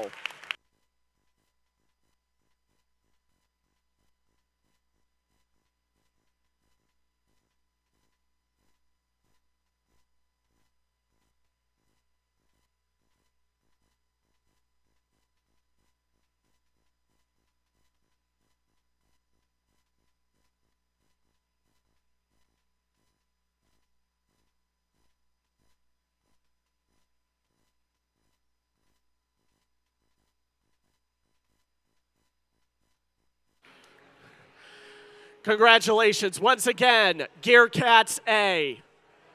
And now, we conclude our awards break as we move on to field number 1 for what could possibly be our final match of the Vernon Qualifier. Everyone gather around. This is promising to be an exciting match.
We've still got quite a few trophies left on our table.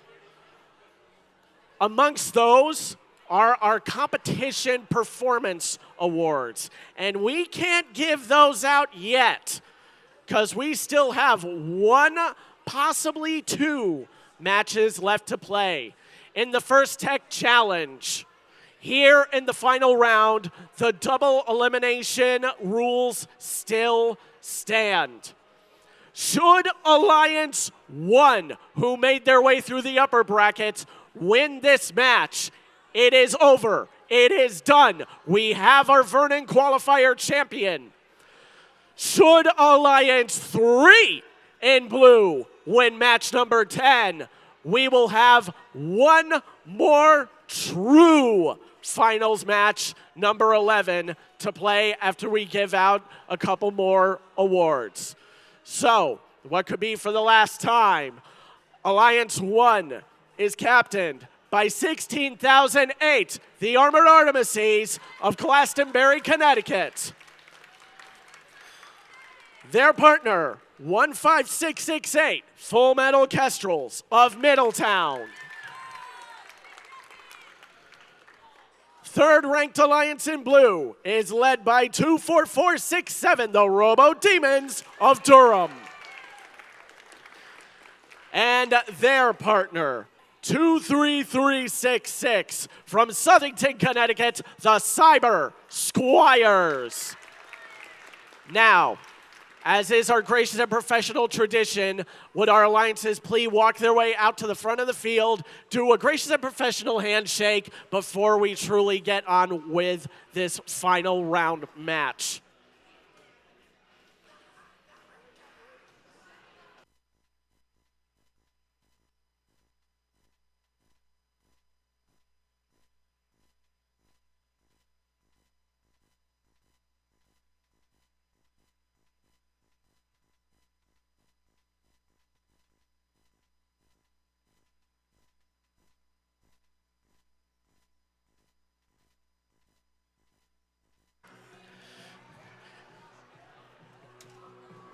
I meant it when I said this is probably the highest energy qualifier we have had so far this season. So, who thinks Alliance 1 is going to take the crown? Who thinks Alliance 3 is going to force the tiebreaker?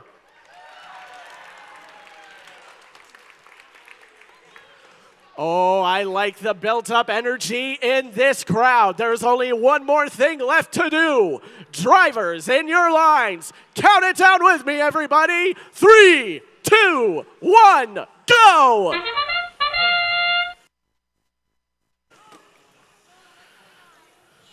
Double elimination still stands. So here in playoff match number 10, the Artifacts go flying once more. Like from the Armored Artemises, evening the score and taking the lead. Right behind them are the Robo Demons. Get one last artifact into place. Drivers, pick up your controllers. 3, 2, 1.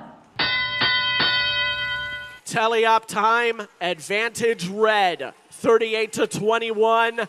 Here comes the next shower of artifacts. Full Metal Kestrels has got the full clip of 3, and they will score it right behind the Armored Artemises. They've got 1 in overflow. They filled that up fast.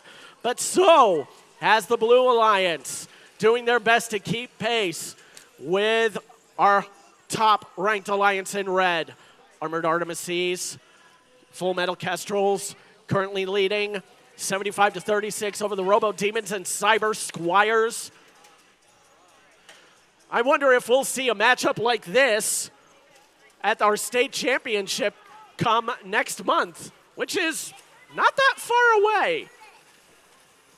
There is another 3 from the Armored Artemises, but right behind them are the Robo Demons, ready to take 1, 2, they've got a third one lined up in their indexer, and they'll just bounce off the exit. 50 seconds left. Alliance 1 maintaining a 99-51 lead. Red Alliance almost reaching that ranking point threshold, but ranking points no longer matter. This is the finals we're talking about. As we hit the 30-second mark, Artemises trip the gate. emptying the qualifier again as their lead increases. This could be the final whistle as the Blue Alliance once again fills up their qualifier. Red Alliance going to park. Cyber Squires doing their best to avoid any penalties as they park in 2-1.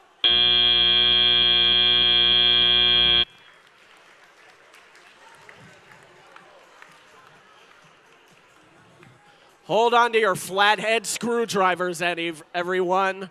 We'll have the results of Finals Match 10 coming soon.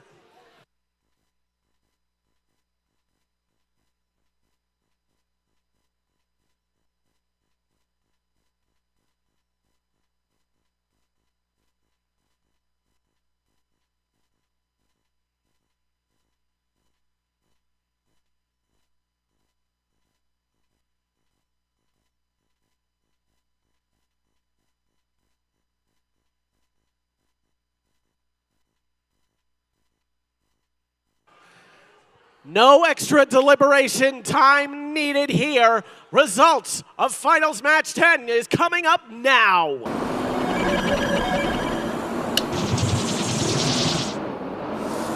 Congratulations, Alliance 1, 201 to 81. That's all she wrote, everybody.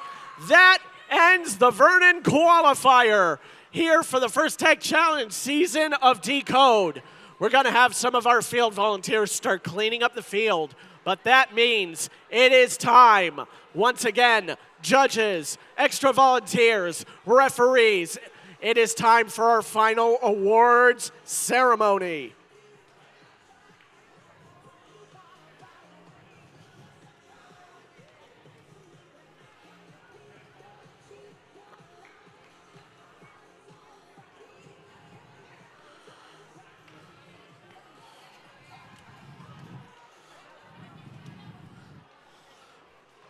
Okay.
Good afternoon, everybody. Well, it has been a fantastic day of competition here at Vernon Center Middle School.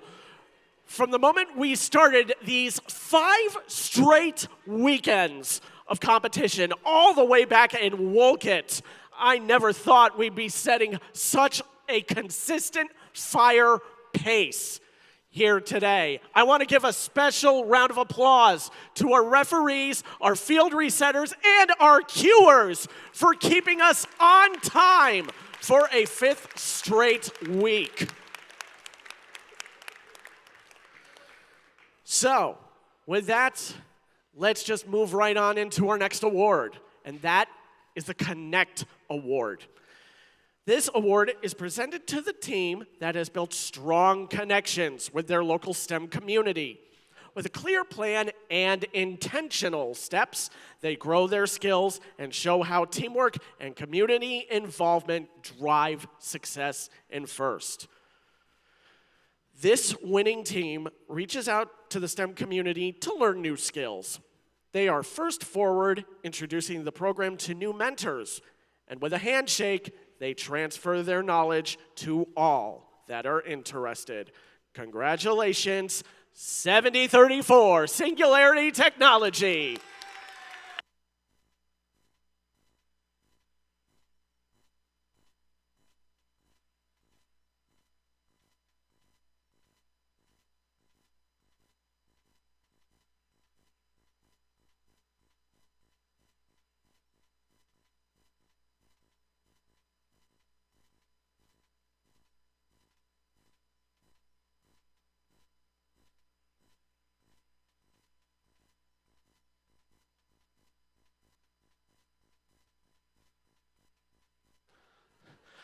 Our next award is the Think Award. This goes to the team that best showcases their engineering journey throughout this first Tech Challenge season. Judges use the team's portfolio to see evidence of their engineering process, lessons learned, or analysis guiding their decisions. This award celebrates the team's thoughtful approach to building their robot. We will mention second place, so we ask that you please stand where you are and we'll applaud your efforts. Our Think Award second place winner is 18366 Robolution from Trumbull.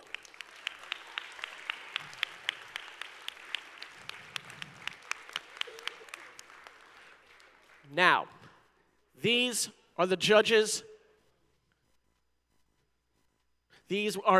comments about our Think Award winner. This team truly reflected the journey of growth and resilience throughout the season. The judges were truly impressed with this team's use of their engineering process throughout the season as well. This team truly embraced every chance to make quantum leaps forward with an unwavering alpha mindset. Congratulations, 32703 Quantum Alphas of Farmington.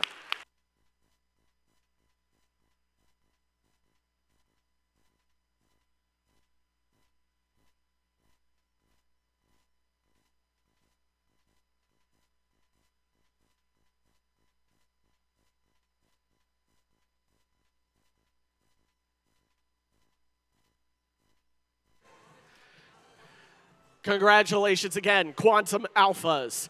And now, we move on to our Competition Performance Awards. As, of course, we start off with our finalist alliance, the alliance that made it to the final round, even through the lower bracket. Their captain, 24467 Robo Demons of Durham.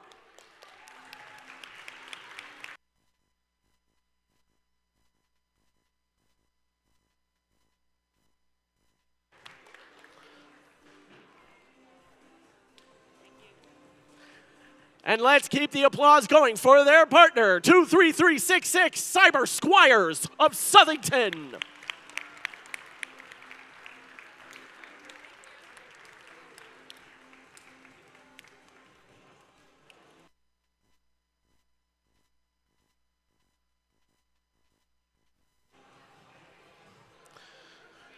An amazingly played match from our finalists. And now, our 2026 Vernon Qualifier winning alliance. Dominating all the way through the upper bracket, they were captained by 16,008, the Armored Artemises of Glastonbury.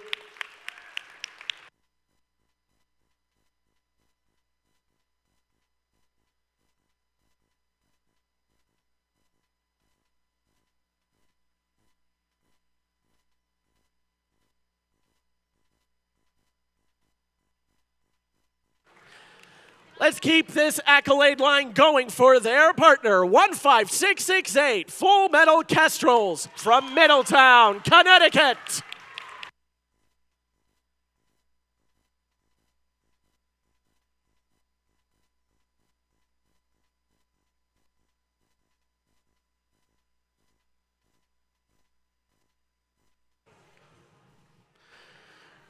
Congratulations again to our finalists and champions for a well-played end to our tournament. Now, I have been told by the event committee, before we get to our final award, I want to reiterate, we still have no submissions for this year's Compass Award for the state of Connecticut. So, in case you missed it this morning from your pit, each team can send one mentor to meet with JT there in the black first aid shirt. He will give you another copy of that form. One QR code will send you to the submission form. The other has the details of how to submit for the Compass Award. We are just less than a month away from the state championship, and we are still looking for our first submission for a First Tech Challenge Outstanding Mentor here in the Nutmeg State. You have until February 15th to make those submissions. So once you get the form home, start drafting out those essays, start planning those videos. Now, let us truly move on to our last award of the day, the Vernon Qualifier Inspire Award. The Inspire Award is presented to the team that embodies the best of FIRST. This team is made up of strong ambassadors, role models, and gracious competitors. This team excels across all judged award categories, works together to design and build their robot, and shares their experiences, enthusiasm, and knowledge with other teams, sponsors, the community, and the judges. We have trophies for these top 3 ranked teams. So, here are the comments on our Inspire Award 3rd place winner. This team has a broad approach towards outreach, from summer camps to sumo robots. Through a solid design process, they really made artifacts fly. If you're looking for a new book, may I suggest How to Fix a Robot? Congratulations again, 15688 Full Metal Kestrels.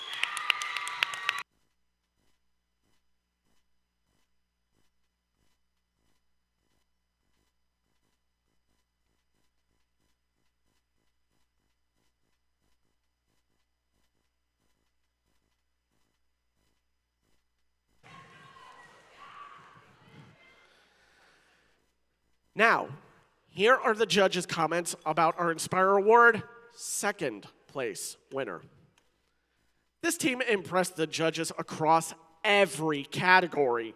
A focus on STEM exists in every aspect of their team, from their outreach to their robot design process. Between their podcast, Purple Robots, and Pokemon cards, this team really stood out. Congratulations, Team 40, Hax Robotics from Windsor.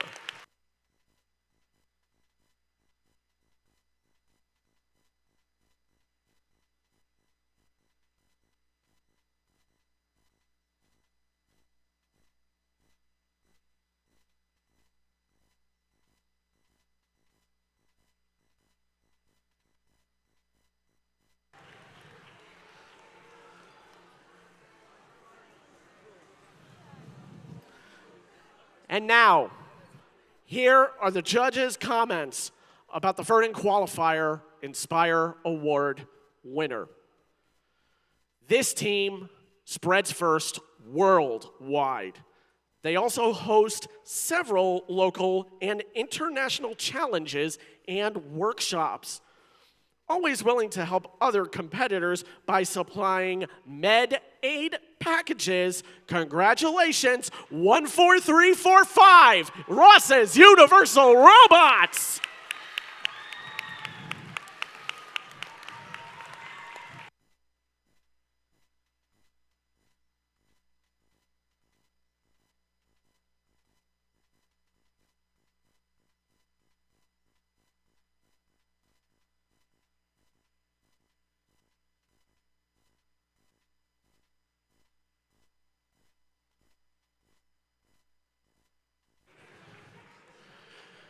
Congratulations again to Ross's Universal Robots, our Inspire Award winner. Now there is one last detail I'm going to announce, and that's of course our advancement report. Before I get to those teams that have punched their ticket to the state championship, teams, you can send one mentor to go and pick up your engineering portfolio over at the table we've got set up right next to the screen. So again, we send one mentor to go pick up your portfolio once everything is done.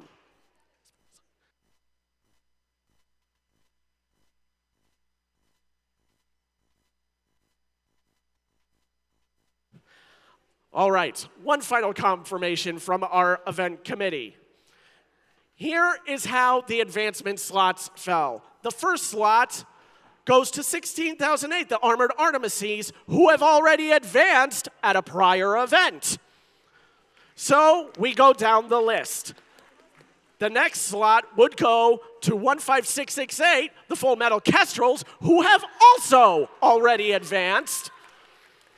And so, our true first team advancing to the state championship at UConn, 14345, Ross's Universal Robots.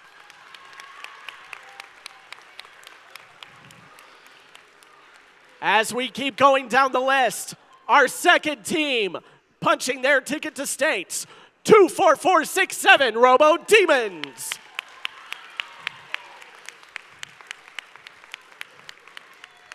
And as we keep working our way down, the next slot would go to Team 40, Hax Robotics, who advanced last week. Right behind them is Team 24611, the Robothletes, who have also advanced through a prior event this season. And so, the third and final confirmed slot, advancing to states, 23366, Cyber Squires.